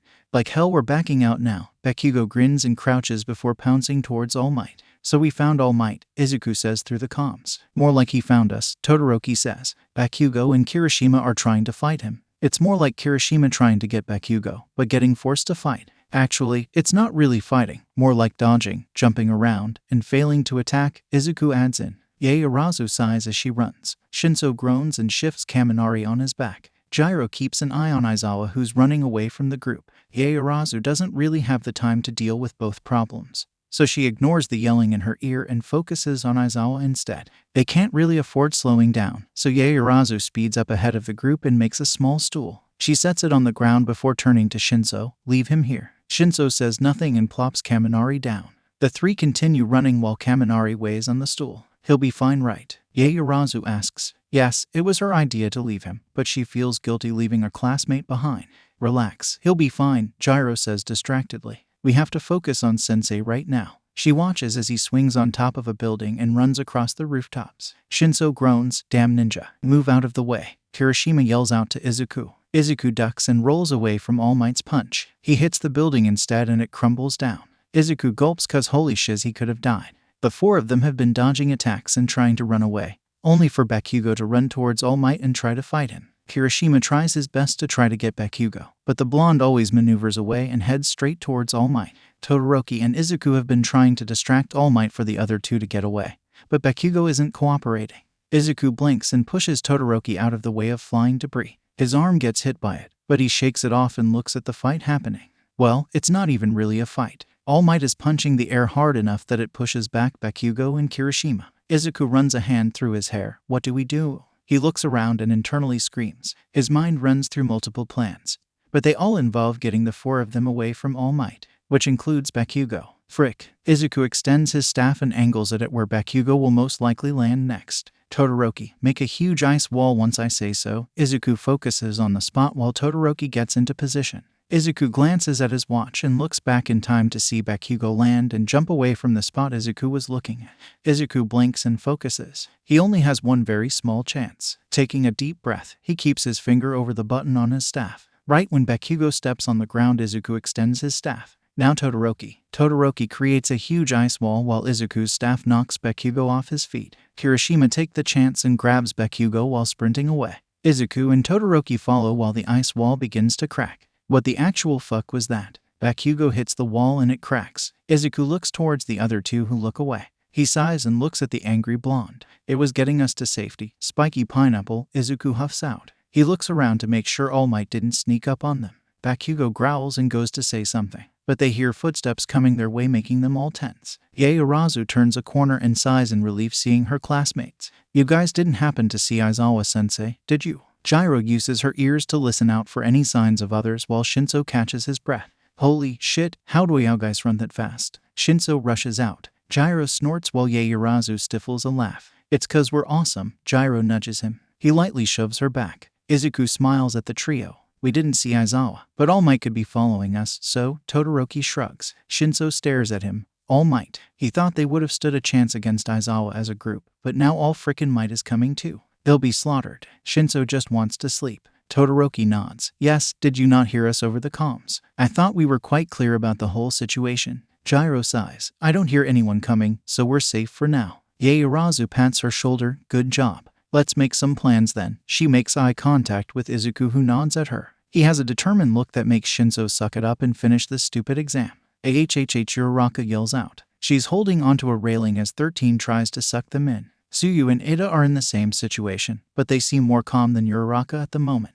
Oh, how she envies them. We need a plan to apprehend Sensei. Any ideas? Ada asks while gripping tightly on the railing. One of us needs to get close enough to capture them, Tsuyu says. But who? Uraraka yells out. You'll find out, Tsuyu says. She uses her tongue to hit Uraraka, who lets go of the railing in surprise. Asui, that was extremely rude to Uraraka. Ada yells out. Tsuyu turns her head to see Uraraka flying towards 13. Hopefully her plan will work. Don't worry, Ida. I'll apologize later. 13 quickly closes their finger when Uraraka gets close enough. Uraraka suddenly gets determined and takes out 13 using her combat skills she learned from Gunhead.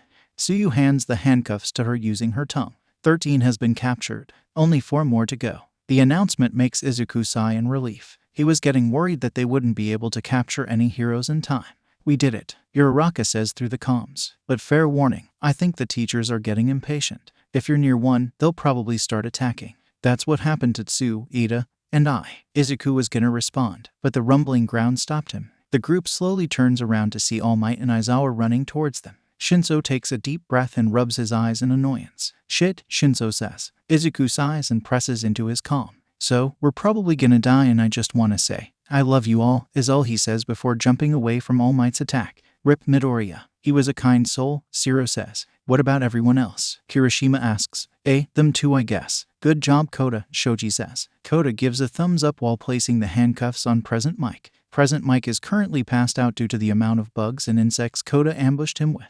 Takoyami pats his shoulder while Dark Shadow gives Koda a hug. Koda blushes and pats Dark Shadow with a smile. A bird flies over to Koda and pokes Dark Shadow with its beak. Takoyami snorts as Dark Shadow hisses and goes back to Takoyami. Koda wasn't really up to using bugs, but he remembered Izuku's words at the beginning of the year. Bugs are friends too, just get to know them. Izuku says. He probably doesn't know what he's talking about, but it just makes Koda smile. Bugs still freak him out though, just not as much as before. Present Mike has been captured. 3 left. IHHH. Shinso yells out. Izuku grabs him before Aizawa can get him with his capture weapon. Izuku runs and blinks. He quickly tosses Shinso to the side while jumping away from All Might. All Might quickly goes after Izuku and aims a punch. Izuku braces himself but Yaoyorozu jumps in front with a shield. They both get pushed back by All Might's punch and Todoroki blocks them off with an ice wall. Yaoyorozu looks at her broken shield with a frown. Todoroki runs up to them when Izuku runs towards Shinso to help him with Aizawa.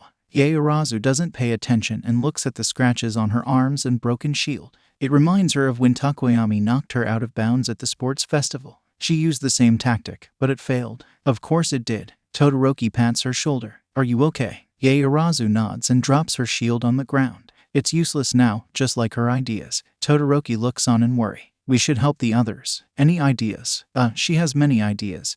But will they actually work? Will any ideas of hers actually be useful? Nope. The look Todoroki gives her tells her that she's a really bad liar. Todoroki sighs. I have an idea. Which is, that we use one of your ideas. Snipe has been captured. 2 more. Izuku dodges another attack from Aizawa while Kirishima blocks a piece of rubble from hitting them. Bakugo and Gyro try their best to hold off All Might but aren't doing well. Todoroki and Yaoyorozu run up to them all and seem very determined.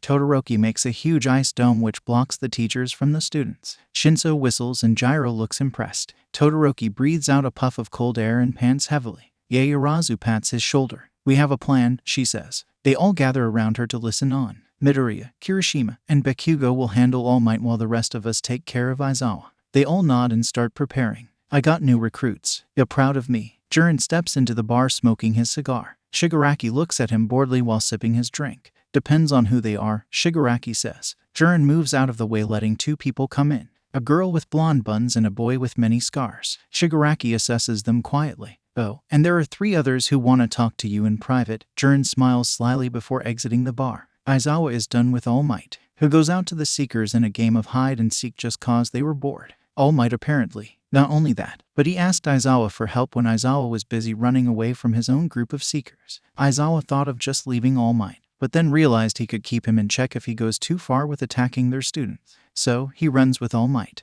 Unfortunately, they haven't discussed any plans, so they've just been fighting their students for the past 10 minutes. And then Todoroki made a huge ice dome. Aizawa sighs and rubs his face. So, any plans? All Might asks expectantly. Aizawa just glares at him. So what's your business here? Shigaraki asks. He just got done with the 2 new recruits and now 3 kids seem to want to talk to him. How they found out about Jiren in the base is completely a mystery to him. One of them smiles brightly and opens up his arms. I'm Zura. This is my brother Ida and my cousin Anri. His smiles turns mischievous and makes Shigaraki wary. We have a proposition for you. All Might smashes the ice dome. As the ice settles on the ground, the two heroes look around for the students only to find nothing. Aizawa surveys the whole area and sees a very subtle shift in the corner of his eye. He gets his capture weapon and uses it to try to grab at the thing. When it comes back to him, he stares at it curiously. "Hey, dummy," All Might asks. Aizawa goes to respond, only to be interrupted by a smoke bomb. He coughs and dodges an ice attack from Todoroki. Another smoke bomb blurs his vision.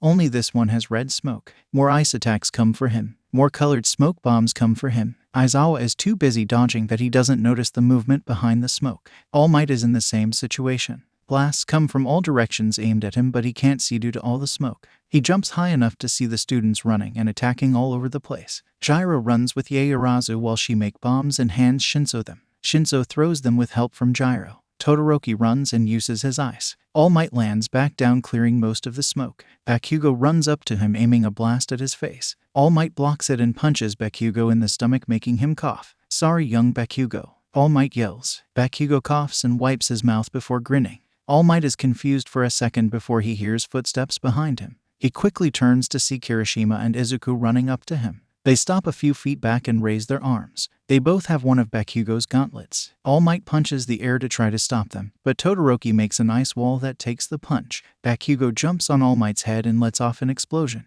Smoke surrounds his vision. Somewhere amidst the chaos, he hears that Aizawa has been captured. Well then, Kirishima and Izuku jump while letting off explosions from the gauntlets into All Might's face. The smoke clears. Everyone breathes heavily while Shinso puts the handcuffs on All Might. All Might has been captured. "Congratulations, you all pass. Where are the kids?" Shu asks. Hirohi shrugs and turns back to his computer. "Probably doing some business. They'll be fine." Shu hums and goes back to her book. Should she be worried? Maybe. But right now Mary is having an affair with John and Peter is about to find out. The three kids leave. Shigaraki stares after them before grinning. Kurogiri notices, "What's on your mind?" Shigaraki shakes his head, his grin unwavering. "Nothing. But those kids, they're dangerous. Powerful assets to the League. Honestly, you should have held back. What would happen if they got seriously injured? You don't think you?" Recovery Girl scolds All Might. He laughs nervously as he exits the room. He deflates back to his true form as he walks down the halls. Recovery Girl sighs. She turns to Izuku.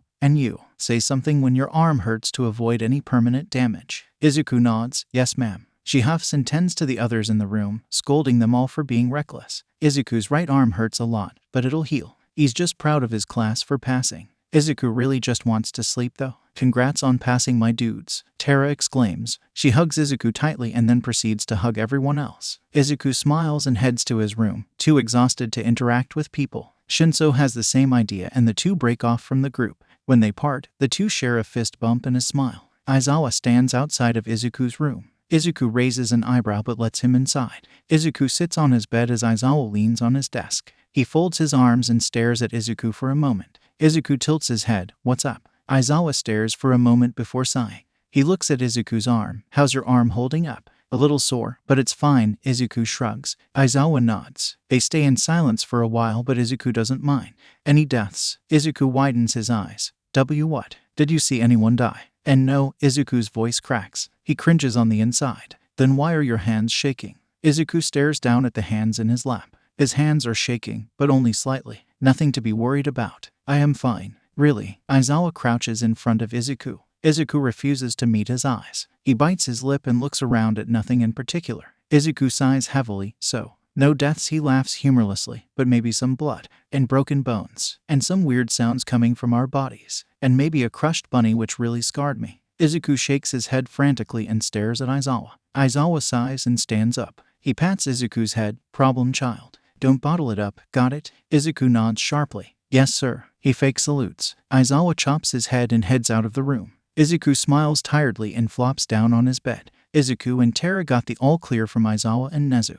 They can now go out as long as they have some company. Ashido decides to celebrate by going out to the mall for fun. "Oh, the training camp will be coming up soon. So while you're at it, get some supplies," Aizawa says before slipping in his sleeping bag. That leads to right now. The class minus Bakugo and Todoroki all head to the mall. They split off into small groups and plan to meet back for lunch. Izuku heads to a candy store with Uraraka, Ida, Tsuyu, and Shinso. Wow, there's so much candy. Izuku's eyes sparkle with wonder. They spend the next 10 minutes sampling candy and debating which ones to get. This one is cherry flavored. Uraraka holds up a gumball. Izuku smiles and takes it. I think Aunt Nimori would like a bunch of those, Izuku says. He picks a couple of them before turning to look at something else Ida found.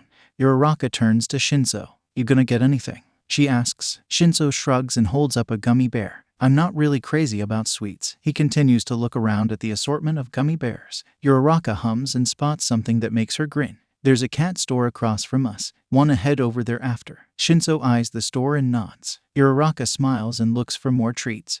What happened to Shinso? Kaminari asks. He stifles a laugh as Shinso turns to look at him. He has on cat ears and whiskers while holding multiple bags from the same store. It was the cat store. Nothing happened, Shinso says. The class laugh as Shinso rolls his eyes. They settle down in a cafe and start chatting about their day. Izuku stretches and stands up. Where you going, Midoribro? Kirishima asks. Bathroom, Izuku shrugs. I won't be long and it's literally right there. He points behind him. He turns and leaves the group. He'll be fine, Tara reassures Kirishima. Izuku flushes the toilet and opens the door. Once swinging it open, he meets eyes with a taller male. Izuku widens his eyes and takes a step back. Yo, Nuso says. Long time no see. Izuku's mind goes blank and slowly reboots. He barely has any time to react before dodging Nuso's punch. Nuso hits the wall instead and falls forward. Izuku tails the chance to run. Nuso growls and shoots some fire from his nails. It hits right past Izuku's head. Izuku dashes out of the bathroom and grabs the nearest object. He grabs a plate and throws it at Nuso.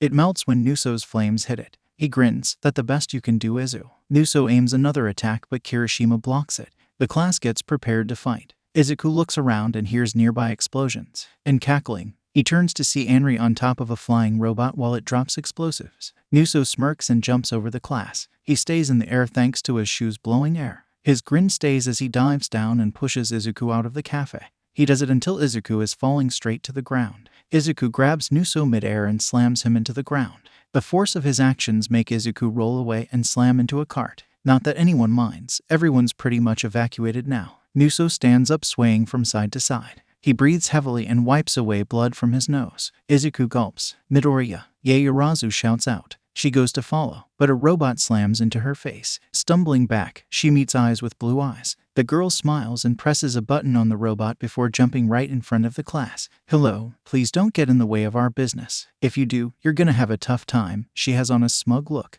The robot flies towards them all. It manages to knock away half of the class, leaving the other to face the girl. I'm Anri. You're probably gonna meet all of Zuko's family today. Anri laughs loudly while swinging around a remote. Let's play. Half of the class got knocked back by the robot. Some fell to the ground, but Ashido doesn't have time to worry about them. She lays on the ground for a moment before rolling away as a blast of wind comes towards her. Standing up, she locks eyes with a boy. He grins before aiming another blast at her. She shoots some acid at the attack, but some of it's absorbed before it hits Ashido. She yelps at the humidity of it and the feeling of it. Her arms are itchy and it's hard to breathe. Hagakure grabs her arm and pulls her out of the wind attack. Ashido breathes heavily and grips Hagakure's arm. Thanks. No problem, Hagakure says. Kaminari and Aoyama are in here somewhere. Let's get together and plan something. Cause right now, we'll be crushed. Uraraka quickly taps Shinso, making him float before he hits the ground. She's too far away from Gyro and Takoyami though. Dark Shadow comes out and grabs onto a railing while Takoyami grabs Gyro. Uraraka sighs in relief and slowly lets Shinso and herself down.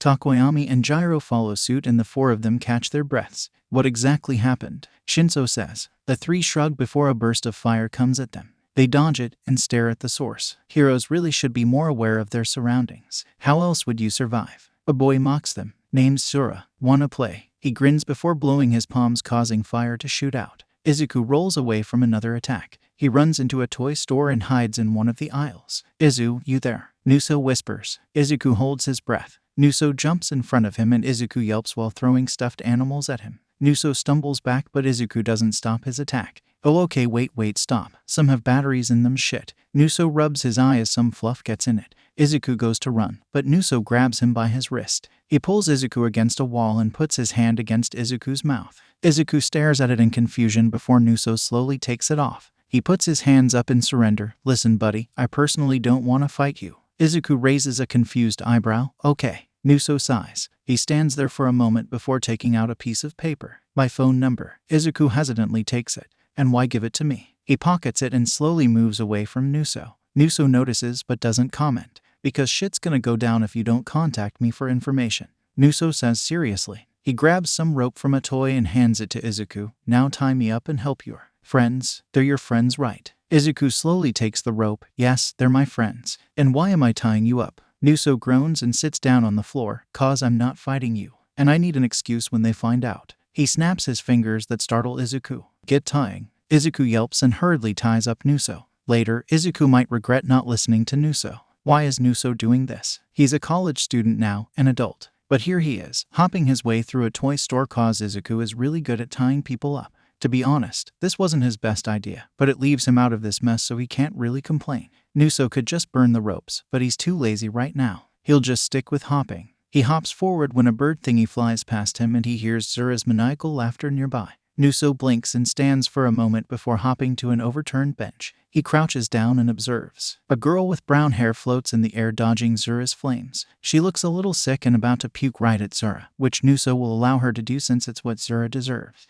Nuso ducks when a potted plant is thrown near his head. It seems the floating girl is using whatever's nearby to attack. Too bad she has horrible aim while almost puking. Zura gets tackled from behind by a boy with purple hair. The boy shouts out and a girl with weird earlobes comes running. She plugs her earlobe thingies into Zura's ears, and Zura shouts out in pain. Nuso snorts. Zura looks dazed, and Nuso takes this as a cue to get the fuck out of there. Nuso slowly burns off the ropes on him while hopping aimlessly. He's supposed to leave with everyone else, so going now won't look so good. He sighs as he burns off the rest of his ropes and stretches his arms out. He hears commotion above him and sees a laser shoot at something. Nuso goes to an empty store and watches the scene above him. A pink girl shoots something at Ida, but he rolls away so the attack lands on a plant instead. The plant melts and Nuso concludes her quirk is acid-based. It seems like Ida is fighting some long-range attackers. Ida simply grins and ducks another attack from Pinky over there. Nuso would watch the rest, but a sparkly laser beam almost shot his head off. He would rather not die by sparkles, thank you very much. And so, Nuso sprints the fuck out of there before anyone notices. Nuso doesn't know what the fuck is going on anymore. Anri's robot thing found him and carried him up to where Anri was fighting people. He sighed and hopped down from the robot and stood next to a grinning Anri. She wasn't even fighting herself. A bunch of small robots were. She seemed to have an endless supply of them. Whenever one got destroyed, another came out of the big robot. Anri gives a satisfied humph as another batch of robots got sent out. She turns to Nuso with a smirk. Did he get Zuko? Nope, Nuso doesn't turn to her. Instead, he stares at a boy with a huge tail wag off the chompy robots off his tail. He seems very confused and Nuso can understand that. Anri frowns a little. What? That was literally your only job, you dum-dum. Anri sighs and rubs a hand down her face. You know Hisashit's gonna come down here himself. Oh, and your mom and dad left already. Nuso shrugs. I didn't even know they came with us. They gave us the ride here. Oh shit, really? Izuku runs with no real destination in mind. That's actually a lie since Izuku is running directly towards the cafe everyone was at. He wants to help his friends and make sure they're okay. And he's still mulling over what Nuso said. Izuku shakes his head. Right now he has to help his friends. He spots Terra hiding behind a potted plant tapping away quickly. Izuku looks around before coming up to her. She looks up and breaks out in a relieved grin. Holy shit, I thought you died, she says. Terra pulls Izuku into a hug, crushing the air out of him. Izuku wraps his hands around her the best he can. Terra pulls away and shoves the phone into his face. Izuku squints and tries to see what's on the phone, but Terra quickly takes it back before he could see anything. I texted Aizawa and he's coming here in a couple minutes. For now, we need to hold them off. But they're split up and I don't really know what to do, Terra says. Izuku bites his lip and looks around the mall. Do you know where they are?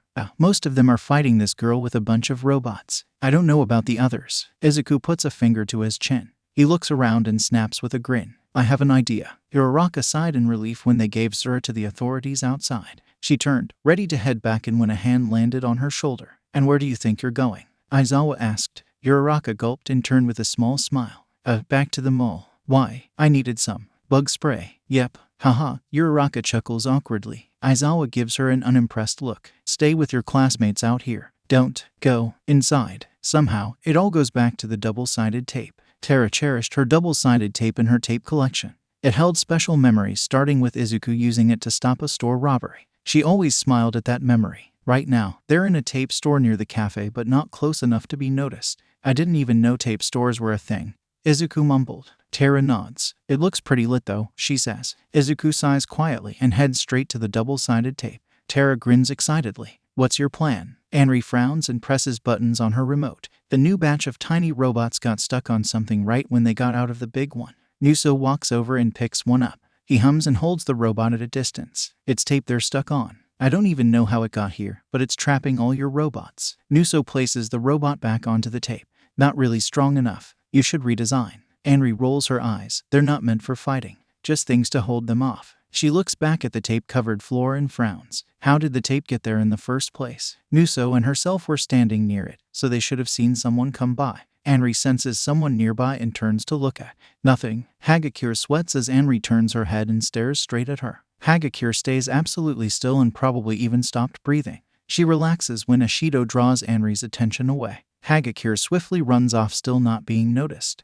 Izuku and Tara stand with her clothes in hand and smiles. Good job, Izuku says. He hands her shirt to her while Tara gushes over how cool Hagakure was. Izuku wasn't really paying attention, but he caught the words ninja and assassin, so he has a general idea on what she's talking about. Hagakure watched inside the store as Ashido and Aoyama fought Ida. Kaminari was trying to contact the heroes while she sat there and tried to think of a plan. She's desperately failing. Planning wasn't her thing. Her mind is blank and her nerves are all over the place. Why was this happening? They went out for a good time. Was that too much to ask for? Kaminari grabbed her shoulder tightly and spun her so that she faced him. Hagakure, I need you to focus. Right now, Ashido and Aoyama need our help. His face twists into concern. Oh, who am I kidding? I don't know what to do. Hagakure looks back out and sees some green hair nearby. She steadies her breathing and starts stripping her clothes. She hands them to a confused Kaminari and points outside. I'm gonna sneak up on him and hopefully the other two will attack. Midoriya is down there somewhere, so go while we fight off this guy. Kaminari doesn't seem to agree with the plan, but eventually nods when Aoyama throws up on the ground. One day outside should have been fine. The kids should have been safe. But Nuo, Izuku's family, just had to attack. Aizawa sighs as he runs over to where Ashido is. She's tending to Aoyama while Kaminari stays on lookout. Kaminari notices him and breaks out into a grin. Sensei. Aizawa runs over and crouches down to look over Aoyama. Aoyama, are you okay? He weakly says. He wobbly smiles and Ashido pats his head. Aizawa nods and looks to the tied-up boy on the ground. He looks similar to the boy outside. Must be twins. Kaminari scratches his head. Midoriya and everyone else are somewhere else fighting some other people. Aizawa nods and stands. An explosion rings out and Aizawa covers his face from the dust. Shit. Anri, hit self-destruct on all your robots. Anri presses her phone closer to her ear. Am I hearing you right? After all we didn't even get Suku yet. That was the whole point. I don't care. Heroes are here and the twins already got captured. Anri groans and hangs up. Stupid Hisashit and his stupid decisions. Anri sighs and looks at Nuso. She holds up her remote and Nuso widens his eyes. Anri doesn't give any other warning before hitting the big red button. The robots explode. Izuku blinks and pulls Tara toward him as a big piece of metal comes hurling at them. Everyone's too busy protecting themselves that they don't notice a black portal pop up on the wall. Nuso and Anri quietly make their escape. Any info? Aizawa asks. Tsukachi sighs and flips through his notepad. They're just teenagers. Their family works for Verve Industries, a company Midoriya Hisashi owns. What they actually do is still unknown to us. They won't say anything else though. He looks back at the boy in the room. Both are similar in personality and their quirks are powerful. Better keep watch on them. Izuku flops down on his bed. He touches his bandaged face and stares at the ceiling. His clothes lay in a pile on the ground, forgotten. The only thing on his mind is sleep. The training camp is in only 2 weeks. Izuku's gonna get all the sleep he can get. Izuku doesn't really remember what happened in the weeks following the mall incident. All he knows is that everyone's pretty excited about it. He is too, since this is his first time doing something like this. They get on the bus and settled in for an hour drive. Ada spent most of the time trying to keep everyone under control. Izuku gave him a cookie once he gave up after a while. Izuku looked out of the window watching the trees pass by. He closes his eyes and opens them when the bus stops. Izuku looks around and rubs his eyes. He doesn't remember when they got here, so he must have fallen asleep. Aizawa tells them it's a bathroom break and they all get out. Izuku stretches and looks around. A car pulls up and out jumps 2 women and a kid. The wild pussycats, they introduce themselves. Izuku smiles but notices the little boy glaring at them all. He meets Izuku's eyes and quickly looks away with a scowl. Izuku turns his attention to the forest down below and briefly forgets why they stopped here. Sensei, where's the bathroom? Shiro asks. The rest of the class look around and start asking the same question. Aizawa sighs and the other heroes grin. Izuku widens his eyes before they're all thrown over the edge of the railing. Tsuyu catches him with her tongue and they land with some dirt on their clothes. Is everyone okay? Yaoyorozu asks. Everyone confirms and look up to where the heroes are. Make it through the forest by noon and you get to eat. Pixie Bob shouts. The rumbling sound behind them makes Izuku groan on the inside. Izuku rubs his eyes as he exits the forest with his classmates. The whole day went by like a blur. Izuku only remembers a bunch of shouting and dirt getting all over his body. He completely missed what the heroes were saying once they exited. But he's too hungry and tired to care. The kid was introduced to them though. Kota was his name. Kirishima went up to him and got punched in the balls. Izuku waves at Kota and gets a glare in response. The next day comes quickly and it's so early that Izuku can't register if he even slept that night. Bakugo threw a ball and now they're training their quirks apparently. It makes sense. Their quirks need lot more control if they're gonna use them in the future. Prescience has been acting up lately. Izuku hasn't used it in the past few days, which is weird since it usually activates at least once a day. He shrugs it off and focuses on Ragdoll in front of him. He must be really tired since he doesn't remember when they both sat down on the ground. Class 1B joins them and it's actually quite fun even if they're all dying from training. The hot springs feel nice after a long day of training. Soon, they all go to bed and get ready for the next day. More quirk training drains everyone's energy. Izuku still feels fine though since prescience hasn't activated yet. He sighs and lies down on the ground, taking a break per Ragdoll's suggestion. He sees Kota walk away and Mandalay notices. Izuku turns his head to face Mandalay who sits beside him. Why does he hate us all? Her smile is sad. Her eyes shift to the paws in her lap. His parents were heroes who got killed. He's been hating heroes ever since. They're doing a test of courage. Izuku has never done one and is really excited. Everyone should be in a pair and Izuku's teamed up with Anjiro. The two high-five and wait their turn to go in. After a while, smoke starts to go up in the sky. Izuku can see some of the trees go up in blue flames. Everyone stands on edge when a shout is heard. Pixie Bob lies on the ground knocked out while two people stand over her. The green one pounds the cement block onto Pixie Bob causing blood to ooze out of her body. Izuku and everyone else stands in shock. Tiger shouts out in rage and goes to attack. Mandalay dodges a cement block coming at her and sniffles. Izuku turns and looks at the rest of his classmates. We need to go. Izuku shouts. The others blink and nod. They run with Izuku at the end. He looks up and sees a big shadow on top of a mountain cliff. Izuku doesn't realize his feet's moving until he's jumping to catch Kota who's falling off the cliff. They crash and Kota shivers while Izuku slowly sits up. The big shadow stays there, motionless. Izuku wonders why they aren't moving. Kota pats Izuku's cheek getting his attention. They're after you in this Bakugo kid, he says. Izuku goes to say something when a high-pitched whirring catches his attention. The kid ruined the surprise. Boo-oh, Henry says. Izuku doesn't turn around. Instead, he gets up and runs in the opposite direction. The whirring stays behind him and Izuku shifts his eyes to Kota who's clinging to his body. Think you can shoot water at that robot? Izuku breathlessly says. Kota looks at him then at the robot chasing them. If it gets closer, Kota whispers. Izuku nods and slows down a bit allowing the robot to get closer. Kota extends his arms and shoots water. Then he screams. Izuku registers the smell of blood and forces himself to face forward and to keep on running. They somehow meet up with Shoji and Takoyami. Though Takoyami seems to have lost control, Shoji carries Kota whose hands are now gone and bleeding out.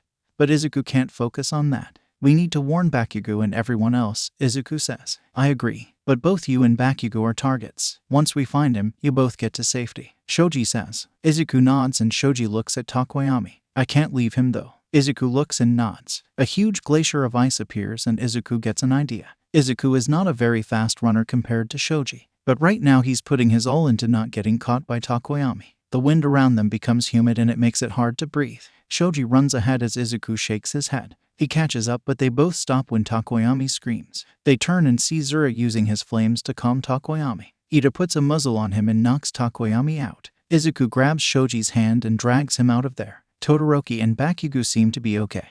Izuku tells them about how they're targets and the move as a group out of the forest. Kota passed out a while ago but the blood never stopped flowing out. They tried to bandage it up with their shirts, but there's too much blood. Izuku rubs his eyes and looks at Todoroki's little flame in his hand lighting up the way. Izuku has a horrible idea, but it's the best he can come up with. Todoroki, can you cauterize his wound? Izuku asks quietly. Todoroki stops and looks at the flame in his hand. Izuku gently touches Kota's cheek. It'll stop the bleeding until we can get him to a hospital. Kota woke up screaming but passed out soon after. The blood stopped and Izuku didn't take his hand off Kota's cheek. They walk slowly to an area where they heard screams. They quickly go up to a tied-up Tsuyu and cut up Uraraka. Izuku pushes Todoroki out of the way when a knife flies towards them. It cuts into Izuku's arm, but he doesn't care right now. New friends. A girl come out of the shadows. Todoroki separates them with an ice wall. Uraraka widens her eyes and slaps them all with her quirk. She takes Koda and points to a jumping villain. He got Bakugo, she shouts. Suyu helps push them with her tongue.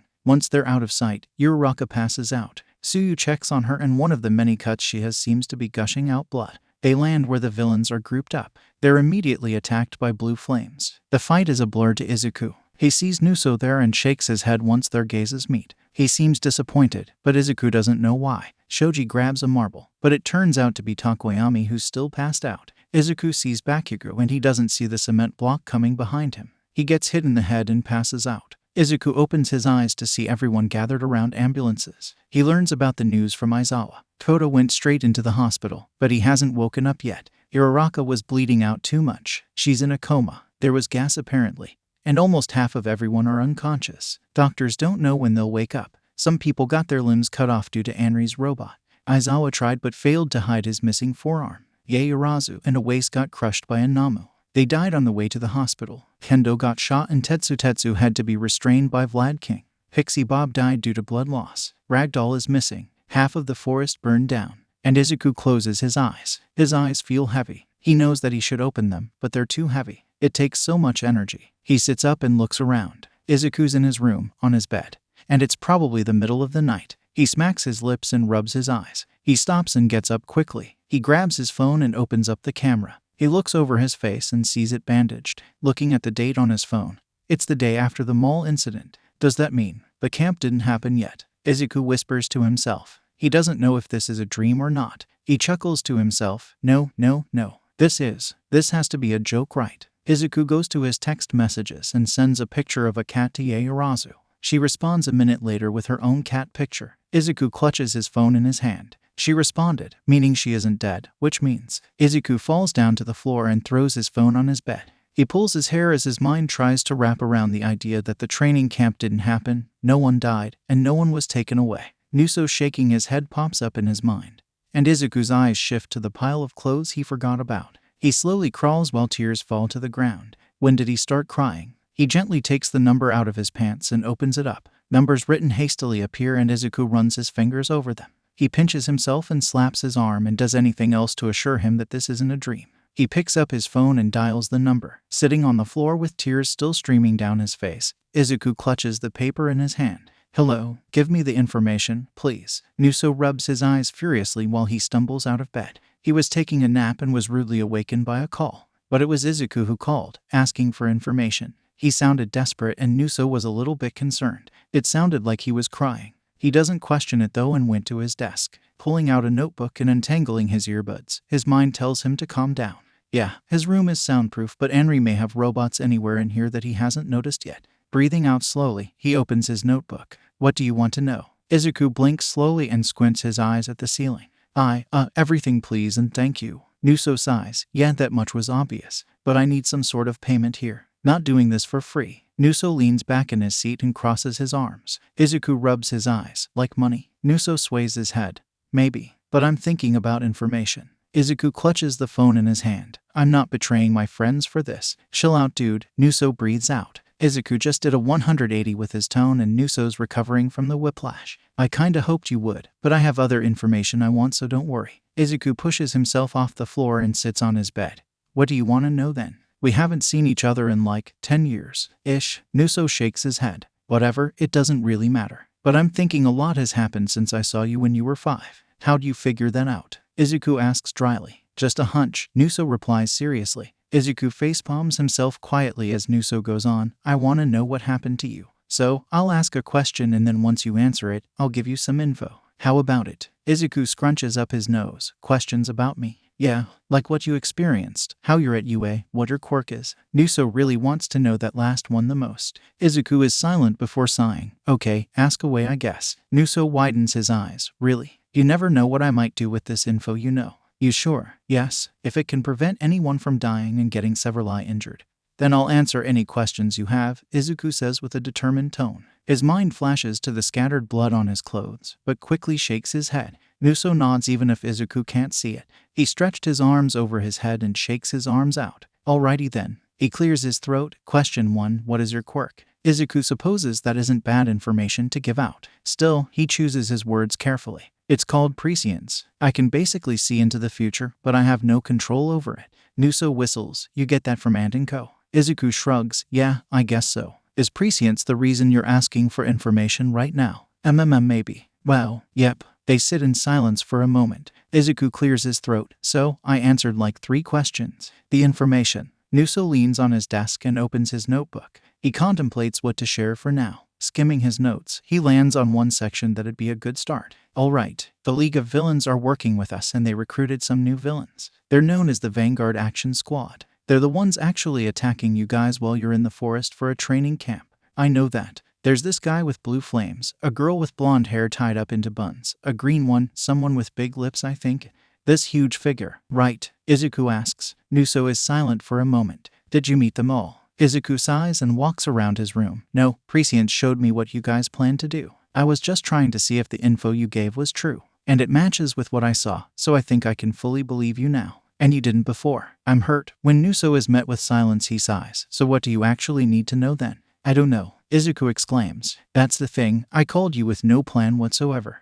Everything went to crap in the forest and then I saw you and then I remembered the number you gave and so I called. But the information you give me might already be info I know. So what's the actual point of this? Izuku whispers the last part to himself. Nuso breathes and flips his notebook to the first page. Okay, here's the deal. Answer my questions and then tell me what you saw bit by bit from the beginning. When you're done with recalling everything, I'll tell you more info you need to know in exchange for answers to random questions I have. Deal? Izuku sighs to himself and flops down on the bed. Is this a bad idea? Isn't he technically working with the enemy? Is this worth it? His mind jumps back to Koda's cauterized wrists, Takoyami being muzzled, Pixie Bob being crushed, and Aizawa's missing forearm. The screams are vivid and he can still smell the burning of the forest trees. The smell of blood comes to him slowly and the bright blue flames dance around him, mocking him, trapping him. Deal? Nuso reviews his notes as Izuku leaves for a bathroom break. Izuku just finished recalling everything he knew. Now it's Nuso's turn to give him some info. Nuso looks back on his notes and marks which ones to share with Izuku. Izuku actually knows a lot. There's only very few pieces of information Nuso can give him. Nuso doesn't really care that Izuku basically knew the whole plan. He cares about the information he got about Izuku from Izuku himself. Izuku has a quirk named prescience that doesn't cooperate with him. He's been living with Eraserhead since he was 13 and had been living in an apartment until the dorms. Before that, Izuku was on the streets walking aimlessly. Nuso felt a bit guilty when he heard what Izuku saw, but he's relieved that nothing bad happened. No, that's a lie. A lot of bad things happened. Nuso sighs as he flips through more of the answers Izuku gave him. He likes the color green. His favorite food is green beans. And he was homeschooled until UA. There, he made friends and got his life together somewhat. Nuso's just summarizing what he learned. Why did Nuso ask those questions? He just misses his little cousin that wanted to do the paperwork with him when he got older. The cousin that made everyone in the family laugh, though maybe it was more mockingly than joyfully. The more Nuso thinks about it, the more he realizes how messed up his family is. It's actually really obvious what the fuck, Nuso mutters to himself. He stares at the ceiling rethinking past family interactions and slowly coming to the conclusion that, yep, their family isn't the best. When Izuku comes back, Nuso rubs his forehead. Did you know our family is fucked up? You're just now realizing this, and you're asking me. Izuku scoffs lightly. I thought you were actually smart, Nuso. Hey, I've been busy trying not to get killed by one of Anri's robots. And honestly, our family has been at the back of my mind. Nuso sighs, but whatever. Here's the info you don't know yet. It's very little things that shouldn't affect what happens at the forest, but it's useful to know. Izuku yawns. I thought you were gonna ask me more questions. Yeah, but it's like 3 in the morning and I want sleep, so just take the info, would ya? Nuso says. He yawns. Alrighty then. This guy named Twice can make copies of people. They can fight and talk like regular human beings, but can easily be destroyed if you attack it hard enough. Izuku rubs his eyes. Does he wear a mask thingy? Yeah, something about keeping him in control or something. I wasn't really paying attention. He contradicts himself too. It's actually really annoying. Nuso frowns. Toga, the blonde girl, can transform into people if she has their blood. Don't know if she can use their quirks though, so watch out for her. Dabai, blue flame guy, has, well, blue flames. That's literally it, but it's really powerful. Mr. Compress can turn things including humans into marbles by touch. They won't be damaged, so don't worry about that if you turn into a marble. Magni, magnet powers basically. Male go one way, females go the other. Spinner, literally a knockoff Teenage Mutant Ninja Turtle. He's obsessed with Stain though, so he fights similarly to him. Izuku shivers at the mention of stain. This mustard guy. He has this gas that knocks people out. Wasn't paying close attention. There's this batshit crazy villain who won't hesitate to kill, so yeah.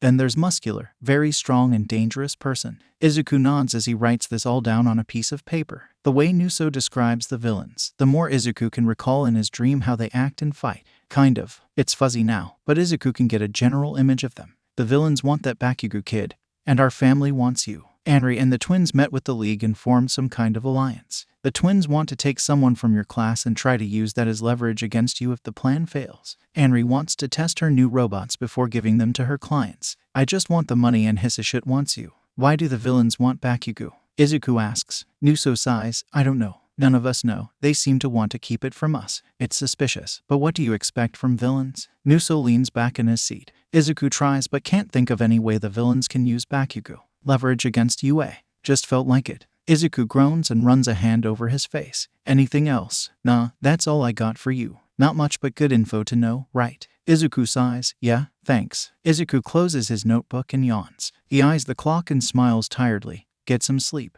It's like 4 in the morning now. Probably. I can't really see that good in this darkness. Nuso chuckles. Yeah, okay. You think you guys are still going to the camp? Knowing Principal Nedzu, I'd expect us to be there. Izuku gets off his bed and stretches. You gonna tell everyone about this conversation? 'Cause I am. Nuso gets off his seat and flops down on his bed. Nah, it's fun to see them annoyed that the plan didn't go like they thought it would. You evil, evil man, Izuku whispers. Nuso and Izuku both fall into delirious, tired laughter before hanging up on each other. Izuku looks at the notebook in his hand and steps out of his room quietly. The floor squeaks and Izuku winces, but carries on into the darkness. He tiptoes past his friends' rooms and stops in front of a closed door with light coming out of it. Izuku frowns when he notices Aizawa still awake. Or he woke up really early, but Izuku thinks it's the former. He shakes his head and knocks on the door. He should have saved this once he slept first. But Izuku knows he won't get any sleep with this on his mind.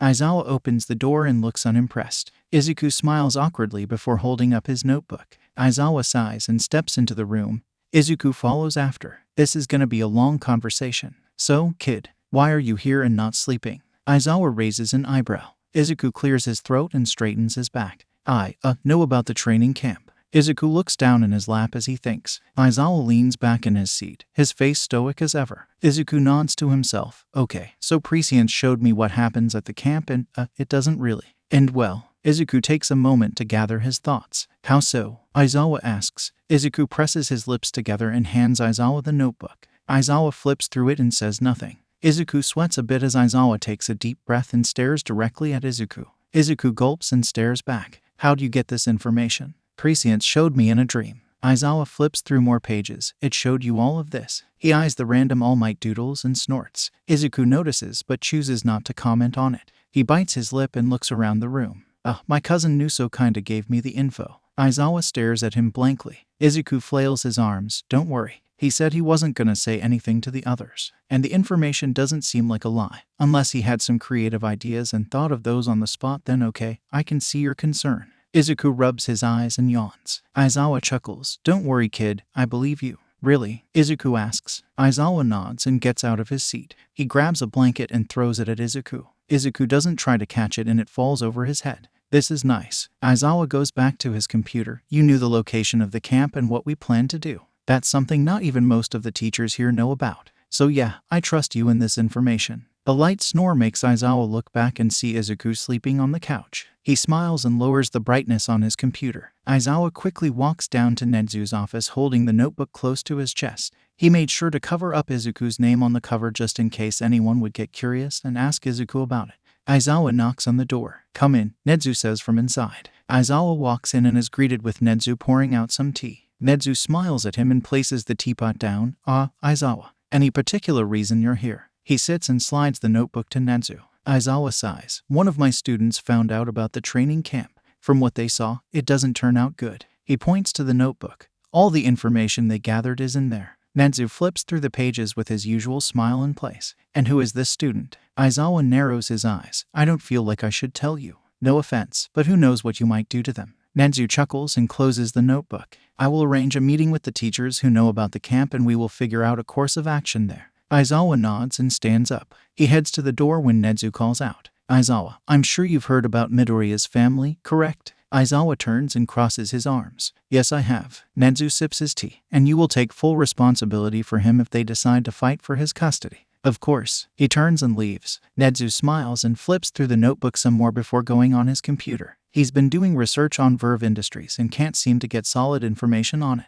He knows it exists, but it seems that the internet does not. He scratches his chin and starts typing. Izuku yawns as he walks into the common room. He doesn't remember going back to his own room, but he's not complaining. His bed was very soft. Since it's summer break for everyone, most people went back home to spend time with their families. Some decided to stay like Todoroki and Yaoyorozu, while others left like Tsuyu, who wanted to see her sibling. Izuku grabs a cookie from the kitchen and joins Todoroki and Yaoyorozu on the couch. Good morning. He turns his head at noise in the kitchen. Probably Tara. Good morning, Yaoyorozu says. She goes back to reading her book and Izuku gets comfy. Todoroki nods to him in greeting and continues flipping through the channels on TV. Izuku scrolls on his phone before getting a text message. Check the news.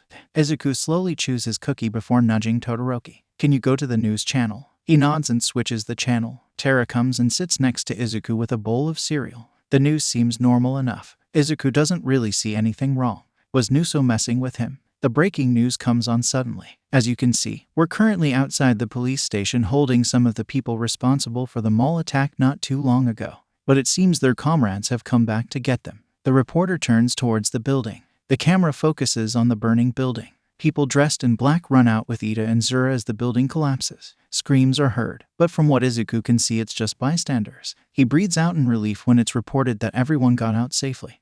Did you see it? Yeah. Cool. Now you know the whole fam's gonna be there. Well, kind of. Ike, if mom and dad are gonna go. Is my dad going? Nah, he's gonna be with crusty dusty man. Izuku drags his hand over his face. He stares at the ceiling for a moment before throwing his phone on the table. He leans on Tara's shoulder. Tara pats his head. It's gonna be okay, my dude. Izuku closes his eyes and a few tears slip out. Thank you for coming to this meeting on such short notice. Nezu smiles and clears his throat. We're here to discuss our course of action for the first year's training camp. If you've read the email I sent out, you would know that there's a high chance the forest will be attacked by villains. Thoughts? Shouldn't we call off the whole camp then? President Mike asks. I mean, we can't put the kids at risk. That's true. Midnight nods her head. But what would we tell the parents? Who knows what they might think if we suddenly cancel the camp? Nezu looks around at the silent room. How about we let the kids go to the camp, but inform them on what's gonna happen? Nezu suggests. No. Aizawa stares hard at Nezu. They're still kids. They don't need to be fighting villains and risking their lives. Not yet. He crosses his arms and leans back in his chair. He wears a frown and focuses his attention on Nezu. What Aizawa says is true. Risking the student's safety isn't something Yue would do. Nezu places his head on top of his paws. Though, now that we know the information, we could just put heroes there and let them handle it. Midnight leans on the table. Yes, we could. Though then that brings up how we'll get these heroes and where the students will go for camp. The room is silent for a moment. Aizawa sighs and leans back in his chair. This will take a while. Izuku doesn't really want to go to sleep. He's kind of scared of prescience showing him something he doesn't want to see. He scrolls on his phone before a notification pops up. It's a new email from Aizawa. Izuku skims it before dropping his phone on the bed. He places his head in his hands and breathes deeply. The training camp hasn't been cancelled, but there will be a meeting that both hero classes have to attend. Extra information about the camp apparently. Izuku isn't really happy.